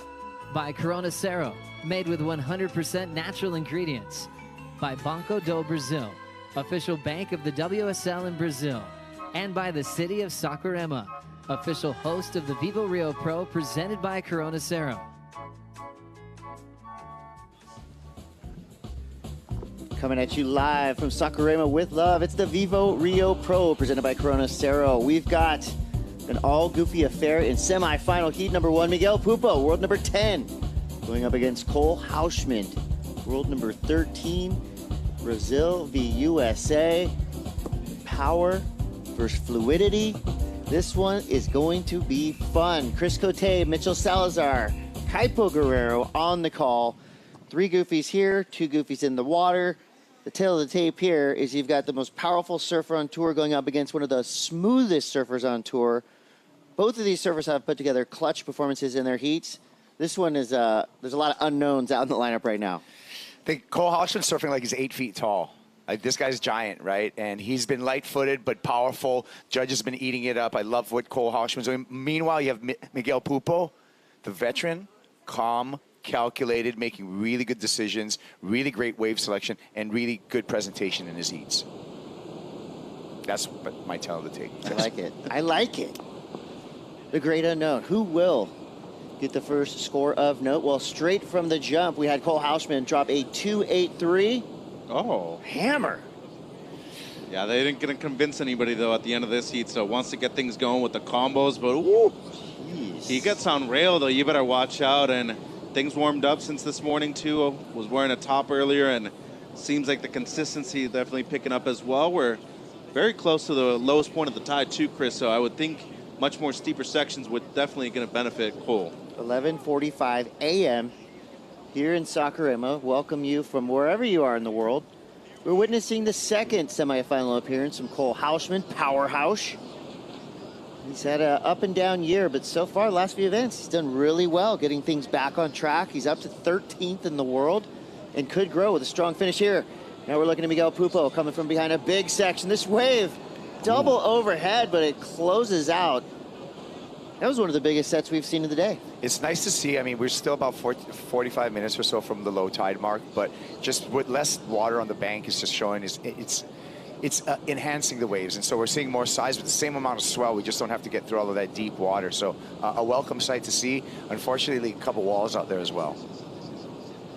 I'm thinking about the rankings. 2 events left. J-Bay, Tahiti. Just a couple of heats left here at the VIVO Rio Pro. Miguel Pupo now on his way back out.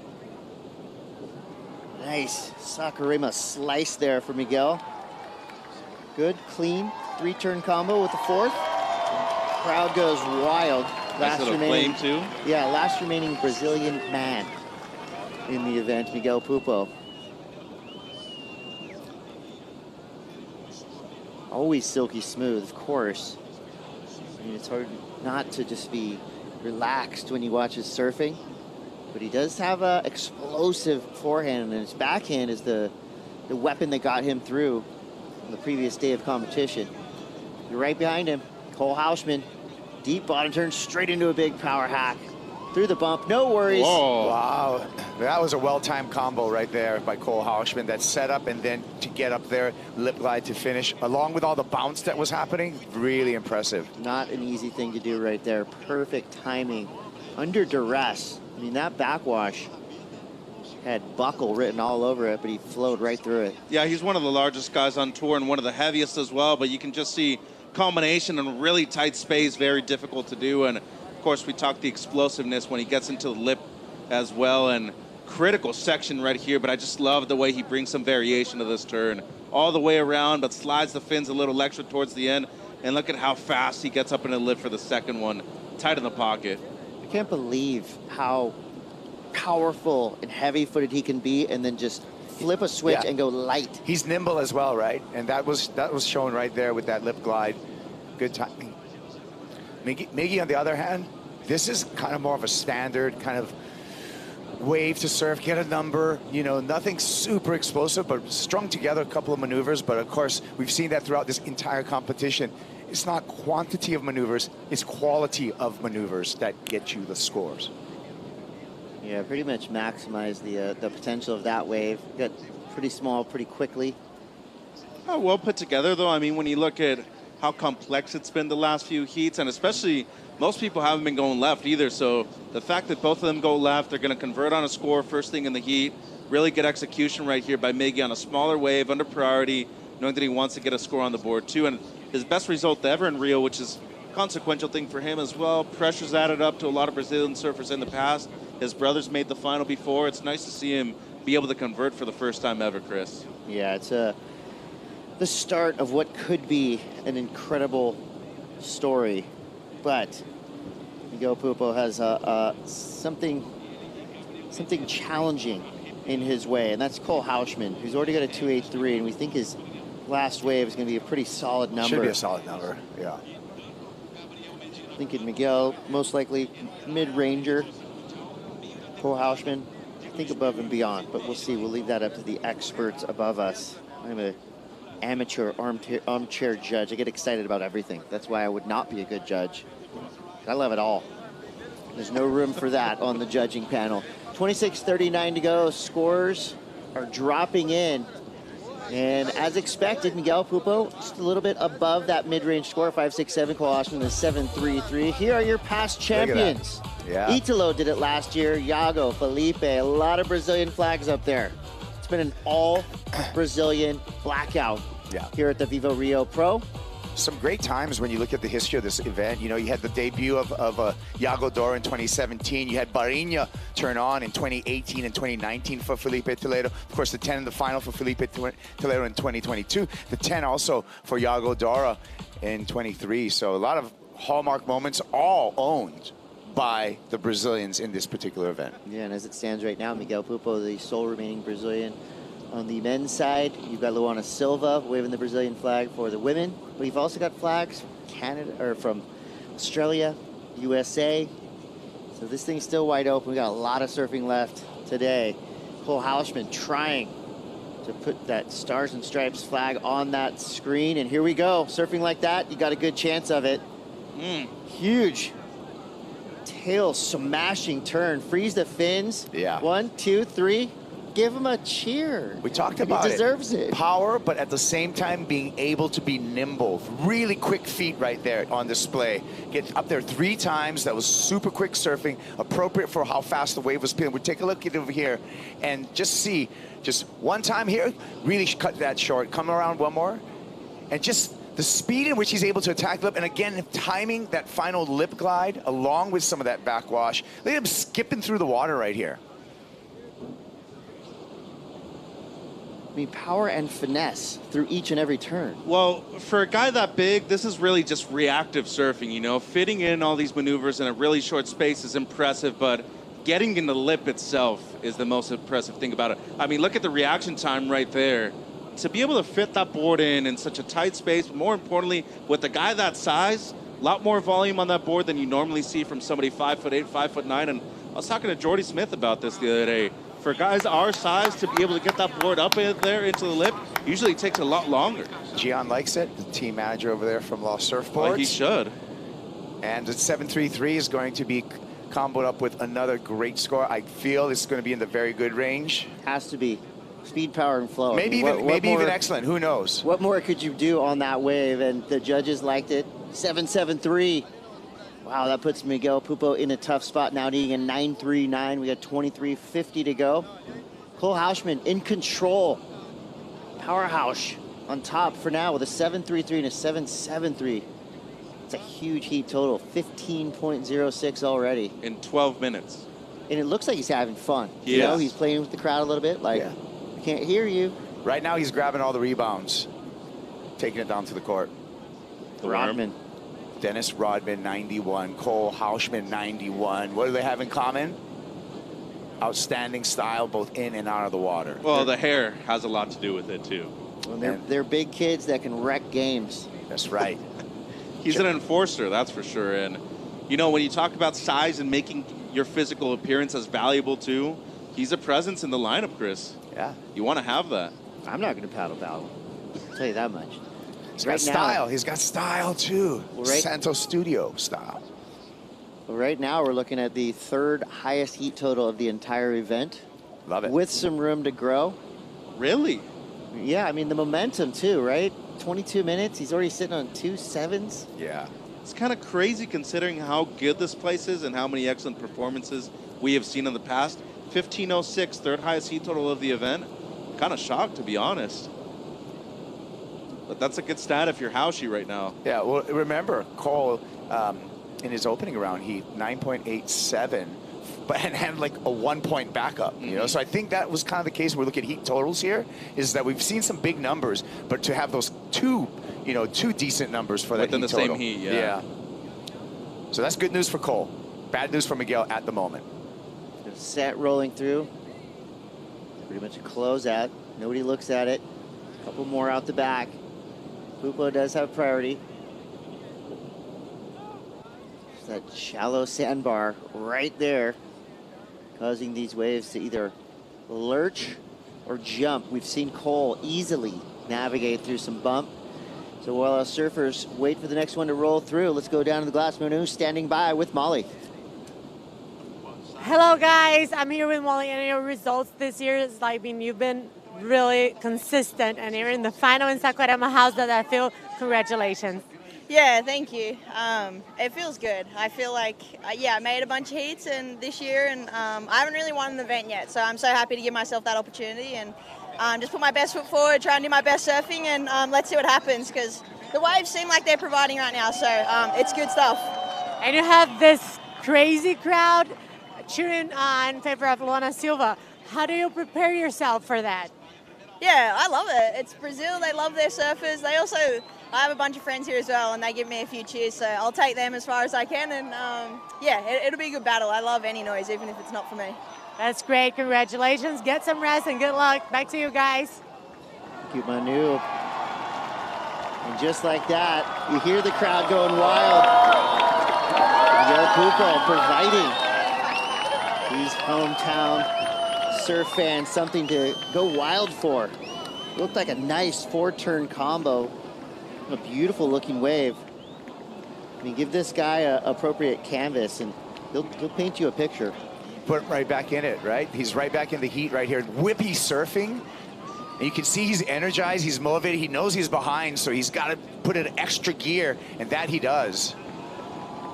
I just really like the element of speed on this wave. It's a big contrast to Cole surfing at the moment, and I know there's nothing as impactful as the turns that we've seen in the couple of sevens of Cole Hausman so far, but we talk about 4 quality maneuvers in a row without a single hiccup, speed, power, flow, in transition, and especially under pressure too. Kept his head in a cooler the entire time, Chris, and you can just see right here, when he truly extends, he keeps that speed down the line the entire time, and great variation by Miggy so far. I feel like this should be a great response to Haushi's couple of sevens. And, you know, we're all good footers in here. There's a lot of good footers out there watching. Didn't that wave just look so fun? I mean, all the way down the line. I don't think many people probably could have surfed it as well as he did. I just like that he upped the tempo on that compared to his previous waves. It was clearly that he was trying to surf faster than to, you know, to really get back into the game. I think, like I said, when I saw the wave, he's right back in the game now, just waiting for that score. But I would suppose it's going to be right around Cole's scores. I love the Mortal Kombat finishing move too. The last turn was real good, real strong, fast, whippy. Well, he looked like Scorpion on that one, or Sub-Zero. You could almost hear it at the very end. Finish him. The judges do appreciate a strong finish as well. Not only that, and when you present it with emotion and a lot of good body language too, which he did, to me, if it ain't the best of the heat, it should be very comparable to the 7.73. Once again, different ways to approach a certain wave, but in the end, the result's the same. Great surfing. And at a good point of the heat too. It's not like there's 10 minutes left, still half of the heat left. No doubt. So we're waiting for the scores to come through from our judges. Cole Hausman now out the back with priority. Miguel Pupo would need a 9.39. Most likely will come on the strength of 2 scores. He's throwing away a 0.5 and most likely will throw away a 5.67, but there you go. Just as right we thought. back in at a 7.33, so matches Cole Hausman's first big score. A point spread amongst the judges, though. You know, you got 2 7s and an 8 right there, so yeah, some difference. That's, I guess, why we have 5 different opinions up there. Yeah, international panel, male and female, experts in their field. It's been nice and clean throughout this entire contest. I haven't heard any controversies. Just a great job. It would have been nice for judges. Italo to get a 10. I thought that was a 10. He thought it was a 10. He flashed 10 fingers to the beach. That's a good country. Here we go. On his backhand, this is the direction that Miguel took to get to this point, and he goes down. 17:20 to go. And that's going to be nothing much for Miguel Pupo. So while we wait for our surfers to reset and regroup, let's figure it out. Where's Waz? Where's Waz? We're down here on the beach. We got a bunch of friends over here. Say hi to everybody. It's pretty amazing down here, the vibe. Everybody's ready for Miggy Pupo. Let's go! They want it. They're trying to send it out to him. They want him to get that next score. It's going to be hard to deal with Cole Power Hausman, but you know what? He's got it. The smoothest guy out of the Brazilian crew is our last man standing. Let's see if he can bring it home. All right, you guys, Miguel Pupo! Let's go! Inciting the local crowd to get hyped. It's really easy to do. You just yell the name of a Brazilian surfer and everyone's going to cheer. 16:30 now. Looks like a set rolling through. It's starting to get really nice looking out there. Look, glassy, slight offshore breeze, still air wind.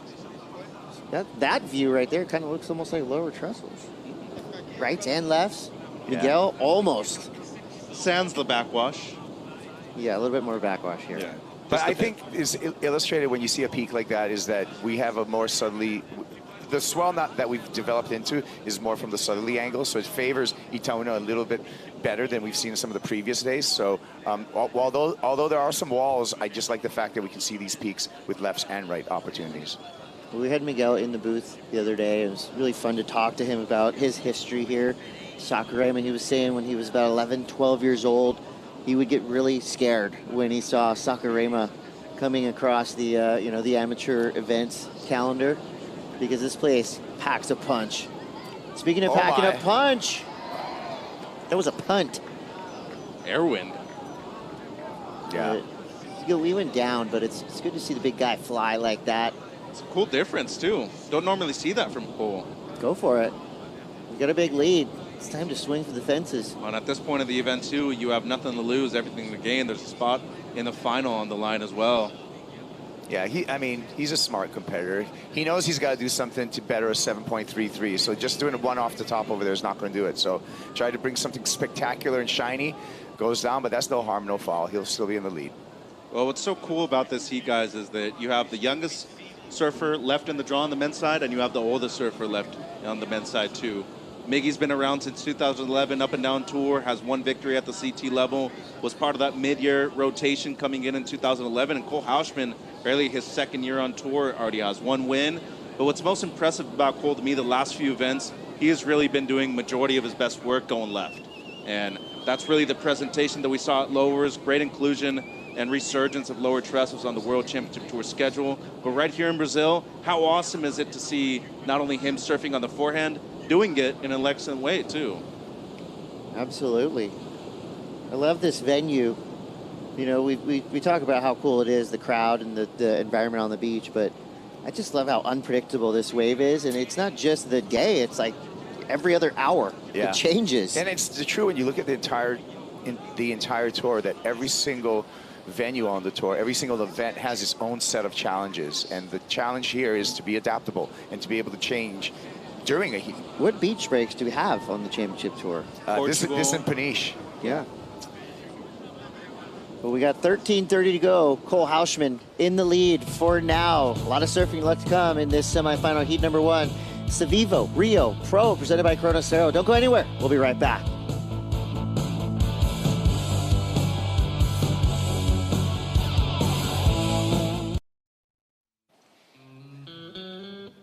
Welcome back to the VIVO Rio Pro. This is the Pulse. When you ask yourself, well, how did we get here? We'll explain right now. Miggy, the Dragon Slayer. This was his clutch wave on his backhand, making his way all the way through quarterfinals into the semis, going up against Cole Hauschman right now. Took down event favorite Iago Adora. Miguel Pupo is on a roll, but he's going up against the powerhouse, Cole Hauschman. Yeah, Cole Hauschman in this quarterfinal number 2. All California quarterfinal. Cole took to the backhand here. This was his highest score in this heat on the backhand, 7.83, even without the finish, up against Jake Marshall. And it was a really, really tight heat between the two of them, but it was Cole who came out. Here we go back to San Clemente. Griffin Colapinto flew through this quarterfinal heat number 3. This was the best air show of the day for sure, maybe of the event, and took down world number 1, Jordy Smith. Yeah, good to see him not only get back into the rim, but have a good event here in Brazil once again. This is his second semifinal in a row right here in Saquarema, and doing it against world number 1, Jordy Smith. It was a big task, and he passed it with flying colors, Chris, especially when it comes to these rotations on the right-handers. Yeah, a lot of fans on the beach going wild for Griffin Colapinto, almost adopted here in Brazil with his fan base. Yeah, early season slump? What slump? Griffin Colapinto's on a roll. Ethan Ewing knifing his way through the other event favorite, Italo Ferreira. So love to see Ethan Ewing stick to his strengths, and that is being one of the most technically savvy surfers on the planet, using his rails to blast through Italo Ferreira, who was looking like he was on a good one. Ethan drops an 8 and put the crowd in silence. The whole beach, you could hear a pin drop. And that's probably what the feeling is like right now on the sand with 9:50 to go. You can feel the crowd trying to will him away right now. Cole Hauschman is in that top priority spot.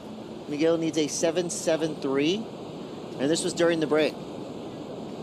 So this came through as a 6-5, not enough to get him into the lead, but just under 10 minutes now, gets a little hung up on the one big carve, got a little layback jam in the pocket, and great rebound. Unfortunately for him, the first turn just got a little stuck, not as high impact as he would have wanted to, and still going to match the best of the heat here, Kais, but some good surfing nonetheless.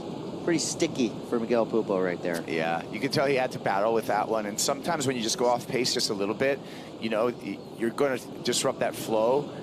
And this was like a little bit of the stickiness right here we're talking about. Little too long on that heel rail, gets caught behind, has to make up some ground, but then all of a sudden now you're kind of off pace and you're not going to get that super clean finish. Literally on his heels through a couple of those bottom turns, which, I mean, 6'5", still good, but not enough. He needs 7.73. Nobody told them. What? What'd you say? And we still haven't even seen the aerial attempts for Miggy either. All right, 8.5 on the clock for now. Hausschmidt still in the lead. Quick look to the beach for Miguel Pupo. Wait for the next set to roll through. Let's get fired up. It's almost as like if I can hear AC/DC thunderstruck in my ears as we prepare for semifinal heat number 2. USA v Australia. Number 9 in the world versus number 6 in the world. Both surfers with a lot to prove. Griffin Colapinto, number 99, the adopted son of Saquarema. Current number 7. Excuse me, things are changing by the minute. So trying to fight his way into the final 5 picture. So far, it's been so good for Griffin Colapinto. Ethan Ewing entrenched in the final 5 for now, sitting at number 4. By the end of this heat, those numbers could change. Yes, they could. Yeah, good friends, these two. And opts for the trunks, too. Ethan Ewing, in comparison to his short sleeve in the previous heat, tends to warm up this part of the day right here in Saquarema. I know, for some reason, the last 3 heats, he's wanted to be in a full suit. Pretty nice out there, though, especially when you're moving around that much. Comfort. Yeah. Comfort is king. High fives down the line. Griff has this one 2-1 over Ethan Ewing. Another super, exciting one to think about. It's going to be a contrast, right? We know what Griff's going to do. Likely, we're going to see some errors. And we know what Ethan's going to do. Likely, we're going to see some sharp rail work. I hope that happens for both of them. I actually hope they reverse rolls and we see. Ethan goes out and does a backflip? Yeah. Please, why not? Look at this crowd, so thick. I mean, walk on people's head out into the lineup, Crocodile Dundee style. All right, Miguel Pupo, oververt. His first backside snap here. This one looks like it could be growing through the inside, building up some speed. Here comes the backwash. Does he time it right? Almost. His foot is still on his board.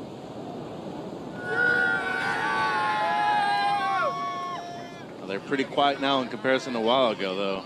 6 minutes to go, and he's still needing close to an 8-point ride. And not for lack of trying, though. Last few waves got in close. And right here, Hauschi, you got to play the patience game. Make sure that you're out there and be aware of where Miggy is at every given time. And he was close with the rotation right here. And it just seems like he catches the outside rail a bit too much. And Look that's at an he's unforced trying. error. He's trying to hang on. But still, we go back to the same thing. Italo getting the 7 a few heats ago. It was dirty. Even if you ride out from that, is it still the 8 that you're needing? Probably not. Got to go back out there and catch another wave. And Hausschmidt is just trying to protect his house right now, just holding on priority, good heat control, smart surfing. When you get the lead and you got priority, just guard that, guard the peak, you know? You don't move unless you need to. Yeah. I mean, it's pretty basic. He made a couple of strategic errors in the previous round, and pretty sure he's learned his lesson since. So might as well control the peak, make sure that you're on the best wave in these next 5 minutes. Keep Miggy off of it, too. Just loving the look of this lineup. I mean, we've seen different flavors of Saquarema throughout the entirety of this event. Hard to believe that we've only had 2 full days of competition because there's been so much happening in and around this whole town and on this beach. I've been getting my mail forwarded over here. We've been here for so long. It's just not a bad place to be. No one's gonna Feel bad for us. No. This is paradise. Surf City Saquarema showing in and out of the water. And what an epic, epic crowd. I'm going to go out on a limb, though, and say when it comes to today's conditions, I think this is the best heat I've seen in terms of equally both the rights and the lefts being good. Yeah, and the scores are kind of telling that story as well. You got close to 14 points. You're having standout heat, in my opinion. Yeah. Good to see. Finally, right, we get to a point of the tide where I feel like, especially with the swell direction, as you were mentioning, looks great out there. Oh, and look at that. That's 30 to 40,000 people. That's some humanity right there. Yeah, on the beach. And everybody is so enthused and so friendly in this giant crowd. And look, they're all watching this. There's no soccer balls flying right now. They're all engaged in what's happening in the water. They got one of their own out there at the moment. This is going to be a hell of a happy hour later. 3 minutes, 30 seconds left. Miguel Pupo needs a 7.73. There's the view the surfers see. And they're really looking. You see the red and blue right there, the priority system. That's how they know who's got priority. Of course, we have elite level beach announcers making sure they know the conditions. Hats off to the tourism competition crew, to the whole Brazilian team that put all of this, basically a city on the sand together for this event. Probably some of the biggest activations we've seen on tour all year long. Oh, definitely the most fun. There's a zip line on the beach. Come on. Here's your Natua Kayak recap. It's been about the powerhouse, but Miguel Pupo has kept things pretty tight. Each of them have a 7.33, but Cole Hausman has the edge with a 7.73. Yeah, no, it's been a very competitive heat so far, and Cole's just been on the better waves at the right time, too. 7.33 on this one, his best 7.73. So nearly 16 points by the surfer out of San Clemente. Gian Bernini, team manager for Mayhem, likes it. And then Miggy answered back afterwards, Kibes. Yeah, Miggy matched it right here. 4 quick turns, turned up the speed for Miguel Pupo. 7.33 here, got him right back in the game. Some of the accelerators. Ooh. Nice finish, too. And just personal opinion, Chris, 15 years on tour, up and down, I get it. One of the most underrated careers in the history of professional surfing to me. He's a Hall of Famer, no doubt. Easily. He's had some of the most memorable rides, too. Think of a wave he had at Pipeline, performances in Tahiti. The guy's a hammer. And Snapper rocks everywhere. Yeah, semifinals in Snapper. A gentleman, super nice guy. Yeah. Family guy, great underrated dad. style. Yeah. Well, all that goes out the window now. He's got to get evil because it's the Banco do Brasil 2-minute warning. And let me pose something to you guys. He's not that far away from making it to the final 5 either. Right. He's right there. He gets on a roll, 3 events in a row where he's making either quarters or the semis, and some people do bad. Well, we can say the same thing about Cole Hausman. 100%. 100%. 1,000% even. Do you believe in that much percentage? Hey, we all know math. There's only 100%. There's not 150. I love you guys. The percentage now of Miguel Pupo getting a 7.73 is pretty low because Cole Hausman does have priority, and he's locked in. He's got Miguel Pupo in a tractor beam right now. He's not going to let him out of his sight. Vizsla CT Shaper rankings. Cole Hausman is a minute away from getting another Mayhem into a final. I mean, that is a blowout this year. Minimum 8,000 points. Oh, it looks like an easy decision right here. Look at this left peeking up right there for Cole Hausman. He's going to turn and burn. Here we go. Powerhouse. 40 seconds. A little anticlimactic, but now Miguel Pupo's out the back. His pick of waves. This might be the last wave of the series right here.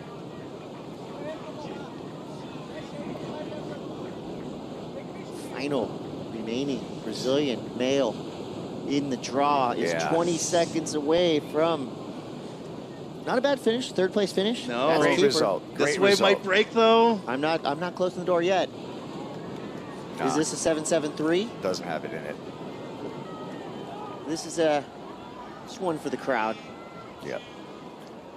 I don't know if he goes upside down on a big back 5. I don't know. Not even that. Oop. Done. Great result. Hey. I mean, nonetheless, semifinal, your best result so far this year. You're in the top 10. It's huge for him. And also congratulations. You handle the pressure, but hats off to Hauschi. It's been since 2016 that any other flag has flown as the champion of this event. Cole Hauschman, a finalist here at the VIVO Rio Pro, presented by Cero. We got a big, powerful, goofy footer in the finals. Coming up next, you've got two sharp regular footers, Griffin Colapinto versus Ethan Ewing. Semifinal heat number 2 is underway. We're gonna take a quick break. We'll be right back. Who will be our second finalist? You're gonna have to stay tuned to find out. It's the VIVO Rio Pro. We'll be right back.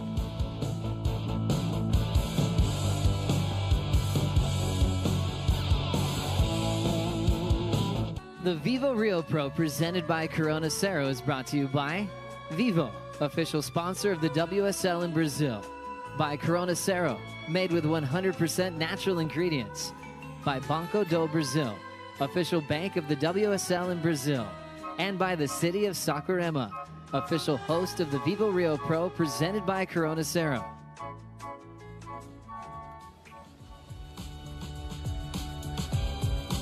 Well, Noche Surf fans, we are back. 12:19, nearing the afternoon. Tide is with us. Wind conditions are perfect. And we've got two excellent candidates to make the finals here at the VIVO Rio Pro. Semifinal heat number 2 featuring Griffin Colapinto, current world number 7, and Ethan Ewing, your current world number 5. Remember those numbers. They could change after this heat. Yeah, 2/3 of Trilogy 2 out of the water right now. Pretty cool. Old friends. On a bunch of, you know, obviously on tour together, but I've also worked on film projects together. But only one can go to the final. So we see now, quick look, Griffin Colapinto going left. Speed snap, rock and roll floater. That was cool. Rides out clean. Nothing wrong with that. Starter kit. Good combo there. Griff did have one quick wave ridden. And look at that. That's how you turn your season around. 3rd consecutive semifinals appearance. That's a solid stat for Griffin Colapinto. Yeah. And there were a lot of heats he lost in the first half of the year, too, that were really close. They didn't go his way. He was still surfing good. But I think by his own expectations and by the expectations of everybody else, too, he was always thinking 15 points plus. And you lose a close heat to Marco Mignot in Portugal, and things don't go your way. But it seems like right now his decision-making is just on point, guys. So this one coming in at a mid-range score could potentially be a backup, but just keeping Ethan off of certain waves has been something very beneficial to him early on in this heat already. 4 minutes already gone. There he is with Ethan Ewing. 4.17 for Griff to start. Here is one of everybody's favorite surfers, gentleman of our sport, just an overall awesome human. 3rd place finish here in Rio, not bad. Not bad at all. Great job. One of the friendliest guys on tour, Miguel Pupo. And what, 6,800 points? Yeah, pretty good result. I mean, not only that, cements his place in the top 10 and truly creating a legacy for himself, too. He owns a license along with his family for JS Industries in Brazil, and you know, big catalyst for JS overall. What? Yes. Out the fans. And that guy's there every single day, and he got rewarded with a jersey from Miggy. That, talk about the nice, one of the nicest guys on tour. We just witnessed it. Yeah, he just proved it to us in live time. I might have to get myself a Miguel Pupo jersey after this, too. Good signature right here in Brazil. WorldSurfLeague.com. Yeah. True. Shop is open. The shop is open. I mean, I was hoping to get it from him, but well, not all of us can do that. If you want a Miguel Pupo jersey, yeah, go onto the website, get one, because that's going to be a Hall of Fame jersey for sure. And the year's not over yet. Miguel is rising quickly. Or you can get a 33, or you can get a 99. Here's 99. 99. Griffin Colapinto. Big smash to start this wave. Oh, pull Ride it. it out. Yes. Tippy toes. Two of the best backside fin blasters we've seen of the day by Griffin Colapinto. Just when you thought he was going to go right and do a big air, he goes left, blows the fins out twice in a big way. I like the final tippy toe shot right there. That was cool. That was, it's something different too, right? Here comes Ethan. All right, now we'll see backhand, the backhand, Ethan Ewing. Subtle, quick snap to start. There we go. There's the fire on the second turn. He rides out nicely. Pretty clear who won that exchange. Yeah, by a mile. That'll be a good placeholder for Ethan Ewing to start his campaign. Yeah, but I mean, 3 semifinals so far for Ethan this season, including this one. Had a great year, still looking for his first victory, and talked about Trilogy. They made a remake with Seth Moniz, and these guys obviously know each other very well. And starting off with Ethan, this is a well-surfed wave. I mean, but by his standards, especially after Griffin's last, he's going to need something better than this. Really nice extension on the second turn, though. Yeah, he would have liked more of a sting to finish that off. He just had to, you know, settle for this kind of extended carve. And a lot of froth on that one, especially at the beginning of the wave, too. Makes the bottom turn a lot more difficult. Nice adjustment, though. Going to get a good score out of it. Nothing incredible, though. And when we just talk about technique once again, probably the best on tour. You can see the slow motion right here and see those fins that he has to. He's been on these things all year, and now they're available for the public, the Ethan Ewing full fiberglass future fins. Nice looking color, too. White fins always make your board look lighter. Ooh, I agree. Drop that, yeah. This, to me, is one of the best waves we've seen all event long. First turn is impactful. It's major. That second turn, I'm just going to say, that's the best turn I've seen all event long. We call that the armadillo. Vote? I vote yes. Yeah. I agree. But combination of major maneuvers, radical, the intensity, how much that wave stood up. I wouldn't even be surprised that we see something close to a 10 off of this wave. Whoa, whoa, whoa. I mean, look at clean, the section, super I'm just critical. saying, it don't get any better than this.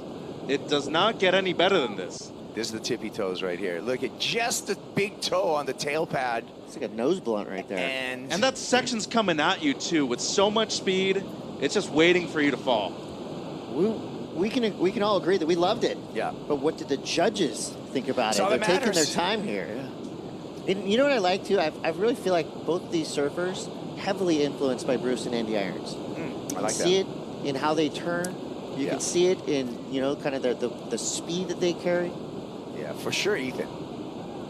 I think that they're pretty similar style-wise. One excellent already from the USA. Oh, Portugal's goes 8.5. 8.5. It's going to be an 8.17. Nearing excellence. Wow. Well, the judge is leaving some room at the top. Yeah. I was kind of hoping for a bit more personally, but all good. Yeah. He's leading by a good margin at the moment. You happy with that score, Mitchell? I kind of want to see something closer to 9 personally. Okay. Are you content, though?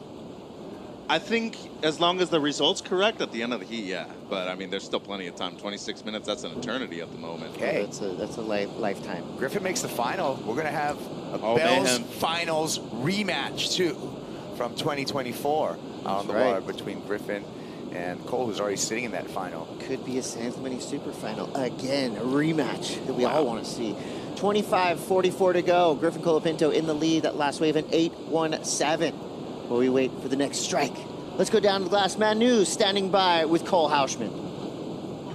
Hello, guys. I'm here with Cole. That was such a challenging heat, but you seem to like challenges. Congratulations. How does that feel? Yeah, this whole event's just been like not the easiest heats, but it's been going my way, and I'm just proud of the way I've been surfing and my heat management. And yeah, going up against Miguel, the whole crowd was behind him, so it was kind of cool. I just tried to like embrace it, you know, and like that's how it is for me at home. So it was really fun, and he put up a good fight. He had me scared in the end, but I'm stoked. And now you're in the final here in Saquarema. It's really close by. How do you prepare your mind and focus on that? Yeah, just enjoy it, you know. Now it's like gravy, you know. I want the win, but the final is always what you're looking for. So yeah, I'm just gonna have fun, you know, hang with my friends and watch the rest of these heats. Hopefully Griffin does good and we'll get a little Bell's rematch. Okay, so get some rest, have fun, and good luck. Back to you guys. Thank you, Manu. Yeah, he wants to hang with his friends, especially in about 60 minutes. He could be hanging with his homie, Griffin Colapinto, in the finals if things keep going the way they've started for Griff. Ethan Ewing, though, he's got a 5.67. Good start. He's out the back. Yet to see priority. 24 minutes left. Well, Ethan caught a wave, too. He's paddling back out, and definitely seems like he's probably going to get his best, and Griffin going to get a good backup right here to the 8.17. I really like this wave once again. He is just proving in this heat that he is one of the most complete surfers and most versatile surfers on the planet. Backhand, forehand, he can do everything, and when it comes to approaching this wave in an exciting fashion, too, I mean, these tail slides are really difficult maneuvers to do with all of the backwash involved. Picture perfect technique, just incredible. I especially love the way he places his hand on the board right there at the end, making sure he's just getting that extra stability too. And just check out just the body mechanics of Ethan Ewing, how he twists his trunk, he leads with that back arm, and then the explosiveness to finish. And that's the kind of rail work that we expect. I love watching this in slow motion where you can see him kind of skip off the bottom. A lot of unweighting happening right here. And then the push in the lip, sticking the fins in the lip, and pushing against the wave to accentuate that final maneuver. Well, we've been crunching numbers between waves. Just received word that Cole Hauschman has jumped 4 spots up on the championship tour ranking. So more than a shakeup, an earthquake. So he's at 9 now? He's climbing the ranks. He's climbing the ranks. Okay. Yeah, I would think that would put him at number 9 on the live rankings. Counting on my fingers. Yep, somewhere close to that. He's still got open air in front of him, too. Remember, 10,000 points for a win, and 7,800 points is guaranteed to Cole Hauschman just by making the final. And a big check. You know, not cool to talk about money, but the winners do here get a good, doesn't hurt, solid check. It don't hurt. I mean, it's not, you know, it takes a lot to get around the world and back. Rolling. Uh-oh. Slingshot. Griffin Colapinto just Pumping winding out there up, right now. taking his time. Now he's finding some speed. Pushing down the line, looking for the ramp. He gets it. A huge air. Swing and a miss for Griffin Colapinto, but you love to see a surfer swinging for the fences like that. Meanwhile, out the back, Ethan Ewing set his workbench. Tight snap there. Kicks it out in the end. What a moment there for Griff. I mean, he almost sealed the deal with that one. You'd have to go 10 if he lands that air, or at least 9. You would think 9. You don't have to do anything, but that was huge. Does Griff have the air of the year still? Yeah, West for Oz? sure. Yeah, 10-point ride. Well, this one from Ethan. Good surfing still on the back end. Really tricky wave to surf, and you know, kind of a difficult finish right here towards the end, but still did very well to manage to fit in a few, except the last closing one. But before that, really good rail work on the back end, especially when we talk about tempo and how difficult it is to really be able to read the wave down the line going left here. The inclusion of the backwash is one thing, but also being able to manage your speed in the pocket the entire time. Some great reaction time, not at the end though. So an unforced error right there by Griff, and then there's the one wave that we're all excited about with the rolling from Griff. I mean, he was setting everything up so well. But Mach 3 right here. That would have been rad. That was a hard landing. Yeah, I just saw that front ankle. Like, we're going to see it again here. And just, you know, nice. Look at he's like, don't double grab. No, please, do not. He flirted with it there for a second. Why don't you like double grabs? Oh, because we skateboard, Mitchell. I know. Chris Training wheels. skateboards, I skateboards. It's training wheels. We don't like double grabs. Skateboarders. So I hate chop hops and you guys hate double grabs. We do not hate anything, Mitchell. We dislike double grabs. They're done. It's over. I remember a few years ago you said the 90s called. They want their air back. Exactly. This is 2025. All right, we're back to it. Still pretty even. I mean, a 7.68 is a pretty big number. Ethan Ewing, though, it's achievable. We know this guy. You know how good he is. We know if he gets the chance, he's going to throw something big down. 19:30 to go. While we wait for the show to resume, let's go to the catwalk. Strider Wasilewski with something special.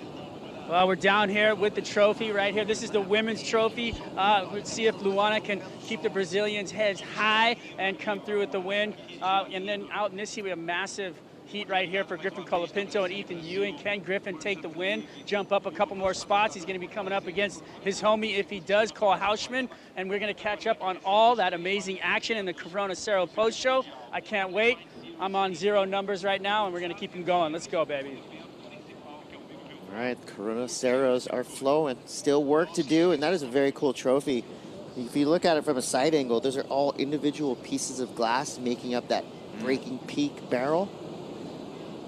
It's a heavy one. Yeah. It's a quality one, and that's something you want on your mantle, because if you've won here in Rio, you've done something huge. Truly. And all of those people will be shouting for you too. Look at this activation. It's a city. And there's your favorite, the zip line. You zip line onto the stage. Yeah. There's a live band playing. Let's go. Maybe my wristband will help me achieve that.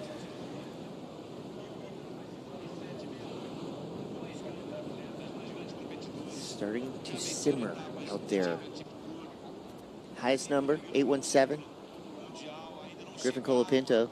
Decent backup, but if you look at the backup, Ethan Ewing, 5, 6, 7, he wants to get rid of that immediately. But Griff has priority. He does. And Ethan riding the Juliet model from DHD. They've been doing some amazing work with their incredible team over there on the Gold Coast of Australia. And, you know, you just talk about Ethan Ewing, how smooth his style is, how powerful he can be. Once again, technique, probably the best on tour. But talk about a chill dude. Keeps to himself most of the time. Tends to be, you know, one of those guys that is really quiet on land. Once he gets out in the water, though, he is one of the best surfers on the planet. And I think for most of us, me included, he still has a lot more to prove. Yeah. And there's just been moments of brilliance within his short period of time on the championship tour. I mean, his talent is undeniable, right? Undeniable. He's just had some unlucky heats. This year in particular, but yeah, you're right. Quiet, travels a lot with his dad, Bill. And they just kind of have a program where they keep to themselves and they just focus on the task at hand. Probably one of the more serious competitors that we have when we look at the scope of all the different personalities on the championship tour. And then outside of competition, completely different dude, right? Like, you see him smiling, he's usually very chill. But in the end, like, if it's working, why would you want to change it, Chris? That's something that you want to keep in terms of consistency. It's a long season, you know? Well, Ethan Ewing will never freestyle rap in a post-heat interview. I don't think. Almost guarantee that, yes. Yeah. And there's nothing wrong with that. To each their own. He is a very likable, affable guy, though. Mm-hmm. It's funny, he has this kind of stoic facial expression most of the time, but when you wave or handshake, big smile. And actually, these two met World Junior Finals a few years ago where Ethan won in Kayama. Yeah, what was that, 2015 or 2016? 2016? Maybe 16, yeah. I called that, I should know. Yeah. But Kayama, difficult beach break. It was basically breaking on the shore. It was a half a foot. Yeah. And for those guys to prove at that point in time, just before they qualified for the championship tour, it was basically a preview of what we're going to see once they made it here. Say Kayama. Kayama? Kayama. Kayama? So here's a quick look. Griffin Colapinto's excellence. He's got an 817 and a 667, but we've got more to come. It's anyone's game. It's the VIVO Rio Pro. We'll be right back.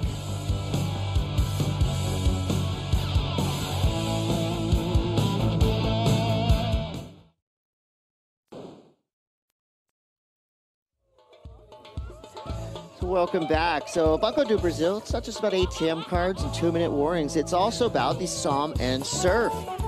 So this year on the beach, Banco do Brasil has been giving back to surf fans, giving them a lot of fun opportunities, yoga, cross-training classes, big screen showing the event, football matches, concerts at sunset.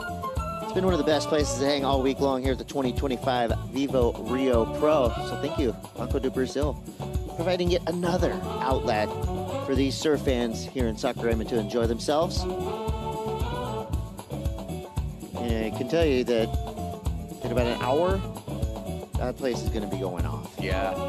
Even more, which is saying a lot because it's already going off. It was great. I swung by there yesterday afternoon. They had a DJ playing a set with some quality. Gosh, we've actually had some high quality DJs actually throughout this entire week. My here, Shazam 10 days. has been really flaring up. So, yeah. Been stealing sets from a lot of local DJs. Hey, there's nothing wrong with that. It's a great music scene. You bring your own thing to it, you know? Variety is the spice of life, Chris. I would say Brazilian music is some of the most joyful, fun music. All different types. Bossa Nova, samba, you know, disco, techno, whatever you want. Brazil has a sound for you. Killer metal scene, too. Ah. They like their rock and roll here, that's for sure. Rap, Yeah, obviously. Protoja, one of my all-time favorite artists from here. Great musician. A lot of great reggae bands from the area, too. Oh, yeah. I mean, I would say Astrid Gilberto is one of the greatest voices in the history of music. Put that on at any given time. Yeah, Tim Maya. You're going to feel good. Some classics. What's the one? Pagoji? Pagoji Yeah. music, yeah. Sing along. Sing along. So we're looking at 11:45 to go. At the moment, Griffin Colapinto hangs on to the lead with an 8.17 and a 6.67. Ethan Ewing is still in the convo with Wedge a City. 7.17 and a 7.03. So Colapinto has priority. Freely flowing into this wave. Another setup. Gets through the bounce. Now he starts to put it down. Big piece of backwash coming for that one. There was no rules on that wave. That thing was weird. Well, you used priority on that one. 11 minutes to go. But in his defense, it looked way better before he piled into it. I mean, I was looking at myself, and it looked like it was going to come at him from a certain angle, and it just ended up being a disappointing wave. So he's not going to improve. That should be the slogan next year. That's Sakurema. Hey, anything can happen down here.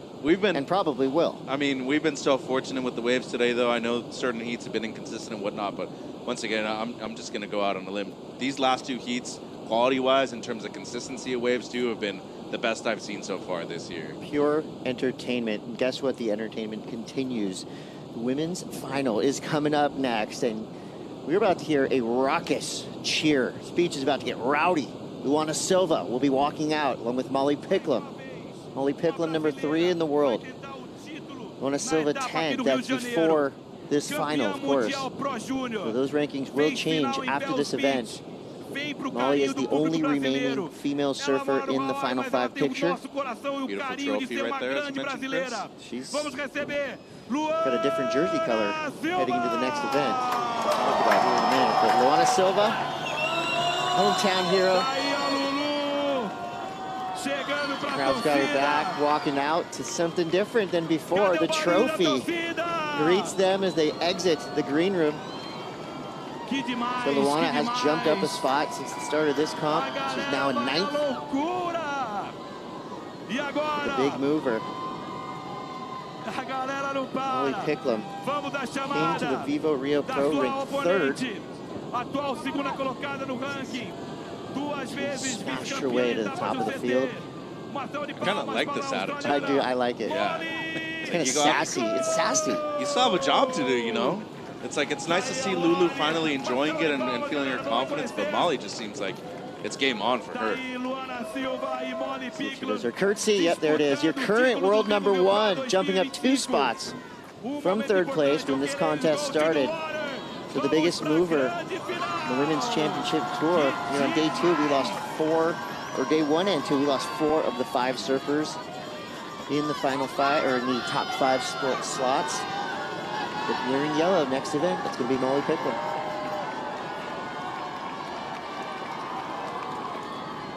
This happened during the walkout. Griffin Colapinto staying busy. And what he caught this paddling back out then, so... Oh! That was a rare board buster on the off the lip. This is so crazy. Let's see how this happened. There may have already been a little. A I crease, think there's already for a little bit of a crease. He wanted to surf through it, but just you can hear it just pop. Clean right snap, too. That is something you do not see often. It's not like it's a 2-stager, 2-motion kind of snap. It's like it went straight off. Wow, so 8 minutes on the clock. That is an eternity for Ethan Ewing to be out there. Well, we do have the Red Bull jet ski assist. They'll be whipped right back out into the takeoff zone. Huh? No leash? So these guys, what, bring 12? No. Oh, he hasn't put it on yet. All right. They bring, what, 12 boards to Brazil? And in some cases, if they're going straight from Brazil to J-Bay, they maybe bring 20. Our plane on the way over here was really heavy. All those board bags coming out of there were a lot of giant board bags, Chris. Oh, man. Yeah, that's the side of pro surfing that a lot of people don't see. the hard yards of these pros leaving the airport. It's fun to watch because, you know, these guys have such a great job. It's hard to feel bad for them. All right, 7 minutes to go. Griff making his way back to the lineup. Strider has an epic souvenir. Oh, got myself a new handgun. Gonna go body surf later. Wits, this thing just busted right in half, right above the fins, it looks like. What do you think? Just coming up off that ramp, you think it was damaged before? Yeah, maybe a buckle off that huge area he went for earlier. He landed in the flats, but they hit the lip so dynamic these days that that's a common spot for the boards to buckle fully. Pressed right through it. We'll let you go get another one. They're going to bring the fins in the... Oh, there's the fins in the leash coming up now. All right, you guys, we're going to let the pit crew go take care of their business. At the fence, Griffin. Everybody wants the board. They're trying to steal it from them. Yeah. You know, a good set of fins is like a good set of trucks and wheels. You give out the broken board all day long, but you keep those fins. There were a number of years Kelly Slater's traveling on the tour, and he had 2 sets of fins that were his go-to. And he would just use these same sets of fins in dozens and dozens and dozens of different surfboards, but he always had an upright fin and a raked fin, and I noticed it was always the same set. So there's a consistency that you have with the familiarity of fins. It's pretty important. Really close heat right here, guys. Just under 6 minutes. Ethan doesn't get the score on the last one, but even still, like, he's 1-2 turns away from getting the lead right here, and he's been holding on for priority for a long time, Chris. Well, we got 5 minutes 40 to go. Might be time for a Natura kayak recap. So Griff on his backhand, blistering series of turns right here, calling this one of the turns of the event. Thank you, Natura Kayak, for that recap, because I could watch that wave all day long. Yeah, and then the response by Double E, 717 on this one going right.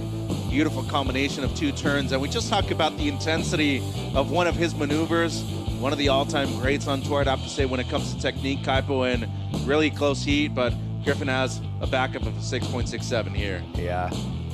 Quick little turn there on the 6.67, smart surfing. Make sure he gets his backup again, that whip, and gets the tail and the fins out the back. So it's kind of been power v power. I don't think we've seen an air landed in this one. We saw one sort of landed, and it buckled Griffin's board, we think. And then the board just blew up. Look at Ethan's scores, though. Only 4 waves, throwing away a couple of 5s. And that's typical Ethan Ewing. You know, out of the entire tour, he's the surfer that generally, I'm going to put him in the top 3, that actually is the most selective and catches the fewest amount of waves when he surfs the heat. Yeah. And so, yeah, his efficiency is way up there. So, priority, an attainable score, and I feel ample time on the clock, at least for 1 more set. So tide switch already, Chris. Starting to come back up. Should be seeing a pulse right here in these next 4 minutes. Don't be expecting a certain wave, though. If it comes down to the last 2 minutes, you got to be on anything that breaks. Well, we're inside of 4 minutes now. Percentages are high that we're going to get a San Clemente Saquarema Superheat for the finals. But don't count out Ethan Ewing just yet. He's got priority. He's got his pick of waves. Some room to move in this lineup. Does need a good score, a 7.68. It's got to be the second best wave of the heat, especially when you compare it to the 8, the 7s that are already in the heat right here. He's on the move. Got to be something special. All right, this one looks special from this angle. We'll see what Ethan Ewing can do. Going right. Paddling hard. He's going to fade left. Cranks it off the bottom, straight up into it. Oh, no. Oh, no is right. Hung up. Yeah. Hung out to dry. And we'll see. Griffin's going to be on the offense. That just de-escalated quick, and now we see Griffin Colapinto. We'll see if this one's lights out. Quick snap. Up and into the lip. No need to go on that wave right there. That's why I said on the offense, I was a little bit questioning why he just didn't defend the peak at that point. I'm pretty shocked right here. I mean, at this point, you've had such good consistency. You've been on the best waves. You're leading the heat for the entirety of it, and especially after the quarterfinals too, there is absolutely no need to go on this wave right here. This is the most important priority play of the day so far, and it looks like Ethan Ewing's got it. So with 2 minutes, 30 seconds left, Ethan Ewing now out the back, still needing that 7.68. It's just a matter of timing. It's a matter of what the ocean will provide. What went wrong here? Well, taking the wave is what went wrong. Well, just more of a setup turn, and the second one, even if he pulls it, probably you're doubting yourself that he's improving on the mid-6 that he already has, but just from the look of it, even before paddling into it, you're seeing all that white water. There's no need. Sections are going to be much trickier than you've had with the cleaner water on your best waves. So an unforced error, Chris, but maybe he just wanted to try something out. Maybe he thought that Ethan was probably getting the score on the previous one. It all happened so fast. Yeah. And if he does get the win here, nobody's ever going to remember that whole situation. And this right here, loaded up and just too high through the fins. Look at how perfect that wave is. Yeah. That's a rarity right there. You don't see Ethan Ewing make mistakes like that too often. You want to do that snap under the lip rather than push through it, though, and that's a good call right there. Just a bit too much power from Ethan. And the tough thing with under 90 seconds remaining, you guys mentioned we're at the bottom of the tide right now. So when you're bottoming out on the tide, it's going to affect the consistency. It hasn't quite turned around yet. So I don't know if we're going to see another set. And if I'm Ethan and I look over and I see the women's finalist already in the water, that tells me there's some urgency here. We're inside of the Banco do Brazil 2-minute warning. We've got 1 minute left. Oh. Are these waves? Maybe. What is this? Wow. 2 great semifinals. Haoshi Pupo, that was good. This one's close too, and we might have a final exchange right here, boys. And this one is... Yeah, these are looking tough. Tempting, these surfers. You got to go on anything. You just got to give yourself a chance. All right, Ethan Ewing is in. See what he's got there. You see a backside vertical snap, late hit, fighting against this wave the whole way. That's not going to be it. No. Good effort, though. Props to him. Multiple semifinals already this year. He's back in title contention, but Mayhem, wow. All Mayhem final. Again. And a Bells 24 rematch between the two San Clemente surfers. Goofy beat regular. Wow. This is going to be fun. We've got 3 seconds left, and that's it. Griffin Colapinto with an 8.17 and a 6.67 blasts his way through an in-form Ethan Ewing all the way to the final, going up against his homie Cole Hauschman. I mean, this show is just starting. We've got the women's final right around the corner. Luana Silva versus Molly Picklum. This is going to be a fun series of finals for sure, with big ramifications. This could be a heat where Griffin Colapinto actually works his way, if not into, but closer to the top 5. And brand new women's and men's champion here, Chris. That's right. We're going to have an American flag being flown on the beach here in Rio for the first time in nearly a decade. Well, we're going to take a quick break, but when we come back, it's finals time. Luana Silva versus Molly Picklum. Don't go anywhere. It's the VIVO Rio Pro. We'll be right back.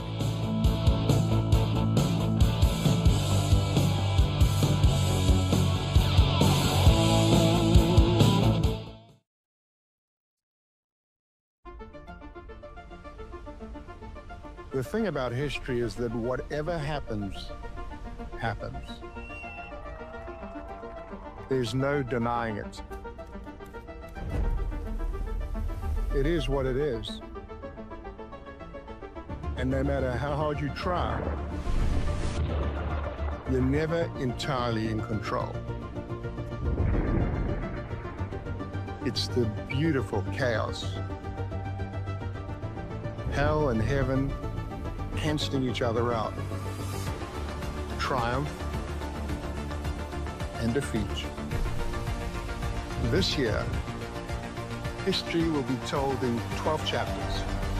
54 men and women will write it. History will be written live at worldsurfleague.com. It's been fun writing all the storylines and the history made today on Finals Day here in Saquarema. The women's final starting now with 40 minutes on the clock. Scored on their top 2. Luana Silva taking on Molly Picklum.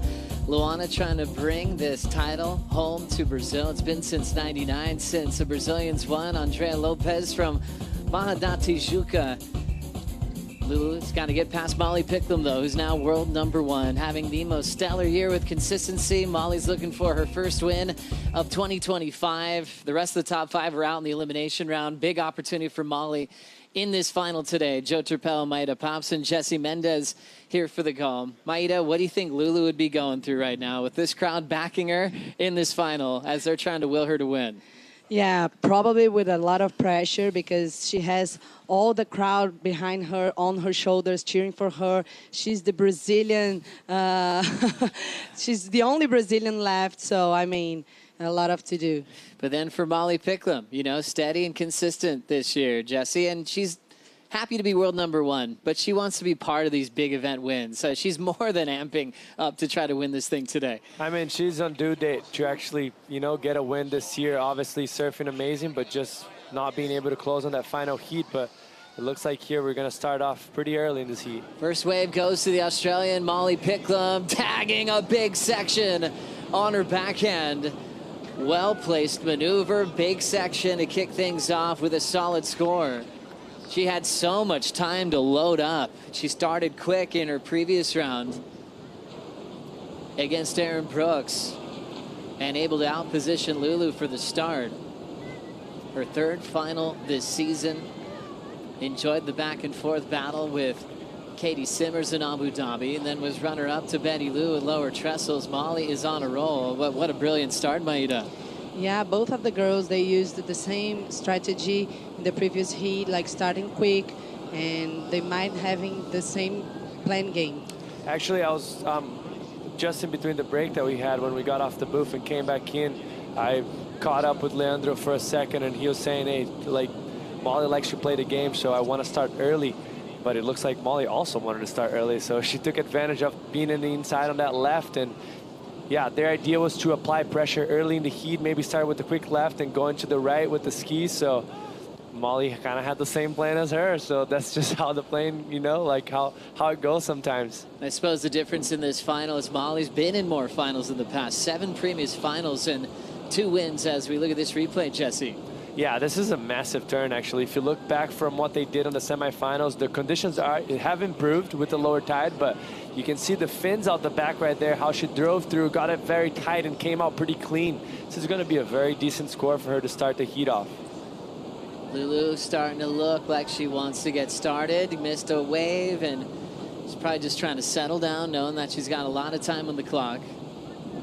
But she probably saw the back of those fins from Molly Picklum. She was just as interested in that opening wave as Molly was. And scores in for Picklum, 6.83 start. Yeah, what a strong start for Picklum. And now Lulu has to just calm down. Whenever you see your opponent just doing this, like playing the same game as you planned before, sometimes you can be a little stressed with that. We saw Lulu paddling into that wave. It's just time to relax for a while, take a breath, and pick the best way. I personally thought that they're going to adjust the scale a little bit. I think that score is very well solid for what they've done in the semifinals, but the conditions have improved. But now the scale is set. And for Lulu, she should not be worried about hearing that 6.83 because it's a 1-turn wave. I hope she noticed that. And, you know, she needs to kind of put herself in a few opportunities to realize, hey, like that 6.8, maybe it's not what I'm thinking it is. It's even hard to put in perspective that, but sometimes you don't know how to, like, you don't know what a 6.8 looks like. So you got to put yourself in a position to figure it out in order to achieve what you want. Like, I don't know if I got too confusing there or not, but no, yeah. That's a good point. It's sort of like every heat, the judges are setting a scale. And sometimes at 6.83, you're going, oh no, I'm out of this heat. Maybe compared to a different day when it was hard to achieve that number. But if she gets to see it, she goes, oh, 1 big maneuver, I got that. That's the 6.83. Today, you know, and sometimes surfers have to look at the tape and go, oh, I didn't realize I was so close. They see a high score and then they think they have to go bigger because they're often watching the wave from out the back. Thank you, Joe. That's more well put together. No, thank you. You brought us there, Jesse. I really appreciate that. For Molly, knows how to max out the scale on 1 maneuvers. I mean, she has one of the best single maneuvers of all time. When She's you go good to at that. Sunset Beach. I mean, she's had more than just the sunset turn, but I think that sunset turn was kind of getting her career just out blazing, realizing she's not afraid of 10-foot sections, especially in Hawaii. My God, I always remember that turn, you know, when I'm kind of scared about surfing, small waves here, like 1, 2 feet wave. I think about that turn. That was crazy, to tell you the truth. Looking back at it, like, that might have been the best turn of the whole event. And that's a big statement when you're going against, you know, 220-pound men like Cole Hauschman. Yeah. Like, that was psycho what she did, you know? Just saw Luana's family up there. Lulu made her first final at Bell's, and her mom, Tati, was about to board a flight. She was actually going, I think I'm going to cancel my flight. And Lulu's dad was like, no, you'll be fine. And she said she couldn't even sit still on the plane. There was no Wi-Fi, and people next to her were like, are you okay? And she's like, I'm fine. She said she just kept getting up going, my daughter's going to make the final. And she came down for a landing and was so happy that she had that amazing accomplishment. But when you give so much and you've seen them grow up, you want to be there for their biggest moments. So right now, Lulu's mom is so calm. She's like, I get to be here. You know, being Brazilian as well, she couldn't be more proud. And she's very, very calm. Looking at the lineup right next to Leandra Dora there, as they're looking very focused. Job's not done yet, right, Jesse? Not yet. And hey, I don't know if she looks that calm. You saw her knees moving right there. You know, as much as it's so nerve-wracking when you're watching someone else in the heat that you care so much, and you can't do anything about it. Like, it's tricky. So Lulu 0.27 start, and she's holding down priority. Chatting with Andrea Lopez just before the final started. She said her win was so sweet back in '99 because the event was right in front of her house in Barra da Tijuca. And seeing Lulu make the final is extra special for her because Andrea learned how to surf in Saquarema. Having a house here, not being that far from Baja, she would come up here all the time and start surfing. So for her, being the only woman from Brazil that's won the CT event, she said if she could root Lulu on and give her some words, it'd be like, have fun, enjoy the moment, and that's where the magic happens. You know, going back to '99, will we see it happen in 2025? We'll wait and see. Yeah, because you never know when you are writing the story, like, for the future, you know, because it's been so long. We didn't have a Brazilian winning here. So Lulu has the opportunity. It's just a matter of, like, staying calm, sticking to her game, and surfing her best. As we love to break down rivalries from this new generation that's just completely taken over the championship tour. Molly Picklum, Luana Silva into their third meeting. Their first final together, though. As this peak is popping up, they're splitting directions. Keep you posted on that. Head-to-head, it's 1-1. First final matchup, but they've gotten some decent numbers against each other in the past. Molly peaking at a 7.67 and Lulu a 7.33. Really close scores when you look at their averages, so bringing out the best in each other. And their first final meeting, though, for Molly, she's trying to get her first win of the season in her 8th final in her championship tour career. And Lulu just feeling the stage now for the second time just this season in 2025. And watching Lulu paddle back out, just a short 0.27, then another 0.5. Advantage still to Molly Picklum, Jesse. Yes, no doubt. And, you know, one step ahead, and now with the chances of actually getting 2 steps ahead of Lulu. Let's see what she's going to do. She's kind of going to, you know, play that offense-defense where she kind of stays close and slow cooks Luana for the whole heat and make sure every set that comes and approach to Lulu, she's right by her, and it's taking the chances off of it, or she's just going to kind of get away and free up and try to get that second score and solidify herself in her situation of the heat and then play defense. As we focus on the Banco do Brasil fan pick, 64% saying Lulu's going to bring it home for Brazil, 36% with the Australian. And Lulu's been getting a lot of that love throughout this event from the locals here on the beach as well.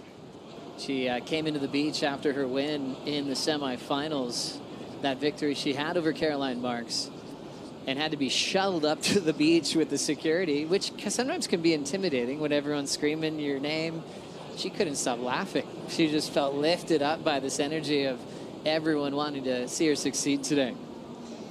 Yeah, I mean, I caught up with Lulu yesterday, and she said that she she was a little bit sick this couple days before. I think there is a flu virus around, which is I caught. I was feeling sick as well. But I mean, what she's done this morning, we know that she now is really good. She's feeling good. I talked to her, and she said, "No, I'm on. Let's see what she can bring to this heat." Molly Picklum driving into this section. Wow, her backhand is solid in this matchup. Fletchy likes it. Nice, calm reaction from Ryan Fletcher. Molly had a single maneuver option. That was the 6-8-3. And now a combination of turns on the left with that lower tie. The left's really being featured at the moment. Yes, I think that's where money is. Obviously, we see some waves from Ethan. We'll get back to that after Lulu's. Lulu now setting up that smooth style, maybe the best on tour. She'll throw a little drift, tried to get a little more out of that single maneuver option, but she'll pay for it there. And that's when I tell you, Joe, when you don't know what a 6-8-3 looks like that wave had condition for her to get something close to it, and maybe she overcooks it and pushes it a little bit too much, and that's all because in your head you think you have to do more than you should. And right here, she pushes that tail, but didn't need to go that big. Maybe, you know, just being solid on her foot and finishing off that wave would give her something close to a 6-point ride, and she'll be right back in the heat. And here is Molly on the opposite end, already knows how everything looks like and how her surfing is fitting to the judging criteria. So finish it off that wave strong, but obviously uncomparable to the 6.83 as far as criticalness. As much as she combo it up, this is a very short turn, kind of a setup turn for her to wiggle around and generate speed for this finishing right here. Well timed though, nice and vertical. And it's gonna be a great backup for her. Such a great read for Molly Picklum, showing you that it's quality over quantity. Single maneuver, 6-8-3 on a big section. Last score, 5-6-7, but puts herself in a great place, 12.5 total. Betty Lou, a couple wins this year. Gabby Ryan, a couple of wins. Katie Simmers on the podium. We talked about the variety of winners we've had this year, and it's just been that extra consistent approach from Molly Picklum. And just like Lulu, just like Betty Lou and some of these new faces, they had to deal with getting cut from the tour as rookies. As Molly just completely changed things around, is actually grateful for what she learned on the Challenger Series. There's that consistent year you can see on her screen coming off the final with Betty Lou at Lowers. Abu Dhabi, that was that rad little skate jam type feeling against Katie Simmers. They're pushing the sport through the roof. But also started with the semifinal over at Pipeline, a place where she's always favored. Finaled there in the past, 10-point ride. She won the specialty event at Pipe a few years back. Is absolutely in love with that wave on the North Shore of Oahu. So you think about Molly's chances even improving in her career as the tour is changing next year, with Pipe being the finale and worth 15,000 points for a win. She was one of the most excited when she heard the new announcement. So right now, Lulu just trying to find a flow here. We've had a lot of these kind of heats today, and on the women's side on finals day. One surfer getting on a roll, the other one dealing with a lot of falls, you know, from Erin Brooks, from Caroline Marks, who are absolute weapons on tour. They just couldn't get started. It seems like there's one that finds the rhythm and the other that is dealing with the Sakurima backwash. Yeah, I mean, the conditions are kind of slow, so sometimes if you miss an opportunity, you can get caught. But here's Lulu. Lulu just having to fly away. Close out, just shut down too quickly for her to get there in time. Molly, meanwhile, is working on the right. Nice whip onto the lip, but a wipeout as she checked out the right for the first time in the final. First event for the women in Brazil going back to 77. The great Margot Oberg winning that one. Then the CT disappeared from Brazil until 1992. That was a long time in between CT events. Wendy Botha won that one in 92, a world champ. Nerida Falconer won the next year. Then Pauline Menser went on a roll, 3 straights. But not in back-to-back years. The event would disappear at times. So Pauline winning in 94. Defended her title in 97, then went back-to-back in 98. As we look at the split peak, Lulu had to eject, and there's a little bit left on the right, Jesse. Yeah, there was. I don't know if she even landing that last turn, I'm not sure if she was going to better the 5.67. And Lulu here on that left, just kind of a straight closeout. And a wave, it wouldn't be bad if the wave had a better shape to it for the closeout, because she would have maybe applied one big turn. But right there, it was just kind of foamy. So it was just smart of her to kick out and gain priority once again instead of trying to risk it.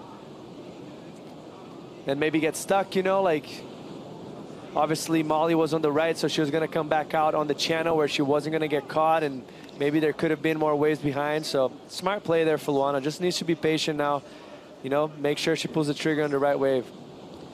It's interesting how the vibe can change when you're in a final. You've just been stellar from the early rounds, big highlights in the quarters, and then you get to a final and you just want to close. And you talk to surfers like Molly, going, hey, like sometimes that stings the most. You know, you've gone this far, you have a chance to win the event, and it slips through your fingers. For Molly, you know, 7 finals in her career before this one, so this is her 8th, and winning 2 of them. Where some surfers are different, they can close it out with all the confidence they've built, but it's been a tougher winning percentage for Molly to increase. And also the problem as well for Luana, she needs to lock a door that she never locked before. You know, when you go to an old house and you have that weird lock that you try and lock it and you can't really put it together, and someone that has done it before goes in there and like in 5 seconds just clutch it.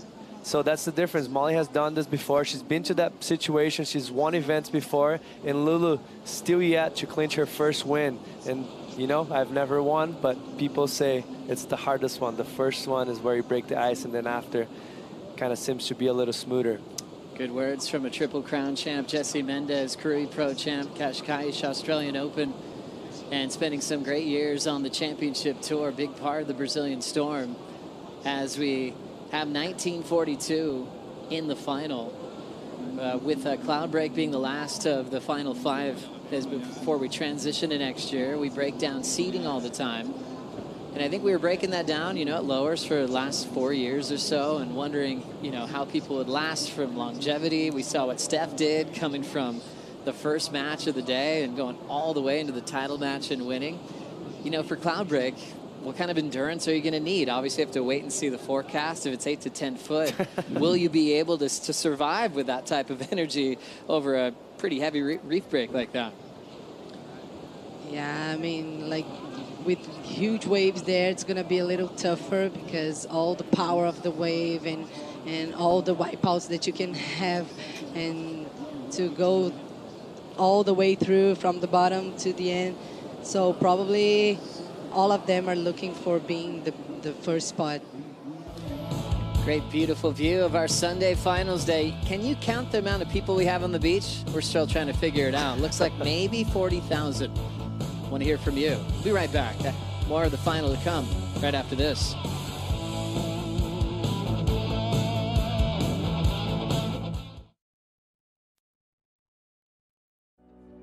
The VIVO Rio Pro presented by Corona Cero is brought to you by Yeti, built for the wild, by Natura Kayak, feel the power of freshness, by Riachuelo, official apparel of WSL Brazil, and by the state government of Rio de Janeiro, official partner of the VIVO Rio Pro presented by Corona Cero.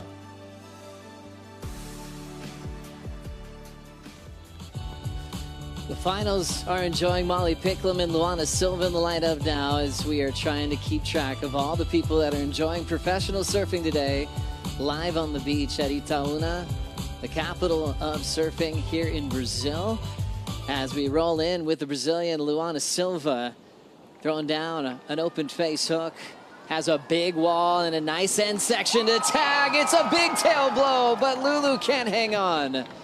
A very aggressive finishing move, which would have put her right back in this final. And so close to riding out, Maida. Oh my God, yeah, it was so beautiful, the first turn, and then she went for the second one, unfortunately couldn't finish. And now Molly's gonna try to put this one away. Responding off the top with that nice top turn and getting there late, but coming down with a big section, riding away. That is what she is famous for. She can come around the corner deep like she did at lowers and get 9.6s for heavy sections that look impossible. Fletch is in disbelief. It's like, how does she do it all the time? Well, the crazy thing about it, she's bringing that sense that it feels like she's going to land everything she tries. She's very composed on top of the board, as you see it. This first turn here, there's a massive wobble in the middle of the carve right there, but she just keeps the rail engaged throughout the whole time. And then I was like, of course she's going to finish the end. You know, after that first turn, to set up like that, it was impressive. And Lulu, on the other hand, went massive on that closeout turn. She was going to get a massive score with that blow tail.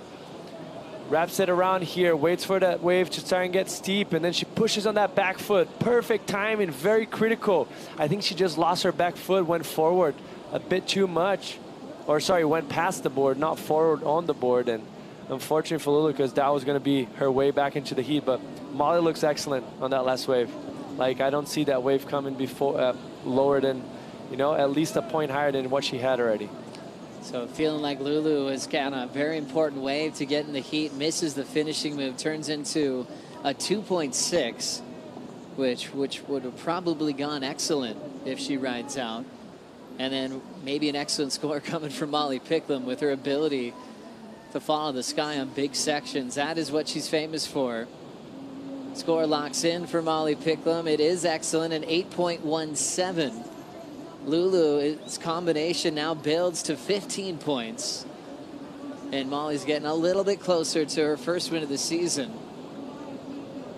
Beautiful surfing from Molly Picklum. And it is interesting, as she's, you know, been a title threat for a few years now. After the year she fell off tour, the famous story at the Challenger in Bolito where she couldn't even land a floater. She just needed to start playing golf, just do something else with her coach, Micro, and ended up winning the event, got her spot back on tour, and then is featured at the WSL finals multiple times now. And her performances have never brought out her best, you know, in that finals format in the past, where she's had a tough time bringing her A game on that championship day. As we look at this great 8.17 once again from the sky. I mean, I just love that first turn, but it's impressive just how composed she is. Like, as you see it right here in the front angle, you can see that rail engaged throughout the whole backwash of the wave and kept the speed, extended the turn, and finished it off a touch late, but still as critical as you could be. Upside down right there. It comes out very clean. Like, that's why in my eyes, I had no doubt that was going to be excellent. Well done for Molly Picklum, your new world #1, getting closer to a victory, but Lulu's not going to give up, knowing that she's got the whole country on her side. It's been since '99 since Andrea Lopez won for Brazil, the only one victorious on the Women's Championship Tour. Not a lot of weapons, though, in this part of the world. Tyler Wright, she lost in the quarters to Lulu, 3-time champ of this event. Sally, a 2-time champ. Carissa Moore winning a couple of times. Katie Simmers went down in the elimination round to Lulu as well, and she was a back-to-back threat coming into this one, looking for 3 in a row. But we've had some Brazilians get close. I remember back in the state of Bahia, the year that Sam Cornish won in 2007, Silvana Lima was in the final that day. Very close to taking that victory. Was celebrated on the podium with, hope I'm saying this right, capoeira? Yep, you are. You're right. It was such a rad way to enjoy the podium. It was so cool. Silvana made such a big impact on pro surfing for speed, for high performance, getting 10s, and charging. Remember, coming to the North Shore, she broke all of her boards within 2 days of being there. So she would call up Pablo Paulino and just, I'll break your boards too. And everyone was just giving Silvana boards, and I don't even know what the board count ended up being, but she was sending it just with airs, with pulling into barrels. One of our favorites ever to come on tour representing Brazil. Now 11 on the clock. Molly out front, Lulu with priority. Let's check in with Chris Cote in the Red Bull Athlete Zone. Yeah, thanks, team. I wish I could tell you it was raging and lively in here, but at the moment, a little bit deflated. You got Luana Silva's camp over here. We started with so much hope. There was such high energy in this area, but right now she's in that combo spot, so it's a little tough over here on this side to the Luana Silva pit crew. Over here, though, we got a nice little mix. You know, we got some Cole Hauschman vibe, some Griffin Colapinto vibe, Southern California, Mexico right here. These guys are firing it up. So I think when the men's final hits the lineup, It'll be a little bit more joyful. It'll be a little bit of a more energy in here because, of course, you can feel it right now. Split right down the middle. Luana Silva camp, pretty quiet over here. There's still 10 minutes to go, though. This could be an ultimate comeback. You're going to have to wait and see. For now, I'm going to go over to this camp because this is more fun right here. Thank you, Chris. Yeah, he really broke down the energy of that Red Bull Athlete Zone really well. It's a top shelf. It's a good view of the lineup. But just depending how an athlete goes, one side will get really tense and quiet, and the other one's celebrating and try to run the clock out. And you're in such a small room.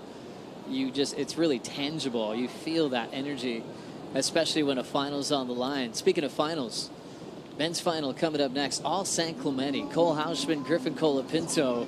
We've seen this before. This was at Bell's. First time they're together in Brazil. Paulo Issa on the tower.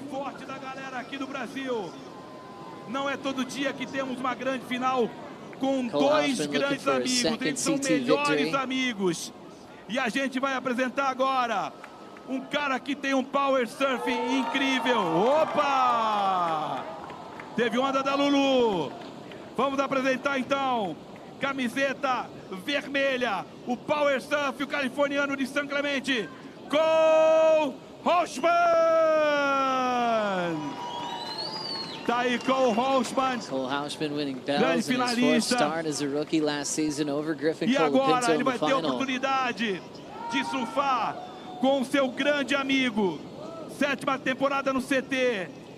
Vencedor da Triple Crown Havaiana aos 18 anos de idade. Eu quero uma salva de palmas para Griffin Colapinto! Tá aí o Griffin Colapinto, os dois grandes amigos, viajam juntos, são locais de San Clemente. Tá aí Griffin e Cole. Griff saying he's taking one laugh at a time. A lot of those laughs he's been sharing with Cole Hausman.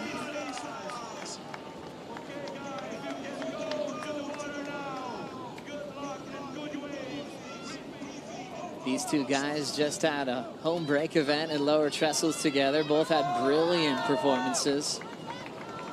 The clutch performance from Griff, getting past Toledo on the buzzer in a seesaw battle. Hausman taking out world #1. Ended up being Iago and Cano in the final at their home break, but they took that energy into Brazil, and they both were just looking forward to getting here. For the energy and the passion of the crowd. They both had huge wins over Brazilians. They felt that energy against them, and they now have them on their side. Lulu just got this wave during the walkout, Jesse. Nice and critical. I mean, that glimpse of great surfing right there for Lulu. This final turn right here. Perfect timed, up and vertical, pushes that back foot, keeps the board under her chest and just kind of rides out very clear. Good surfing for Lulu. And then on the left, Maida, Molly Picklum. Yeah, nice turn to start things off, but then the wave didn't offer much for her, so probably she won't change her scores. And then Lulu trying to get on the right, Jesse. Yeah, that looks like a nug of a wave. So fun. Oh, it just pushes a bit too much right there. Almost regroups, but she kind of had to. With the situation of the heat, with probably the score that she got on the previous wave, she's going to be looking at a massive score. As much as she's probably going to get a very good score for herself, she's still going to need to go big because obviously Molly already has a combo, has her seated in a combo situation of 15 points. So going for a huge finish was Luana Silva. 2.6 is her low score now. Now Lulu's counting a 6.63, and her camp's getting even more animated. Led by her coach, Leandro Dora. So Lulu now needs an 8.37. Combination has been broken.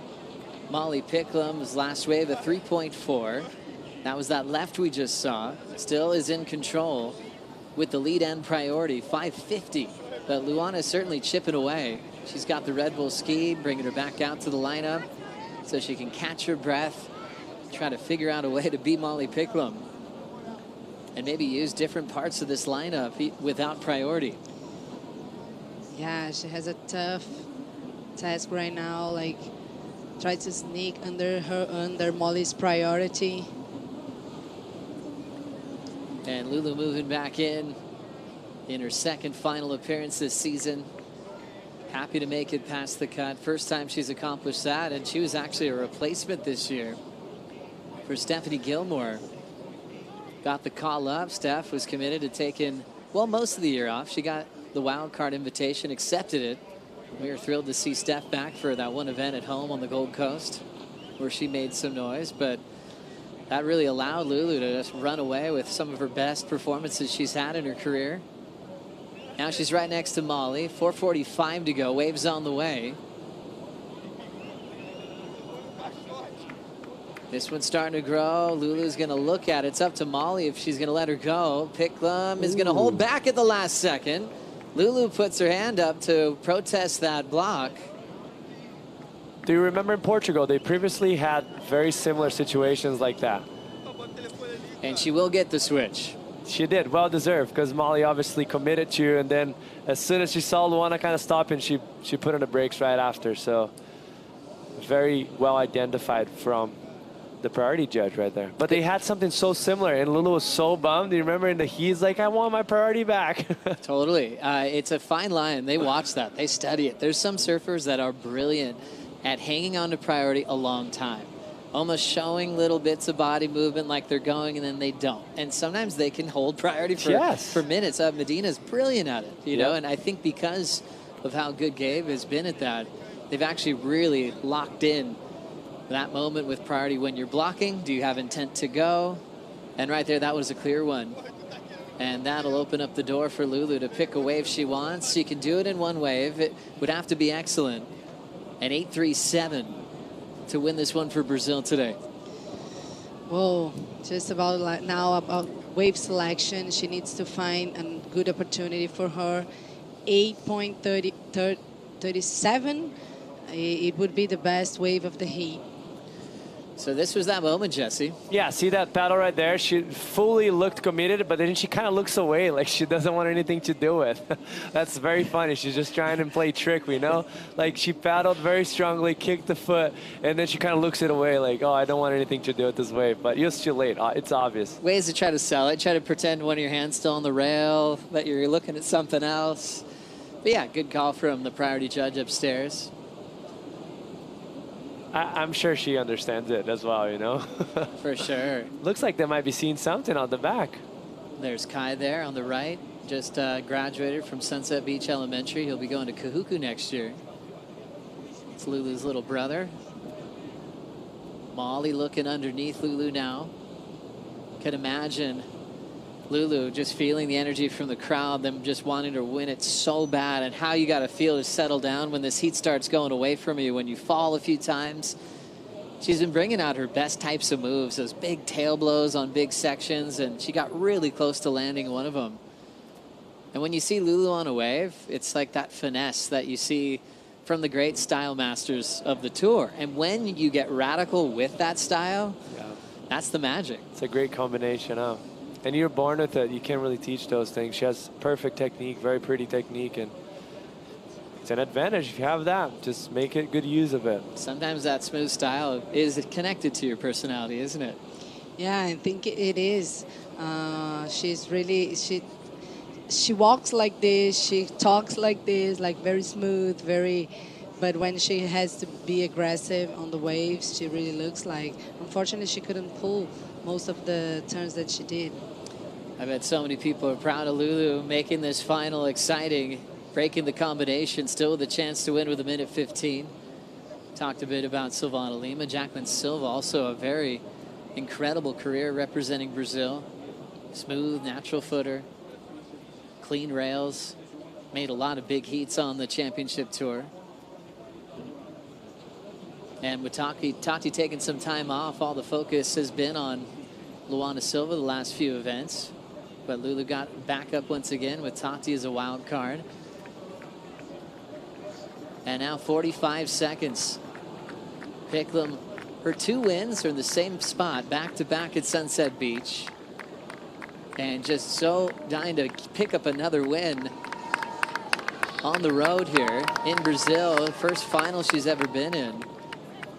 And she's got 25 seconds to add even more points to go with the yellow jersey heading into Jeffreys Bay. 22 seconds to go. Lulu's paddling out. Seeing a little bit of a bump popping up. Molly's in a good position to watch her take off. She's shadowing her now. Now Lulu's starting to move with this wave down to the countdown. Can she get up in time? We'll listen for the horn. And this one will be a little bit too late. It will be Molly Picklum taking out the VIVO Rio Pro presented by Corona Cero. Her first win of 2025, adding 10,000 points to her season and taking the #1 seed into Jeffreys Bay. What an amazing ride for Molly Picklum. She started pretty quick this heat.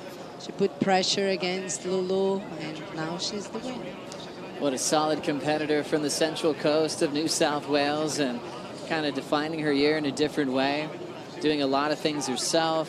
She really managed herself on tour very well at a young age. Reminded me a lot of Steph Gilmore, where Steph would just be handling her business, kind of staying on her own, hanging with friends, laughing.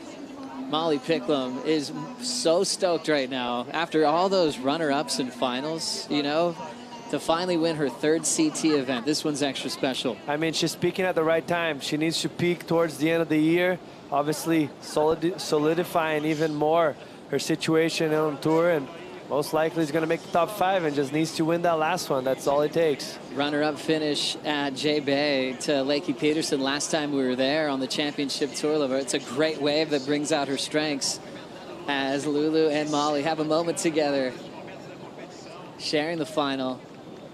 These are the new faces of the championship tour, and Lulu's proud of Molly's performance.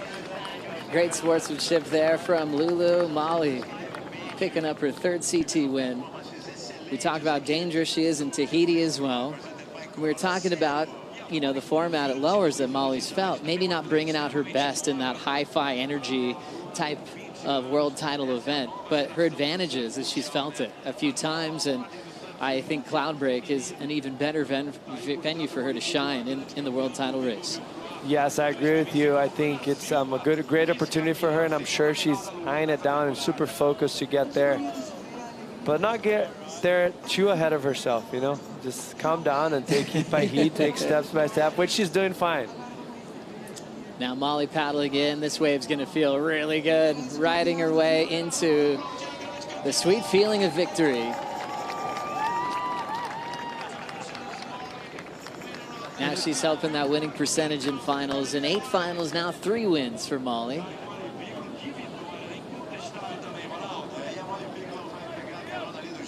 She's going to enjoy this moment, and Lulu too. I mean, Maida, what a change in Lulu's career here in 2025. Yeah, it's true. She must be proud of herself, you know, because she got her first goal that it was like making the cut, and now she looks so confident after all this, after her final in Bells Beach and now finals here in Brazil. This built so much confidence to her. So I'm really I'm really curious to see what she's going to bring in the next few events. So we have Gabby Bryan drop into 2nd, Katie Simmers down to 3rd. Molly came into this event number 3, so jumped those top 2 positions. And we mentioned before this year how her track record against Katie and Gabby isn't the best compared to everyone below her on the standings, where Molly's only had a couple of wins over Katie and Gabby. And so to have a higher seed means even more. Think if she had to go through both of them on the day where she doesn't have the best track record. So Molly's in an incredible position, getting her first hug, a big high five. What a legend.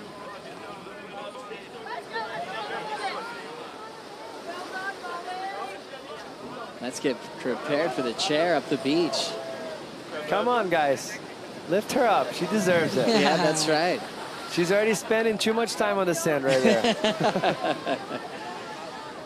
I guess Fletch has a job to do, right? Sponsors, Come on. sunglasses, hats. Now the lift. Yes, that's so cool. That's Sofia Abreu, she's Brazilian, and Lakey Peterson. That's cool. And you wonder, too, you feel okay being consistent and finishing runner-up in finals? That just burns that flame even more. For Molly to finally get to celebrate like this, for her, it probably feels like eons since she's won, you know? And now on top of the world here in Brazil. Well done, Molly Picklum, as she'll get dropped off on the podium. We'll start that party soon, but we've got one more final. Cole Hauschman coming up next, taking on Griffin Colapinto. Take a quick break. Back in Saquarema for the final for the men right after this.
It's time for the final. Griffin Colapinto taking on Cole Hauschman. Two good friends, two guys from San Clemente, California, going head-to-head for the first time in Brazil. Second time we've seen this as a final at the championship tour level. It was Cole's rookie year. He beat Griff at Bells. Let's see who's going to do it in her final rematch a year later, this time in the beautiful beach breaks of Saquarema.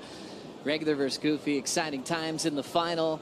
Joe Turpel with Mitchell Salazar and Jesse Mendez here for the call. Mitch, this is a really fun one for a lot of reasons to unpack this one, starting with Cole. How has he gotten this far in this event? Well, I mean, he's done it both equally on the right and on the left, but multiple great results already for Cole Hauschman this season. But you just talk about power v power right here in Saquarema. He loves this wave at Itaúna. When he qualified for the World Championship Tour back in 2023, he had already done his job up until this point.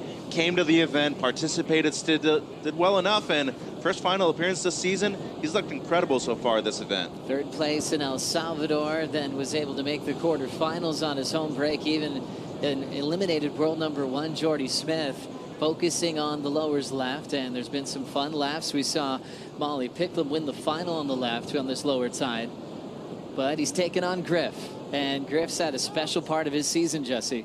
I mean, Griff is on an uphill right now. So is Cole as well. Both of them, obviously, an incredible year. But, man, Griffin on that semifinals kind of went to town.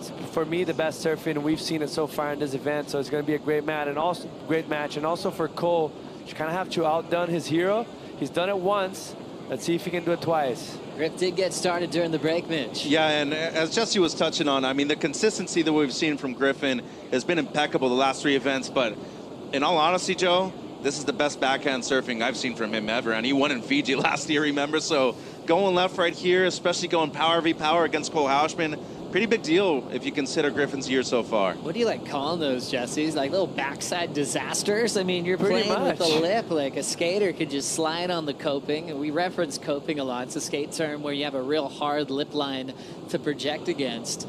And Griffin's been playing with it all day, especially when that could be a dangerous turn at Saquarema. For me, I mean, not just the fact that it's a dangerous turn, but in the conditions that we have on offer with this backwash, that turn itself, it's very hard to do. Yeah. But with this kind of wonky lip, it's even harder. And the way he's being able to approach the lip that way is really impressive. Little wedge popping up for Griff. I thought he was going to chuck it into the flat. So did I. And we saw one of those errors the other day, right? As soon as the heat started, he was able to get a 6. Here's Hauschie, though, Joe. 6'3", 225, connects with the lip. Number 91 blows the back out. Ooh. And now into his third move. It's another solid snap to slide. He wants to get the crowd behind him. Oh, man. That was a big blow for Cole Hauschman. 3 big targets. crushed them all. And he switched boards earlier today, too. He was riding the other F1, which was with the Brazilian EPS epoxy. This is just incredible. You talk about timing, Jesse. That second one was monumental. Are you kidding me? That, like, the amount of water displayed and how much control he had over the tail and the fins of the board in the last 2 turns. You can see it here going, eyeing it down that second section, which is the money part of the wave, pushing that back foot. So gnarly, and you can see it once again getting that fins out the back. I mean, this looks excellent for me. Just look at how critical every single time this turn is when he goes up into the lip, Joe. I mean, timing, power, and of course precision. But another thing to really notice on this wave here, especially on the second turn, there's a lot of froth on that face. So to be able to control your board and fins coming out of that turn is extremely difficult. Just that he creates time for himself, right? Doesn't he? He like could kind of stand up and wait, you know? It's like he's controlling the rhythm. You know, it's bending to where he wants to go. And then when he lights up the section, it's huge. I mean, throwing that kind of water, Jesse. I mean, Griffin should be in trouble with this wave right now. I mean, with 40 minutes on the clock, obviously, when we started this heat, we expect those guys go excellent for the type of surf they've been doing. But I personally think that early, you know, right off the bat, really Cole started that hard. I hope Griffin just, you know, answers to the match and goes huge as well. Cole Hausman starting his surfing life in a great way in Southern California. Mitch freaking out because he just got a sneak preview of the score before you guys did. It's a 9.4 for 3 giant blows on the left.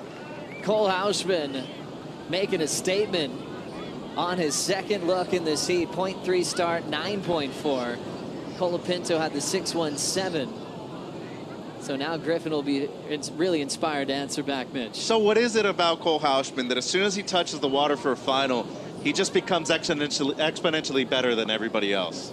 It's a different thing. We talked about guys that are better closers than others. Sometimes the final just slips away from you. Seems like Cole, it brings out his best. Let's check in with Strider.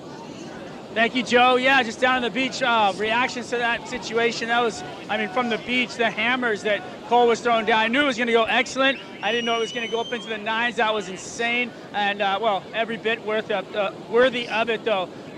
Just a little insight, the pre-heat warm-up. We had Cole jumping around in the quiet zone in the Red Bull athlete area, doing stretches and getting everything moving and just getting his whole psyche going, looking like Dennis Rodman. And right behind him was Griffin Colapinto back there meditating with a coconut next to him. I mean, and his headphones and his glasses on, but it's just completely different warm-ups, completely different humans, but both have been finding success. So really fun to see those two guys and what they did before they got in the water.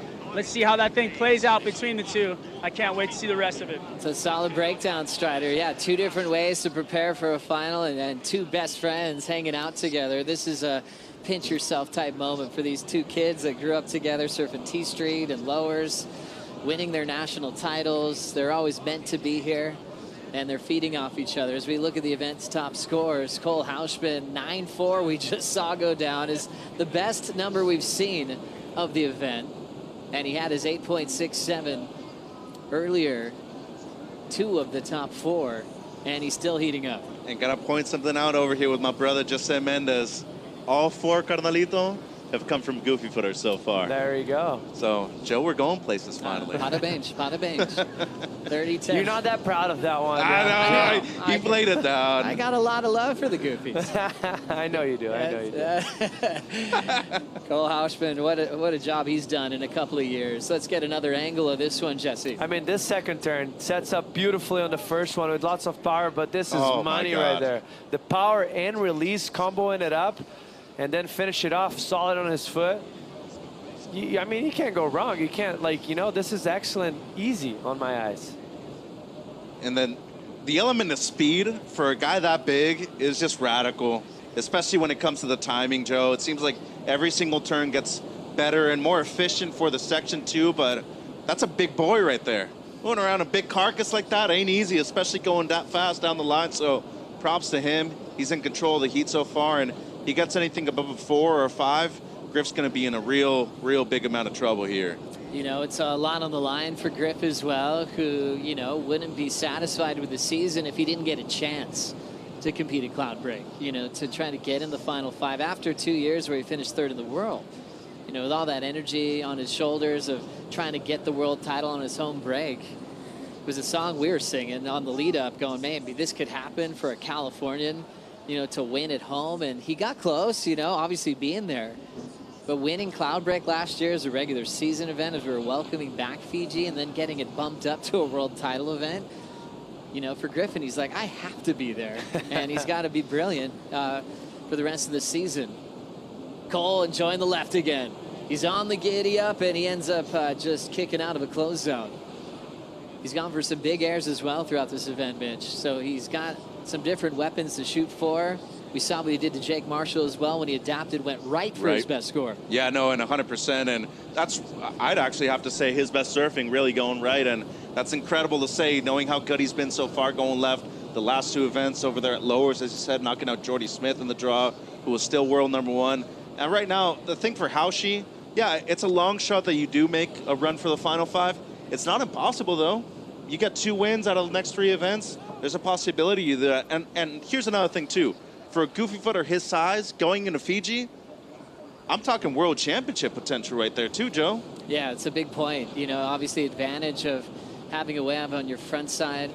And then Griffin kind of shows why he might want more lefts on tour as well from some of those crazy backside fin throws he's been throwing down in this event, and even just on finals day, getting past Ethan Ewing, going for broke in the air, you know, getting past huge names like Joao Chianca in the elimination round. You know, like Griffin's really stepped up at this event.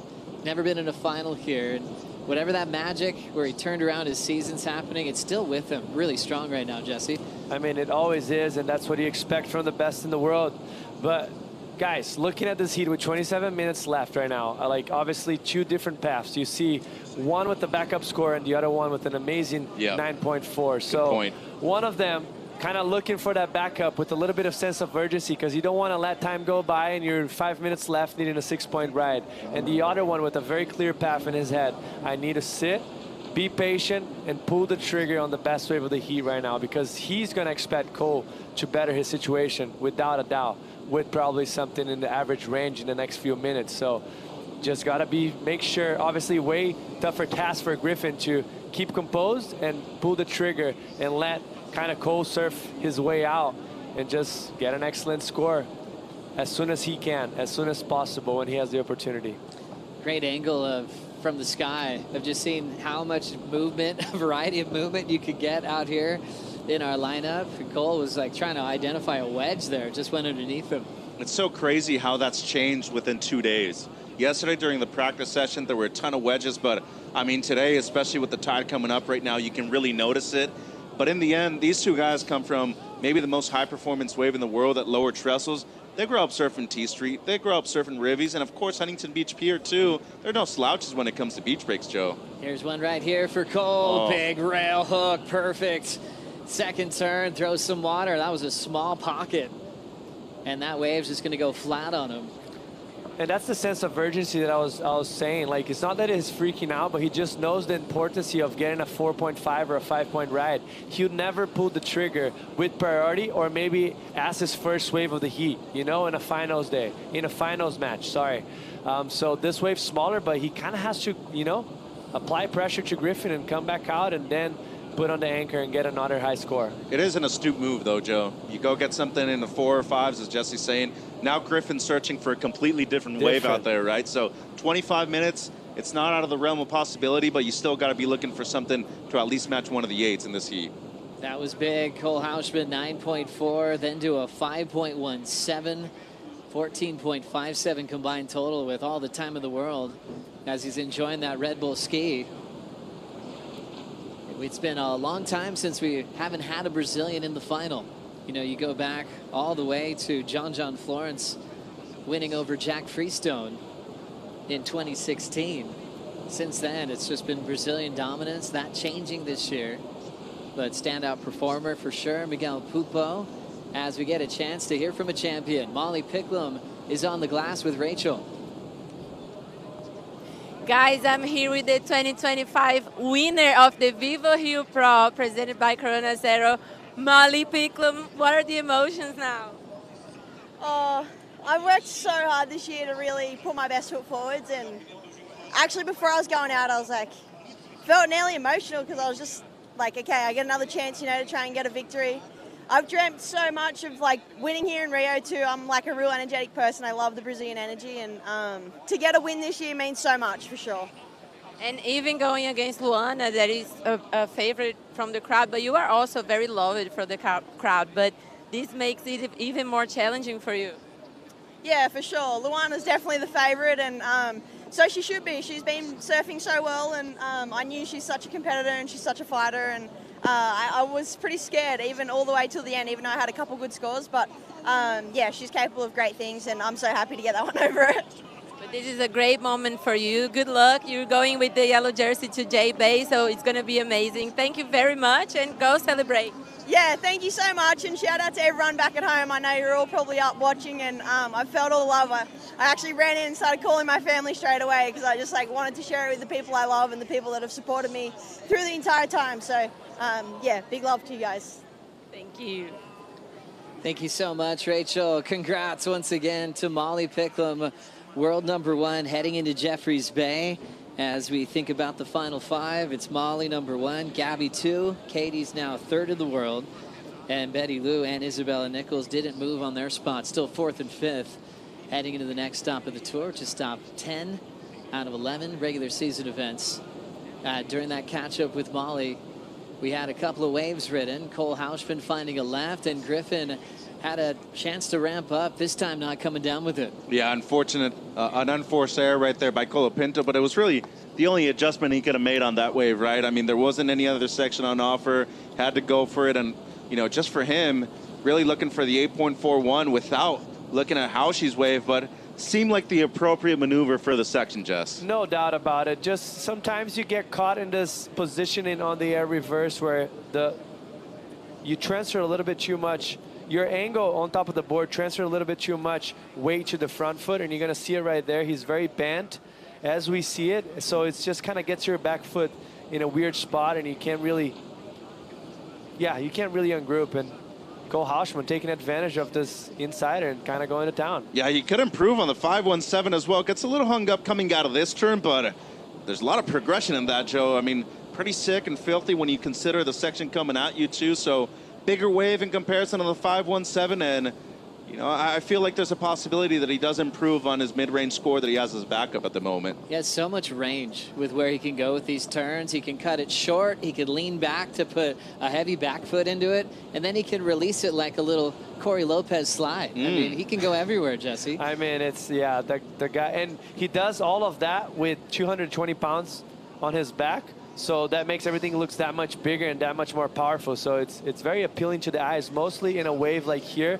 We're talking about the judges watching from far because that wave kind of breaks out the back a little bit more than the usual. So there's a little bit of gap. So everything that looks bigger, it looks more appealing to the judges' eyes. That's why he's also getting rewarded very well.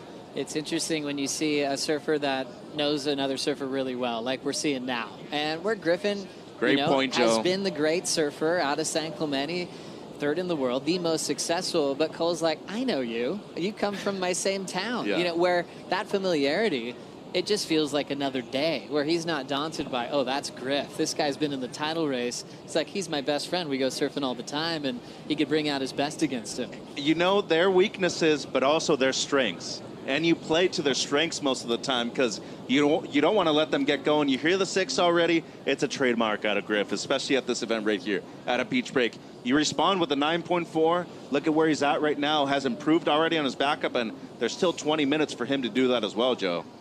All USA final, all San Clemente final, and there's been some fun years for the United States here in Brazil, going back to 1980, the California kid, Joey Baran, taking out this event at the CT level. Gurr's got a win out here.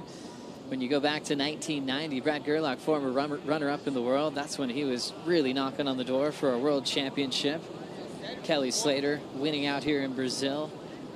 Go back to 97 for one of his big wins. As we have waves approaching, 19:20 on the clock.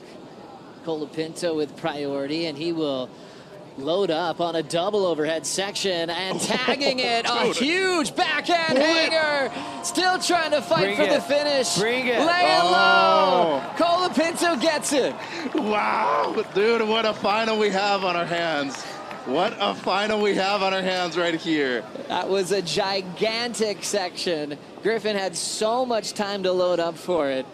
And there was a lot of currents and ribs that were trying to take him down, but he got it. Are you kidding me? I was looking at the screen and I was wondering why he was taking so long on that bottom turn, because he was just going for the Hail Mary one turn. And for what we've seen it so far, this has to be a massive score. Yeah.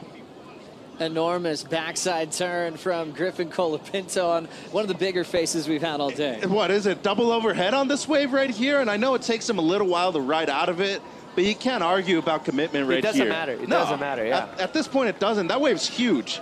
This might be the biggest wave we've seen ridden in the 4 years that we've had this event, you know, since its return. And, I mean, we talk about critical surfing, especially at the right point of the heat show. That's it right there. Look at that extended bottom turn. That's what set him up for success. Takes his time so long. Like, he probably covered a bit of like 10 yards on that bottom turn and gets that beautiful blowtail that we were talking about. It gets hanged up in a good way out the back, lands with the lip, and then you can see he kind of stays low to make sure the whitewash is pushing him, because at this point there's nothing he can do. It's almost like flipping the coin. It's a 50-50. He can land it or not. Staying so low and compressed. He knew he wasn't safe yet. There's nothing that was going to pull him off his board. And during that exchange, Cole got this wave, Mitch. Yeah, still looking to improve on the 5.33. Beautiful execution of the first turn, and the second one, not bad either. What an incredible display of surfing we have between two of the greatest surfers on the planet at the moment. And if people are, you know, disputing that California needs a world champion at the moment, well, might have one out of this heat right here. What a great read from Cole. What'd you see, Jesse? I mean, just tight in the pocket right there, that beautiful layback. Uses the backhand to kind of give him a good angle and a good approach to it. Second turn, solid as well. The only downside of this, a little bit lateral, in my opinion, but still going to be a massive score, the combination of two major maneuvers out the back, and in consideration of what we've seen already from the 617 of Griffin. California world titles go to Tom Curran, three-time world champ, one of the best ever, inspiring generation, still inspiring the best, not just from California, but on this wonderful planet. Numbers are coming in from a brilliant exchange in the final. Cole Hausman, 7.17. Griffin, one turn, 8.23. Griffin, with priority, now needs an 8.35, 16:20 to go. So those small paddles at this moment of the heat, 16 minutes to go, you got to be very cautious of priority, making sure that every time you actually do commit to a paddle, you got to be going and enforcing your position in the lineup. 8.23, great score. Personally felt it was going to go a bit higher just due to the consequence of the section, but all in all, look at the numbers. I mean, this is an incredible heat. Might be the best final we've seen all year long outside of pipe, Joe. 16.57 combined total for Cole Hausman. Looking for his second CT victory. Both finals he's had in his career against Griffin Colapinto. That was a 7.17. Fun left, two turns, but had a better wall than his last two tries. Yeah, and I just want to mention the clutchness of that 7.17. Perfect timing, because when things started to look like it was like going towards Griffin's way, and Griffin was apply pressure and come back with a good like mojo to the lineup, Cole was like, you know, let me just better my situation right now, my 5.33, and he actually better with a very decent score of almost 2 points in front of what he had already. So Griffin comes back to the lineup, still needing an excellent score. Cole Hausman looking at his Apple Watch, seeing that he's got 15 minutes on the clock with one of his best friends on tour. Let's see who's going to come out on top. So far, the Goofy is absolutely ripping. We'll be right back.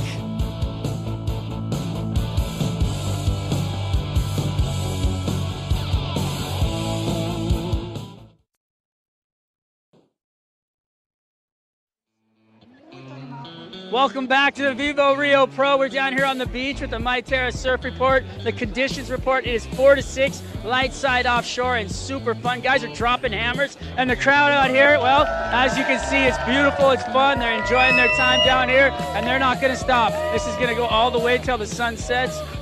Out the back, Griff, lighten it up. Let's go. Let's go. Big thanks to Strider for the MyTerra surf conditions. As we know, the crowd is a part of the surf conditions at this event, and they're loving what Griff's doing now. And that's what you do love about the passion, you know. When they have a Brazilian in the water, they're rooting for them. Once the Brazilian's not there, they're a fan of pro surfing and giving Griff and Cole a lot of love here as we look at this wave from start to finish, Mitch. Yeah, no, I mean, Griff's just been amazing with priority, and just unfortunately for him with this requirement that he needs right now, I feel like he needs a little bit of a better wave. He couldn't have surfed it any better than that. But I mean, in the end, that'll improve with the 617. It's not going to be the 8 that he needs, though. Yeah, the surfing is on point. Like you mentioned, Mitch, there's nothing better he could have done in this wave, mostly with his next turn coming up. Like, the wave's gutless, doesn't even have any lip. He just kind of uses his ability in the backwash to kind of get a good whip. But, yeah, the judges are taking notice of every element, not just the surfing, but how critical the wave is and how big the wave is and how much power there's involved. So it's going to keep the score low. One of the best on rail in surfing history, Taylor Knox got a win in Brazil back in 1996. But it's been a while since we've had a final like this. Two guys from the same town growing up together, trying to win this thing. Yeah, for Griffin, it hasn't been an easy event. You know, for him, he's had some early round losses, second round, third round for several years. Last year, he springboarded to the semis. But it hadn't been the best for him in his title race campaigns in the past. Yeah, and considering the beach break, how much it changes, I would have thought the numbers would have been more in his favor personally. But yeah, as you said, bounced back last year, semifinal, made a push to the WSL finals. But more importantly, where he's at right now in his career, everybody wants him to make the push for the World Championship for the first time. So, Joe, at this moment, after the poor start at the beginning of the season, now bouncing back in a huge way. It's your second final in third events, and you're coming off of a semifinal at home, too. You got to be very proud of yourself and give yourself a pat on the back, too. Yeah, we've had some crazy kind of back half momentum shifts in the last handful of years. I mean, Medina was kind of famous for it. He would kind of catch fire late. You know, he'd sort of have a long off season and just, he's like, yeah, now, you know, I'm getting into gear, and he would just blitz the back end and sometimes win a world title or finish runner up. Griff finding a little right to chip into. It's starting to grow in size in front of him. Almost thought he was going to get barreled. And ends up just being the throwaway. Yeah, seemed that way from the get-go, but unfortunately for him, that wave not going to add anything else to his scoreline. And another cool thing to point out, too, is that for Cole Hauschman, he's always going up against guys that are usually older than him. He's still one of the Groms in the pack when you consider it. What is he, Joe? 23, 24 years of age right now, born in 2000s. It's incredible to not only realize that a lot of these guys are still developing themselves while being on tour, having qualified so young, but now going up against guys that have been 7 years, 8 years on tour even. Yeah, he feels like he just got the playbook very quick. Ever since he won back-to-back events on the CS to qualify, winning the Challenger Series, it's just been lights out from Cole. This is how the year started. Mamiya went back-to-back, won the tiebreak over Leo at Pipe. Italo stole the show in Abu Dhabi in the final with Rio Waida. And we saw Dora take out Italo in Portugal. It was the first time Iago got a win in the first half of the season. And then it was the rise of Jordy Smith, his first win in 8 years ever in El Salvador, an all-South African final. Jack won the bell in his first appearance in the final over Kanoa. Then Felipe's comeback to the tour was sweet on the Gold Coast. Had an old rival with Julian Wilson in the final at Burley. And then Jordy accomplished something he's never done in his career. 2 wins in the same season as he beat Griff at Margaret River. And then Iago, just unbelievable form at Lowers. Cole on the left out front, lanes back, blows the board out the back. And he has just been glued to that mayhem. Going for anything he wants on this left, just pretending that he's back at home at Lowers. And now Griff's got a bouncy right. But he's got a big ramp, shooting for the sky. Big slop, full road, incomplete. They're putting on a show. Yeah, we're stoked to be here watching because they're going as hard as you can. About to have a heart attack over here. Yeah, I'm gonna catch my breath. Everyone do the same. We still got 8 minutes of this. How lucky are we? It's amazing. Cole Hauschman is just surfing on another level, but I like this approach from Griff. At this point, it's probably the only way you're winning the final right here. And how about the late grab edition too? That would have been sick if he rides out of it. I mean, he would have been looking at an excellent score, no doubt about it.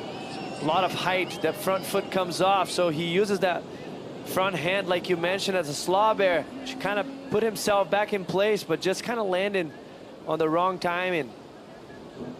And then Cole on the left again here, Mitch. This is just outstanding, and that takes a lot of core strength. Chris and I were joking a while ago, that's why you do sit-ups right there. But you talk about somebody who just executes the perfect maneuver in the right place. Oh, boy. And I think what's very impressive about him is just like the heat IQ that he brings to the table. He notices, okay, first snap, nice, but nothing critical. I need to go massive here in order to better the 717. Look at the extension, pushes that back foot so hard, so much power, but you need to transfer the weight forward in order to regain composure. He does that perfectly. That was massive from Cole Hausman. Every turn is an individual major, but he combos it up with variety as well, where he's just firing at all cylinders. A different type of surfing that he's taken to the championship tour. Smooth, big, goofy footer. That's got a lot of range. That last score will improve his low score to a 7.5. Griff now needs an 8.68. So still time, just under 7 minutes. You know, they're matched in terms of how many waves they both caught, 7 waves each. Goes to indicate how much consistency we've had in the final, gentlemen. But right here, I feel like it's time for Cole just to take a step back. Be a bit more selective, use priority in his way, and force Griffin to make a mistake. Because even though he smashed that wave and better his situation, which in the end, yeah, it could be like a tough situation, a split situation, but for Griffin, he's still looking for the same wave. You can't really identify and break it apart. An 8.4 that he needed to an 8.68. So for Griffin, he's still the same. For Cole, a slight better, but I don't think he should be surfing so much anymore. He should just be kind of, you know, playing defense and not give opportunity to a guy like Griffin. Waves are starting to pulse out the back here at Saquarema. The crowd is glued to the action. Colapinto, without priority, took a glance. His younger brother Crosby's watching. Obviously friends with both these guys. Cole's starting to move towards this right-hander. And he'll just be watching Griff to see if he wants it. Cole does turn to use priority to take Griff off this wave. He's starting to stall. Now loading up. Hausman sees the ramp, ends up flying to the sky. These guys are going for it. For Cole, he wasn't just playing defense. He wanted to get rid of that 7.5. Griff's turn. Patience, and he'll step off. Down to 5:14 on the clock. Griff looking for his first win this season. Came close at Margaret River, runner up to Jordy. Had to get past Jordy in this one, as Smith's had a lot more wins over Griff in their one-on-one history. And just a little add up, like as much as he got a 0.9 on that last wave, if I personally, me being Cole, I would minimize any opportunity or any possibility of Griffin having a ramp on a right. So I think he did very well to actually block him. Hey, now the ball's in your corner, the pressure's in your corner. You have to figure it out which wave that looks like an 8.68 and the pressure's on you. Not having the freedom of just like, you know, putting himself in a bunch of chances of doing a massive punt, which he's done it before this year and got 10s in Margaret River, and the list goes on. These guys going blow for blow. 8 waves ridden apiece. Natura kayak recap. Cole Hausman obliterating the left. Definitely, and you know, his best surfing definitely getting saved for last, which is saying a lot considering how well he has surfed throughout the entirety of the event. But at this moment, he hasn't lost a single heat here in Rio. Meanwhile, Griffin, he responded with an 8.23, perhaps the biggest wave we've seen in 4 to 5 years of this event. That was psycho. Like the way he landed and how he kept himself composed, he should be proud of that. That was gigantic. Not just hit the lip, blew the tail out. And then Cole just kept freestyling. He's actually throwing away a 717 and then built to a 7.5 on his 7th ride. He's improved his backup score 3 separate times within the final, which is outstanding, obviously, going up against a veteran like Griffin. But right now, 3 minutes 30, it's anybody's ball game at the moment, with priority being in Colapinto's corner, Joe. 3:25 to go. The highlighted yellow scores are the keepers. They just keep their top 2. And right now, top 2 for Cole, 9.475. Griffin still keeping his start, the 617. But then that single maneuver backside hammer on a closeout bomb, that was the 823. That's kept him in this final. Griff will have priority. Cole's going to be right behind him. And he'll be comfortable with that. These two sit next to each other all the time, and they got a game plan at lowers. Cole goes left, Griff goes right. See it all the time. This time it's just a final here at Itaúna with 10,000 points, $100,000 on the line. Well, now, sorry, Jess, the question begs, who makes the run for the World Championship and who becomes the first Californian World Champ since Tom Curran in 91? Because to me, it's still an astonishing fact. It hasn't been a Californian World Champion in 34 years. It's a big topic, and Griffin, you know, has definitely been the closest to achieve that in the last 2 seasons, finishing 3rd in the world.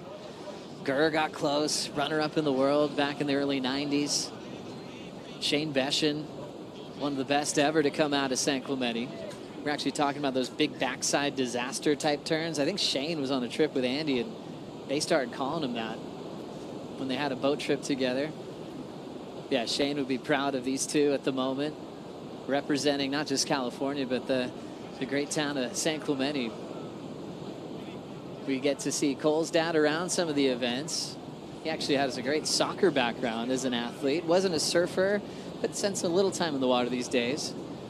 We got Cole in the water at Doheny to ride his first couple rides of his life, and Cole just absolutely loved it. Where Griffin's family surfs, Mitch, we saw him, you know, on the job as a lifeguard during the Lowers event. His uncle as well. They got a little surf camp that Griffin always loved to show off for all the campers learning to surf as this little super phenom kid. Always dreaming of being in the final like this. He's got a minute 15 with priority. Griff chasing an 8.68 in their rematch from Bells last season. But looks like Griff brings the best out of Cole Hausman, doesn't he? What do you think, Jess? Forcing him to go left or forcing him to go right? Any preference right here? Oh, I think Griffin has to go right and go for a massive punt, or unless it's a special wave that comes one of those lefts that give him opportunity for 2 major maneuvers, you know. But his best chances now, I think, is just a punt on the right. And Cole just go on the left that, you know, Griffin's going right. Keeps the attention off the judges, you know, make them think twice, you know, like for 2 people in the same wave. Ooh, might have a wave here, Joe. 30 seconds. Ooh. Hausman could be in that position like Jesse's breaking down to maybe go left. It's going to drift away from him. Griffin's more in the heart of the peak here. Ooh, wedge. And he's not going to wait. He will wait. So that one's going to just kind of slope out underneath him. And that was a smart leave. I mean, it had to be a better wave than that. Mm-hmm. What a final. Let's count this one down. All San Clemente final, breaking the streak for Brazil since 2017, now belongs to USA. Cole Hausman takes out the VIVO Rio Pro, presented by Corona Cero, and goes 2-0 in finals over his good friend Griffin. That should go down as one of the greatest finals ever surfed right here in Rio, too. Dual PV regular, 2 amazing friends, an amazing battle. Each one of them had an excellent score, and 9.4, I believe that is the highest score of the event, saved for the final, too, by our men's champion. We have the saying here in Brazil that it's jogador de final, which means a finals player. Like, this guy has been to 2 finals and won both of them. So there's some people that are just born to thrive when all the spotlights are on their face. USA crew heading down to the beach. Crosby Colapinto and Caroline Marks behind him. And now he's going to have a victory lap on the Red Bull ski to soak in this crowd and soak in one of the biggest moments of his career. Hausman now with 2 major CT wins. Wow, what an incredible moment for him. And, you know, riding that F1, which isn't necessarily, I would say, the most ridden board on tour either, Joe. Making Mayhem proud right there. And he rode 2 different boards today. An epoxy was actually made here in Brazil earlier, and then he transitioned into the normal PU this afternoon, and both of them seem to work just as well. Yeah, that board looked like magic. It just devastating to the lip line on the left and the right. He adapted well with conditions changing with the higher tide earlier this morning, and as it dropped out, it really just made that left look incredible. Oh. And he took advantage of it as he got his real first wipeout of the final. Cole is just going to be laughing all the way to Jeffreys Bay in a year that started off slow. Got the semifinal at Punta Roca with just solid backhand work on the point break. Mixed it up well with the best in the world on his home break. But we've learned he just lives for big moments. he wants to feel the energy of something big on the line, whether the cheers are for him or not. You know, he was born for this. He definitely likes the spotlight, too. It doesn't seem like anything was intimidating here on finals day. And look at that reception he gets in the shoreline. Crosby, Griffin, his opponent. It's a pretty cool moment right there, Joe. I think that hug went over the falls together. I feel for the boys that have to carry him up the beach now. Yeah, I think that's why they brought a lot of people. Maybe 2 on each side. That's yeah. great, right? It could be. Could be. Remember the Seabass chair when he won the Triple Crown on the board? I mean, maybe something like that for Makes Cole. sense. Makes sense. Gion's like, I'll get the surfboard. No, he's signing up for it. That's a great team manager right there. Here we go. Gian and Cross.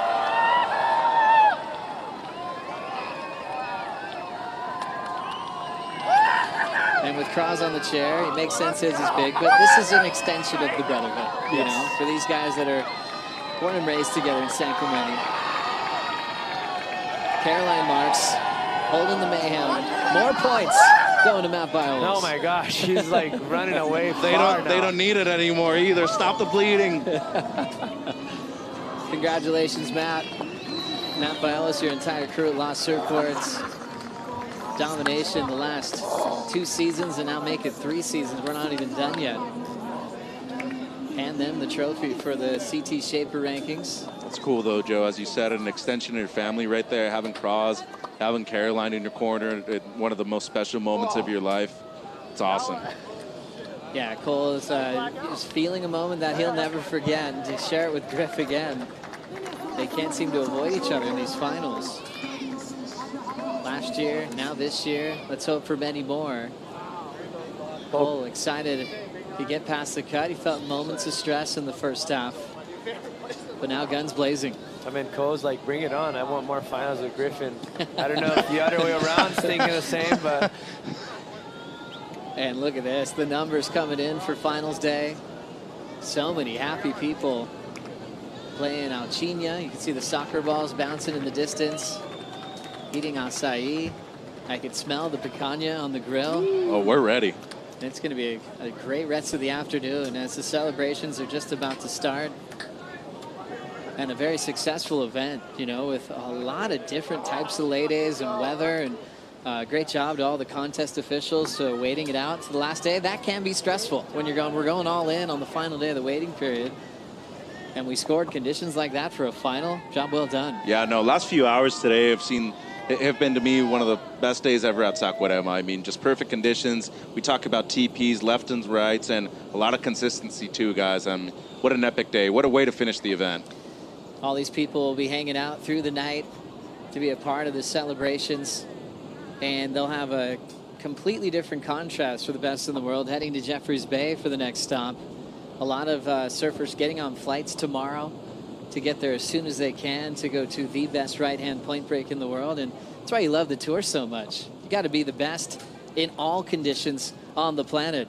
Let's now catch up with the champion. Cole Hauschman is with Manu. Yeah, guys, Cole, you are the champion of VIVO Rio Pro in Saquarema. How does that feel? Congratulations. Oh, it doesn't seem real, honestly. It's like, oh, I'm speechless, you know. I'm speechless. It's been a long year, and it's been a lot of fun. And honestly, like, I just went out there with surfing with my best friend, Griffin. Like, we're just like, hey, it's like an expression session. We don't even know what we're doing. It's just like, we're just going to have fun. And I was like, let's have a good battle. And fuck, made it happen. I don't know. I'm speechless. Honestly, I freaking love this place. I love everything about it. And, like, I'm just doing what I love, so. You have some great memories here in Saquarema. Now we have one more with all this crowd yelling at you, and you're not even Brazilian, but they love you. How does that feel? Oh, it's amazing. I mean, the fans all week, whether they love me or hate me, it's like the most passionate people in the world, and I love it, you know. I feed off it. I mean, we're competing in a stadium here. I looked in the beach, and you can't even see, like, open space, so it's what we dream of and, like, what we live for, and honestly, like, I couldn't imagine anything better, so. Go ahead and send a message for your family, friends. Yeah, just mom, dad, sister, everyone watching at home. Like, you know who you are that support me. You have my back all the time, even when I'm barely making heats and whatnot. So, yeah, I love you guys so much. I'll see you tomorrow. Hopefully I make my flight. And, yeah, we'll see how it goes tonight. Congratulations. Enjoy. Have fun. Keep having fun. Back to you guys. Thank you so much, Manu. Obrigado, valeu. Thank you, Cole Hauschman, for putting on quite a show on finals day. And congrats as well to Molly Picklum. We're just getting started with the party. Coming up next, it's the Corona Cero post show led by Kaipu Guerrero. Stay tuned. We'll see you then.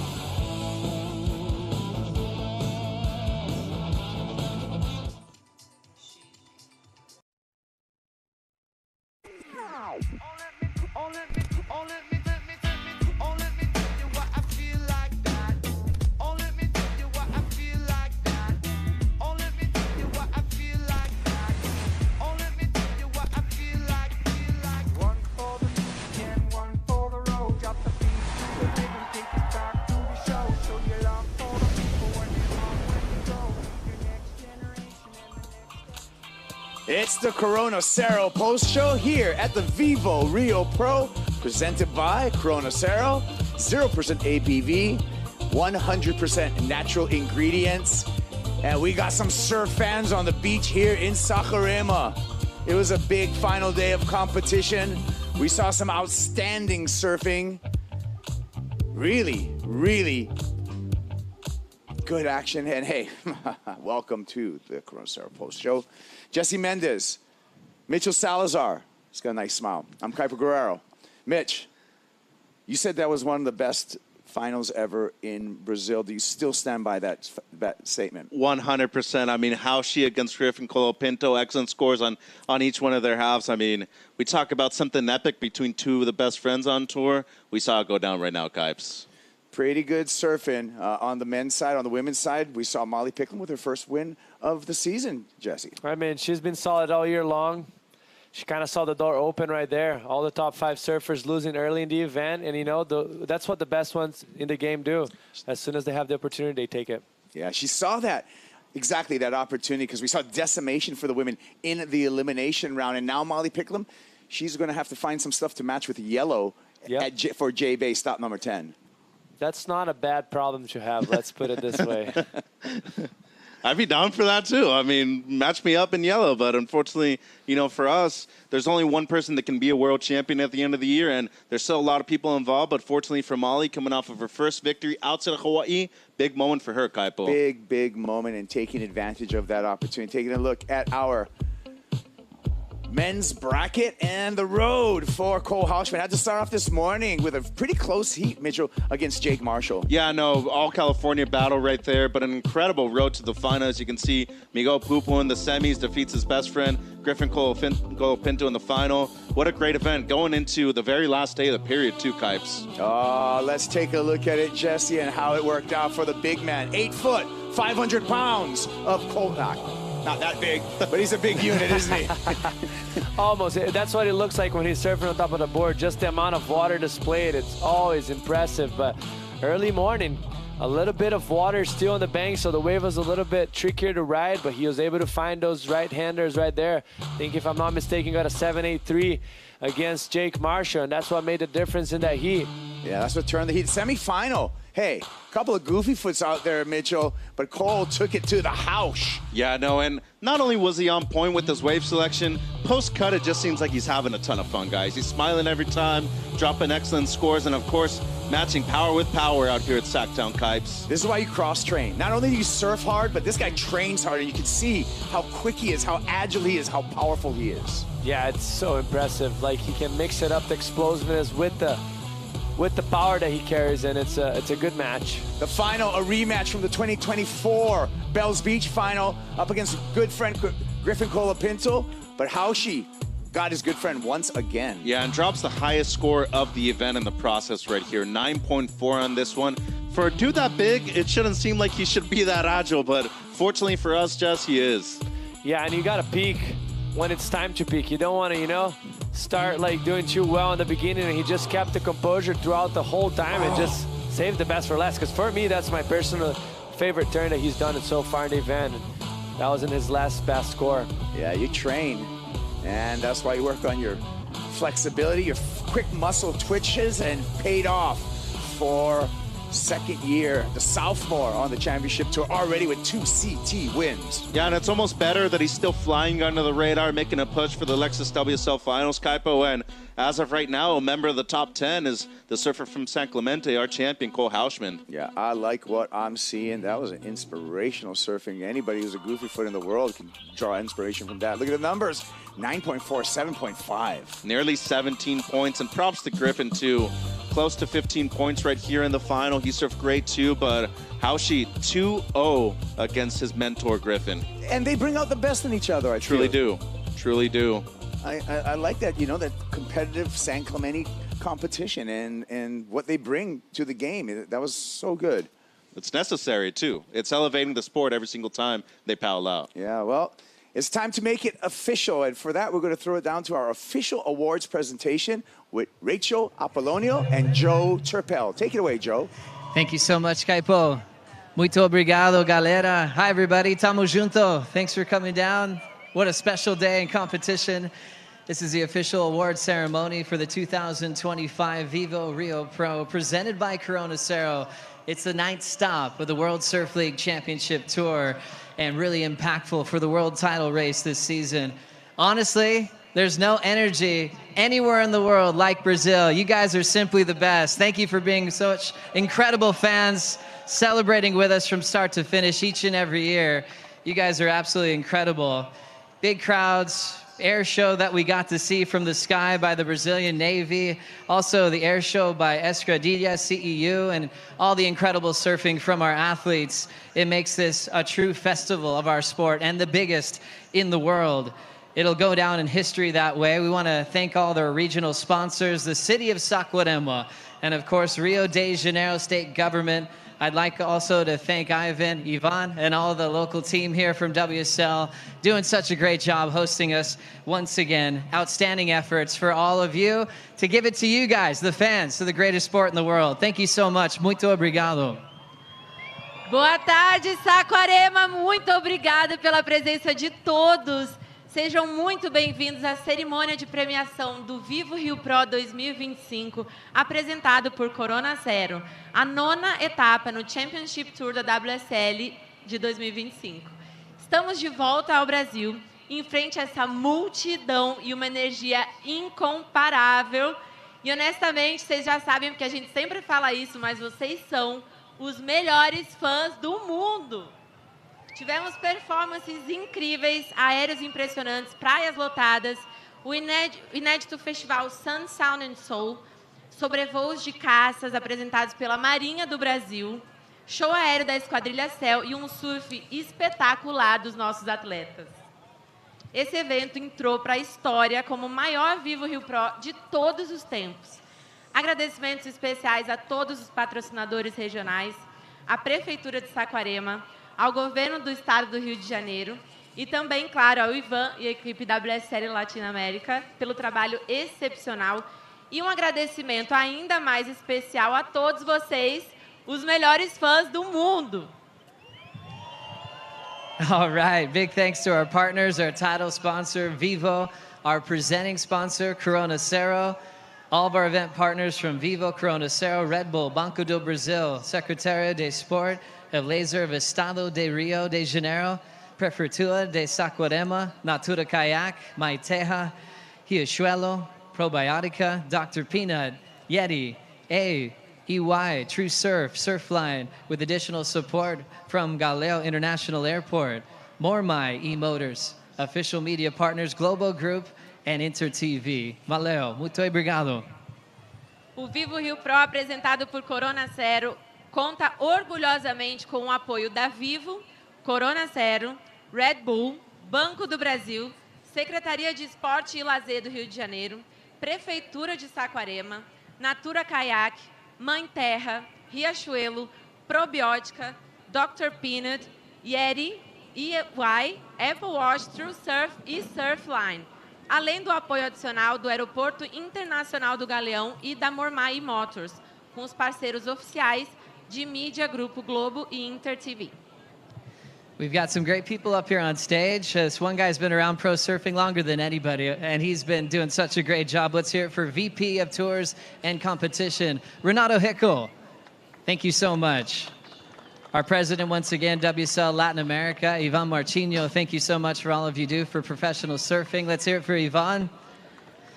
Also the mayor of Saquarema, Lucimar Vidal. Obrigado, thanks for having us. I love this place, we all do. Also Marcel Santiago, representing Rio de Janeiro, Secretary of Sports and Leisure. Thanks for being a part of one of our favorite events on the calendar. E para ajudar a gente com a entrega dos troféus hoje, a gente conta com a presença deles. Vice-presidente de Tours e Competições, Renato Hickel. Presidente da WSL Latina, Ivan Martinho. Prefeita de Saquarema, Lucimar Vidal. E também secretário de Esporte e Lazer do Estado do Rio de Janeiro, Marcel Santiago. Muito obrigada. Now it's time to celebrate our finalists and our champions of this event. As we start with this young lady that represents all of you in Brazil. She went all the way to the final. Let's hear it for your runner-up of the 2025 VIVO Rio Pro. Let's hear it for Luana Silva.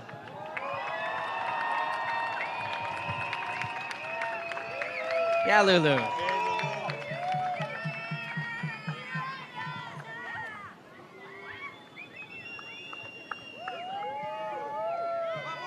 Yeah, Lulu, put that trophy up real quick. It's really good.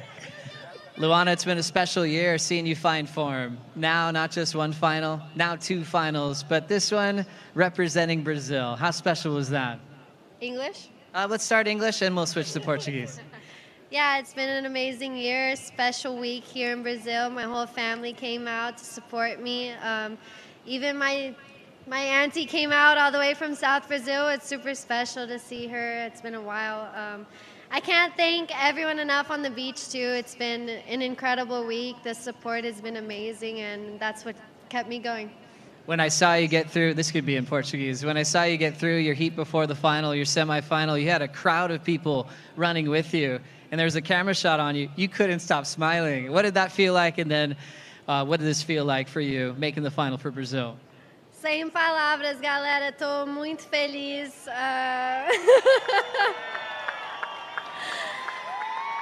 Eu queria muito vencer para vocês, mas infelizmente corrigi muitos erros, mas ano que vem é nós. E eu agradeço todos vocês pela torcida, pelo carinho, pelo amor e vamos nessa, o ano não acabou ainda, tem mais 2 etapas para ir. Parabéns, Lulu. Congratulations, Luana Silva. Doing a great job. Making the final now for the 2nd time this season. Now, your runner-up in the final.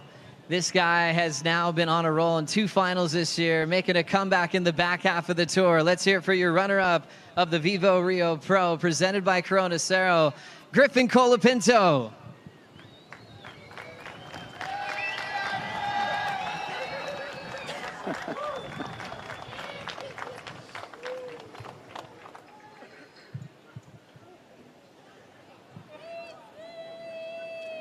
Griff on such a roll, finding the magic, taking it 1 laugh at a time. Congratulations, Griff. You find yourself again with another final with your good friend Cole Hausman. You guys did that last year. You got to do it again in front of this crowd. What's that like? Oh, it's incredible, insane. I mean, best crowd in the world, so we're living the dream. Amor Brazil. Also, so many great things on finals day. Your backhand was lights out. You got a heat with your good friend, longtime rival, Ethan Ewing. What are you the most proud of, though, looking through what's been a great week in Brazil? I think just trusting life, and just, not getting too stressed out about the results and what's going to happen, and just, letting the ocean call the shots, because that's really what it comes down to at the end of the day. We don't really know what's going to come and how it's all going to unfold. So, you just do your best to show up every day, be the best person you can, and let the rest unfold on its own. Well done, Griffin. Enjoy the moment and safe travels on the way to Jeffreys Bay. All right, thank you, and congratulations to one of my best friends, Cole Hausman, taking the win. Woo! Let's go. Let's hear it for Griff. Ele acabou de falar que realmente essa multidão é diferente. Ele está muito feliz de ficar com essa segunda colocação aqui no Brasil e falou pra gente que ele está tentando não se preocupar tanto com os resultados finais e sim com o processo de ser o melhor que ele pode a cada dia. E está muito feliz também que quem ganhou foi o amigo dele, o Cole Hauschman. Obrigado, Rachel. Tamo junto. Coming up next, your champion and now new world #1, taking out the VIVO Rio Pro, presented by Corona Cero. Let's hear it for Molly Picklum.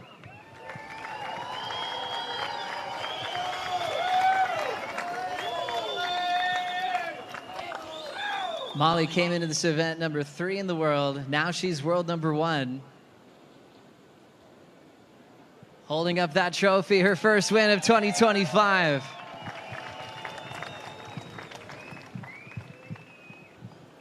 Molly finding the most consistency out of anybody else on tour, making her first final in her career in Brazil and winning it over Luana Silva. Molly, from when we watched the title race, we're kind of commenting how things might feel. Going, yeah, Molly's probably pretty good, making finals, being consistent, but there was an extra fire. Coming up runner-up in finals is not enough for you, and taking that win today, it was clear when I saw you screaming on the chair up the beach. That had to feel amazing. Yeah, you know better than anyone, Joe. We work so hard, and all year round, it's such a long year, and to get second a few times the second time would really hurt. So, yeah, third time lucky, they say. A final in Brazil. You've been in a lot. I think that was your 8th final in your career. How does it compare to everywhere else you performed in when the event's on the line? Yeah, I mean, here in Brazil, I absolutely love it. Estou animadona de estar aqui. Obrigada pela energia. That was awesome. Beautiful words. They love you here, Molly. You're back to world #1 wearing yellow. I mean, this title race feels a lot different from the others. What's your take on everyone that's been pushing you this season heading into Jeffreys Bay? Yeah, definitely. I've had early success in the years previous, and now to be getting it towards the end is definitely different for me, and I'm enjoying it, enjoying the moment. And also, big thank you to the TVB house. They look after me here. Sophie, I have a lot of good Brazilian friends and feel the love here, and Fletchy for coming along, and yeah, just honestly, all my friends and family, my loved ones, it means the world to me, and to get these wins don't come easy these days. The women are so good, and yeah, I'm so grateful. I think Lulu gave you the first cheer, splashing some celebratory water at you. That looked fun. Yeah, Luana's a good friend of mine, and she absolutely shreds, and this year she's pushed me a lot. She's been a real fighter, and I knew I wasn't safe with that 8 and the 6, but I'm so happy to have gotten it. Well done, Molly. Congratulations. Enjoy every bit of this. Thank you. Thanks so much. Muito obrigada. Molly Picklum, your champion and world #1, heading into Jeffreys Bay, and she's finaled there in the past, so look out, world. Coming up next, you want to quickly relay what we said Vou there, traduzir Rachel? rapidinho para vocês. Ela falou que está muito feliz de ganhar aqui no Brasil, que ela sente o carinho. Aliás, vocês gostam muito, né, da Molly, do Griffin, de alguns gringos, então ela sente muito esse carinho. E deixou claro que não é uma jornada fácil, então essas vitórias são muito especiais. Ela está muito feliz que ela tem vários amigos aqui no Brasil e agradeceu o pessoal. Parabéns, Molly. Valeu, obrigado. One surfer left to go. It's your champion, now taking his 2nd CT event title, his first in Brazil. Your champion of the VIVO Rio Pro, presented by Corona Cero. Let's hear it for Cole Hauschman.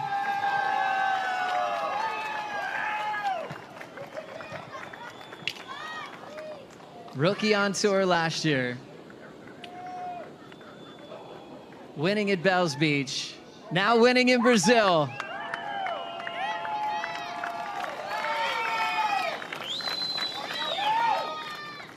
Congratulations, Cole. Man, this one feels even more special. It just gets better and better, doesn't it, with your life on tour?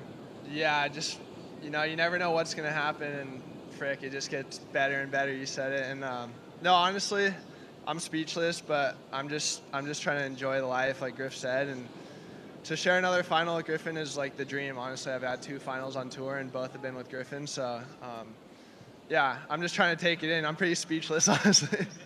It seems like Griff brings out the best in you. I mean, you opened up in the 9s.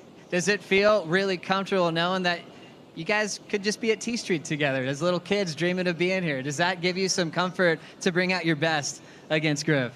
Yeah, I mean, it's pretty crazy. Honestly, I was like, all right, I'm in the final. I got nothing to really lose, so I'm just going to go for it. And the waves came to me. I mean, the 9 was like the all-world wave, so I just had to surf it. And yeah, before the final, we were kind of just sitting in the channel with like 6-7 minutes to go, and we were just laughing. We're like, it doesn't even feel like we're in the final. We're just like hanging out, expressing session, like, you know, I mean, just try to enjoy it all. You know, as much as we're competing, like, this is life and this is what it's all about. So enjoy all these moments and just, yeah. Thank you, Brazil, too. I fucking love this place. Congratulations, Cole. That was a special final. You deserve every bit of this. Best travels, best of luck in Jeffreys Bay. Enjoy this, man. Thank you, guys. And thanks to everyone at home that's watching and tuning in, my family and everyone else that I consider family and who supports me from day one. So I love you guys, and I'll see you tomorrow if I make my flight. Let's hear it for Cole Hausman. Let's give him an escort to the airport. We'll give it to Rachel real quick. Parabéns, Cole. Bom, basicamente ele disse que essa final foi muito especial, até porque, caso vocês não saibam, ele e o Griffin são muito, muito amigos, então ele tá sem palavras até. Ele falou que estava alguns minutos antes de começar a bateria, eles estavam se olhando e rindo, que ele nem acreditava que estava na final com ele. E também que ele ama muito o Brasil, ama muito a energia do Brasil e tá muito, muito feliz. Thank you so much, everybody. Muito obrigado. Thank you so much, everyone in Saquarema. We'll continue on with the Corona Cero post show. We'll keep the party going here and send it back to Kaipo Guerrero. Thank you so much. Valeu. Yeah, the party's going to get going here in Saquarema today. Congratulations to Cole Hausman as well as Molly Picklum. Wow.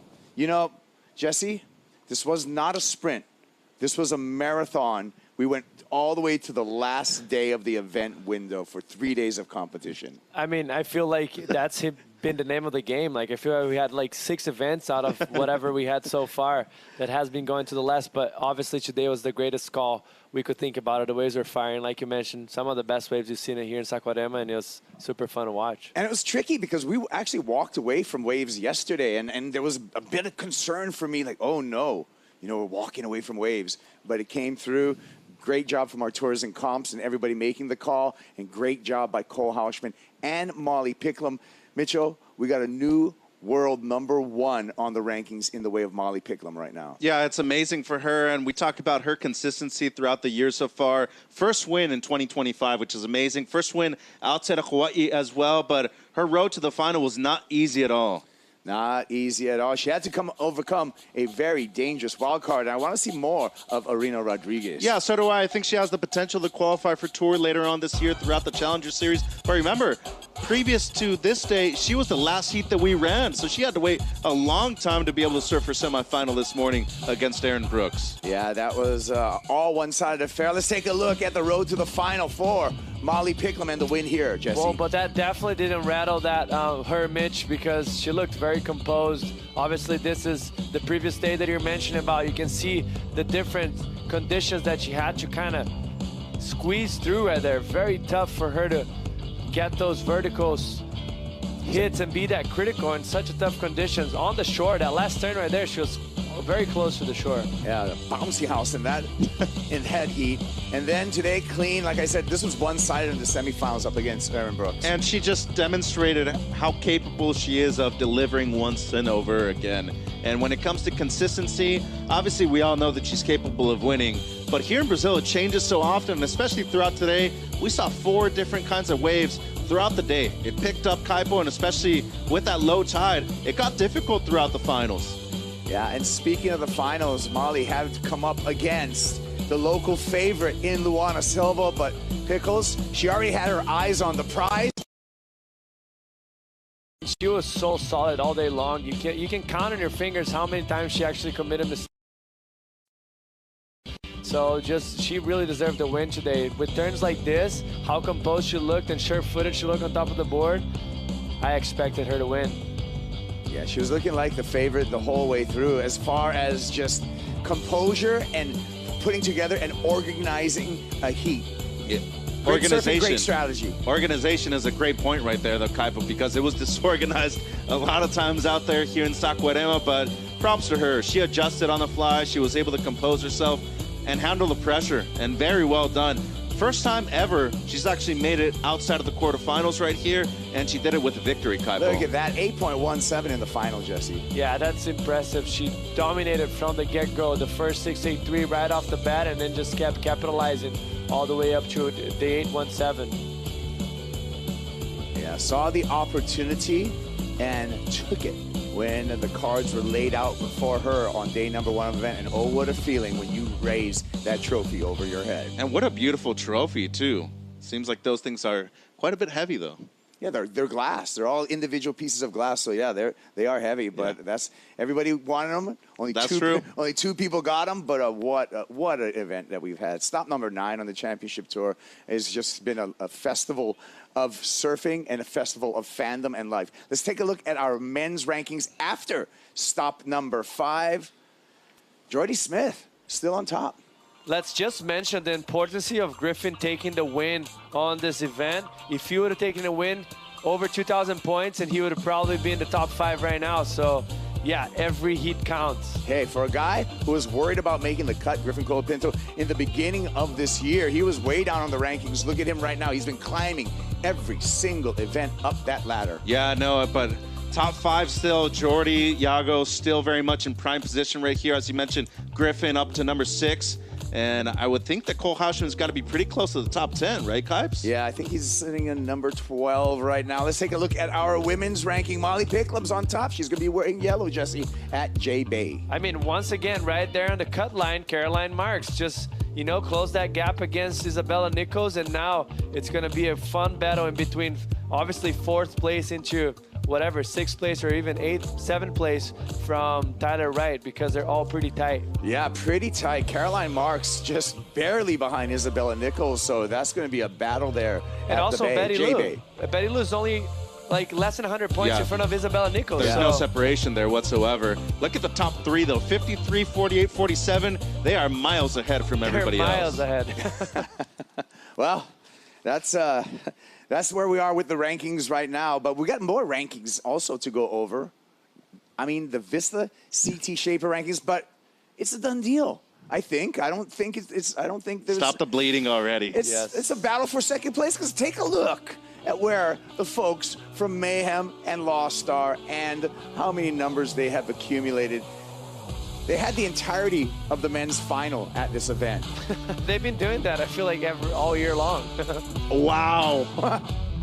Yes, it's true. It's a race for 2nd between Sharp Eye, DHD, and Channel Islands. It's not even funny anymore. 260,490. 2nd place, 148.55. And just to think that Jordy Smith's also riding some of their boards as well, so that could add up. So today's his counted because it was the last board he rode. So was it that goes to Mayhem? Yeah. Okay, there you go. Added points. Even more. Shout out to JS though. First time ever in the 3 years that we've had it. They're in the top 5. Channel Islands still trying to make a push, but DHD slowly making a comeback. They're looking to be runner-up this year, Kaipo. Yeah. I love the battle, and I love just the pit crew that show up at every single one of these events to support their surfers. So that is the Vista Shaper rankings, with just 2 more events to go before we eventually officially crown Lost the champ. I hope my board's ready when I get home, too. I hope so, too. Well, now it's time to, Mitchell, feel the power of freshness for the Natura Kayak wave of the day. Let's take a look at it. Guess what? Guess who it could be? It's the big guy, Hammers, Powerhouse. Yeah, that's right. I'm talking about Cole Hausman for this wave of the day. 9.4, Jesse. This is the best combination. We've probably seen it all event long. Beautiful crack. 2nd one, just as powerful as it gets, but with so much control off the tail, and finish off strong with a nice tail release.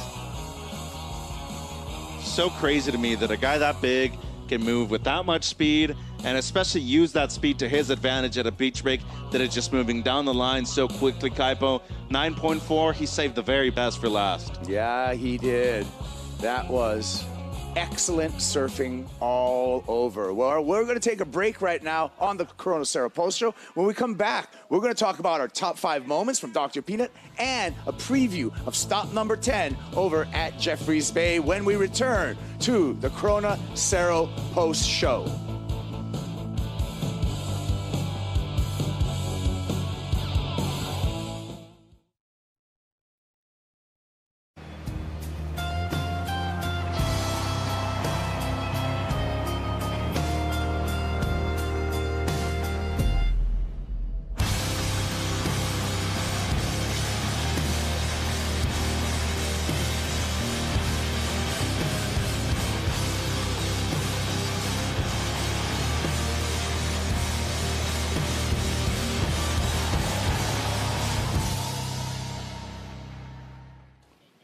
There you go. Corona Cero post-show. Welcome back. And a little preview of stop number 10 on the championship tour. We're talking about J-Bay. Mitchell, Yellow, Jordy, J-Bay, home break. What do we think? Oh, well, he's definitely the guy to beat out there. He's one of the few people ever that have scored 20 points in a heat. He's done it at home before, and former two-time champion right there, especially leading the rankings. I'd watch out if I were anybody else. I mean, you got to expect the big guy to do some damage out there. Knows that wave better than anyone. Yeah, and Molly Picklum, now in yellow, looking to break away at J-Bay. If she gets a good result there, she's definitely going to solidify her spot in that final 5. I mean, obviously, mathematically speaking, she still has chances to maybe not qualify, but realistically speaking, like, she looks very solid right now, and she's good in both events, J-Bay and Teahupo. So, yeah, I expect her to be in the top 5. Yeah, I think she's just getting into gear right now. I feel like Molly Picklum is just going to put in a good performance at these last 2 events before we decide upon our final 5.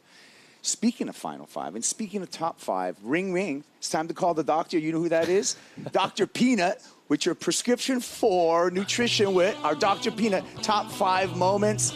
That's right. Some surf stars, you know they got bars. They don't need no guitars. Check out the Griff rap. So what a thrill.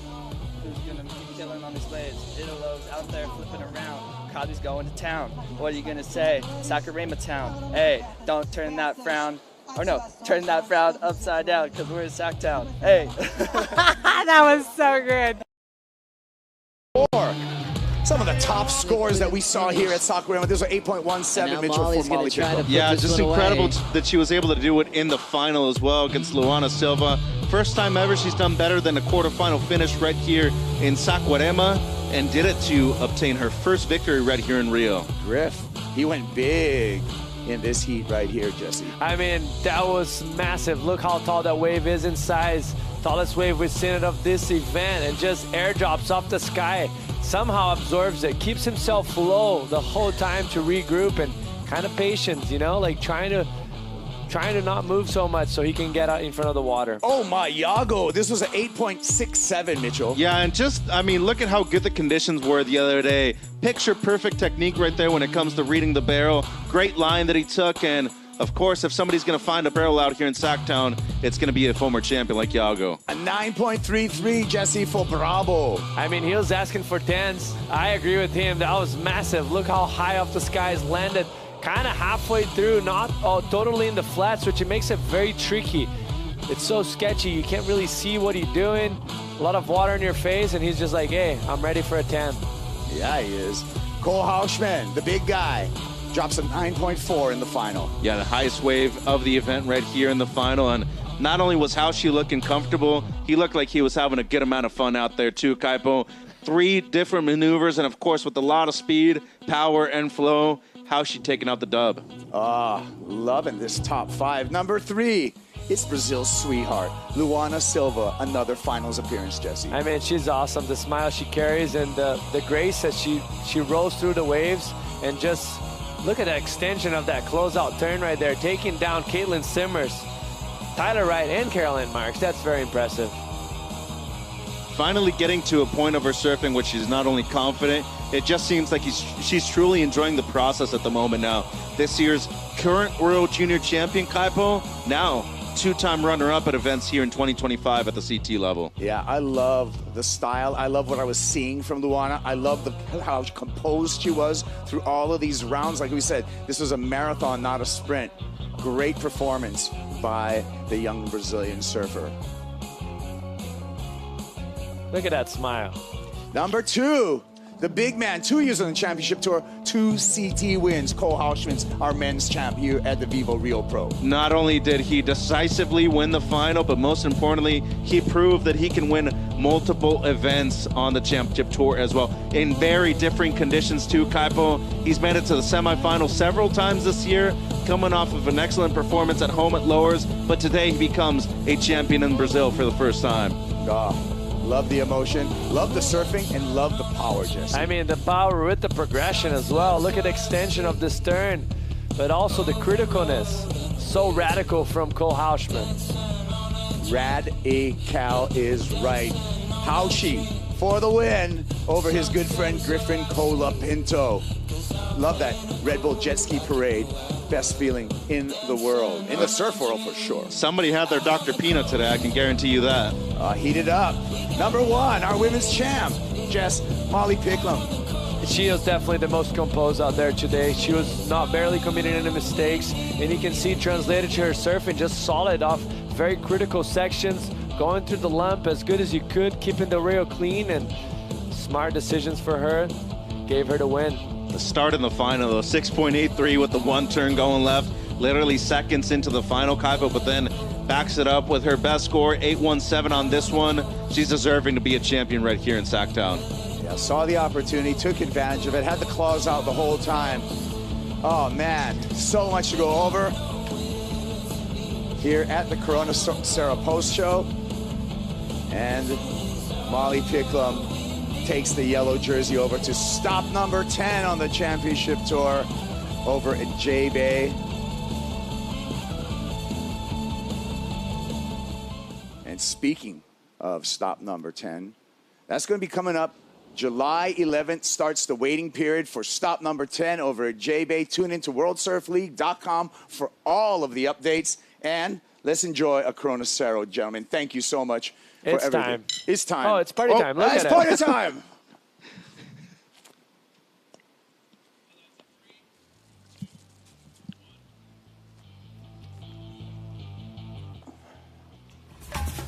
Welcome to the VIVO Rio Pro, presented by Corona Cero. We take a look of an overview of Itaúna Beach. Fans down here into the thousands.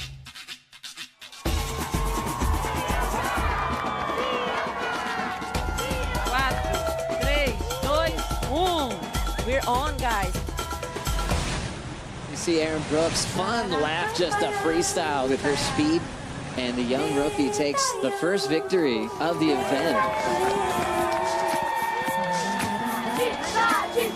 And you've got superstars like this, Tatiana Weston-Webb, great opening turn to start. Wild card. Coming back, whatever she did is working. She's ripping. Brazil is my home. Brazilian fans are amazing. The vibe here is second to none. The defending event champion, good wall there. He goes upside down. Lightning in a bottle. Current world number 1 going up against Cole Houshman. Powerhouse does it with an 8-point ride. Shocking for Jordy Smith. Arena Rodriguez carrying the Peruvian flag. We've just seen world number 1 knocked out of the event in the elimination round, and Arena Rodriguez will compete in the quarterfinal.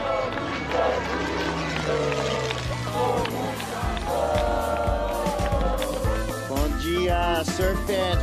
June 26th, Saquarema going off today. Local wildcard going up against world number 1. This is a great sign of things to come. Whoa, wow. Matching power for power. Klausner, he gets a section and goes absolutely ballistic. Talk about a kid who wants it. World number 1 survives. Yago Dora stalling, finds the barrel, pumping through. Nice clean exit. Yago Dora, 8.67, near perfection.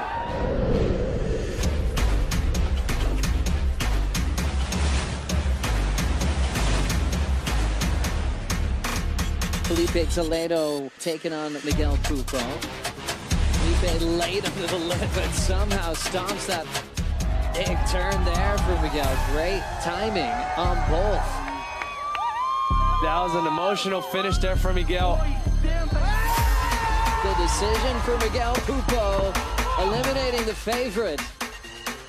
Well, let's turn it on. It's Crosby Colapinto versus Italo Ferreira. You can feel the energy coming off the sand. Crosby goes upside down. That was incredible.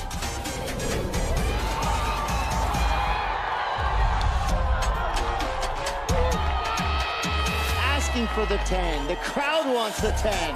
Have you ever seen a surfer run into the crowd with 21 minutes left? This guy's a madman. Open face hook to start for Luana. She's got the rhythm.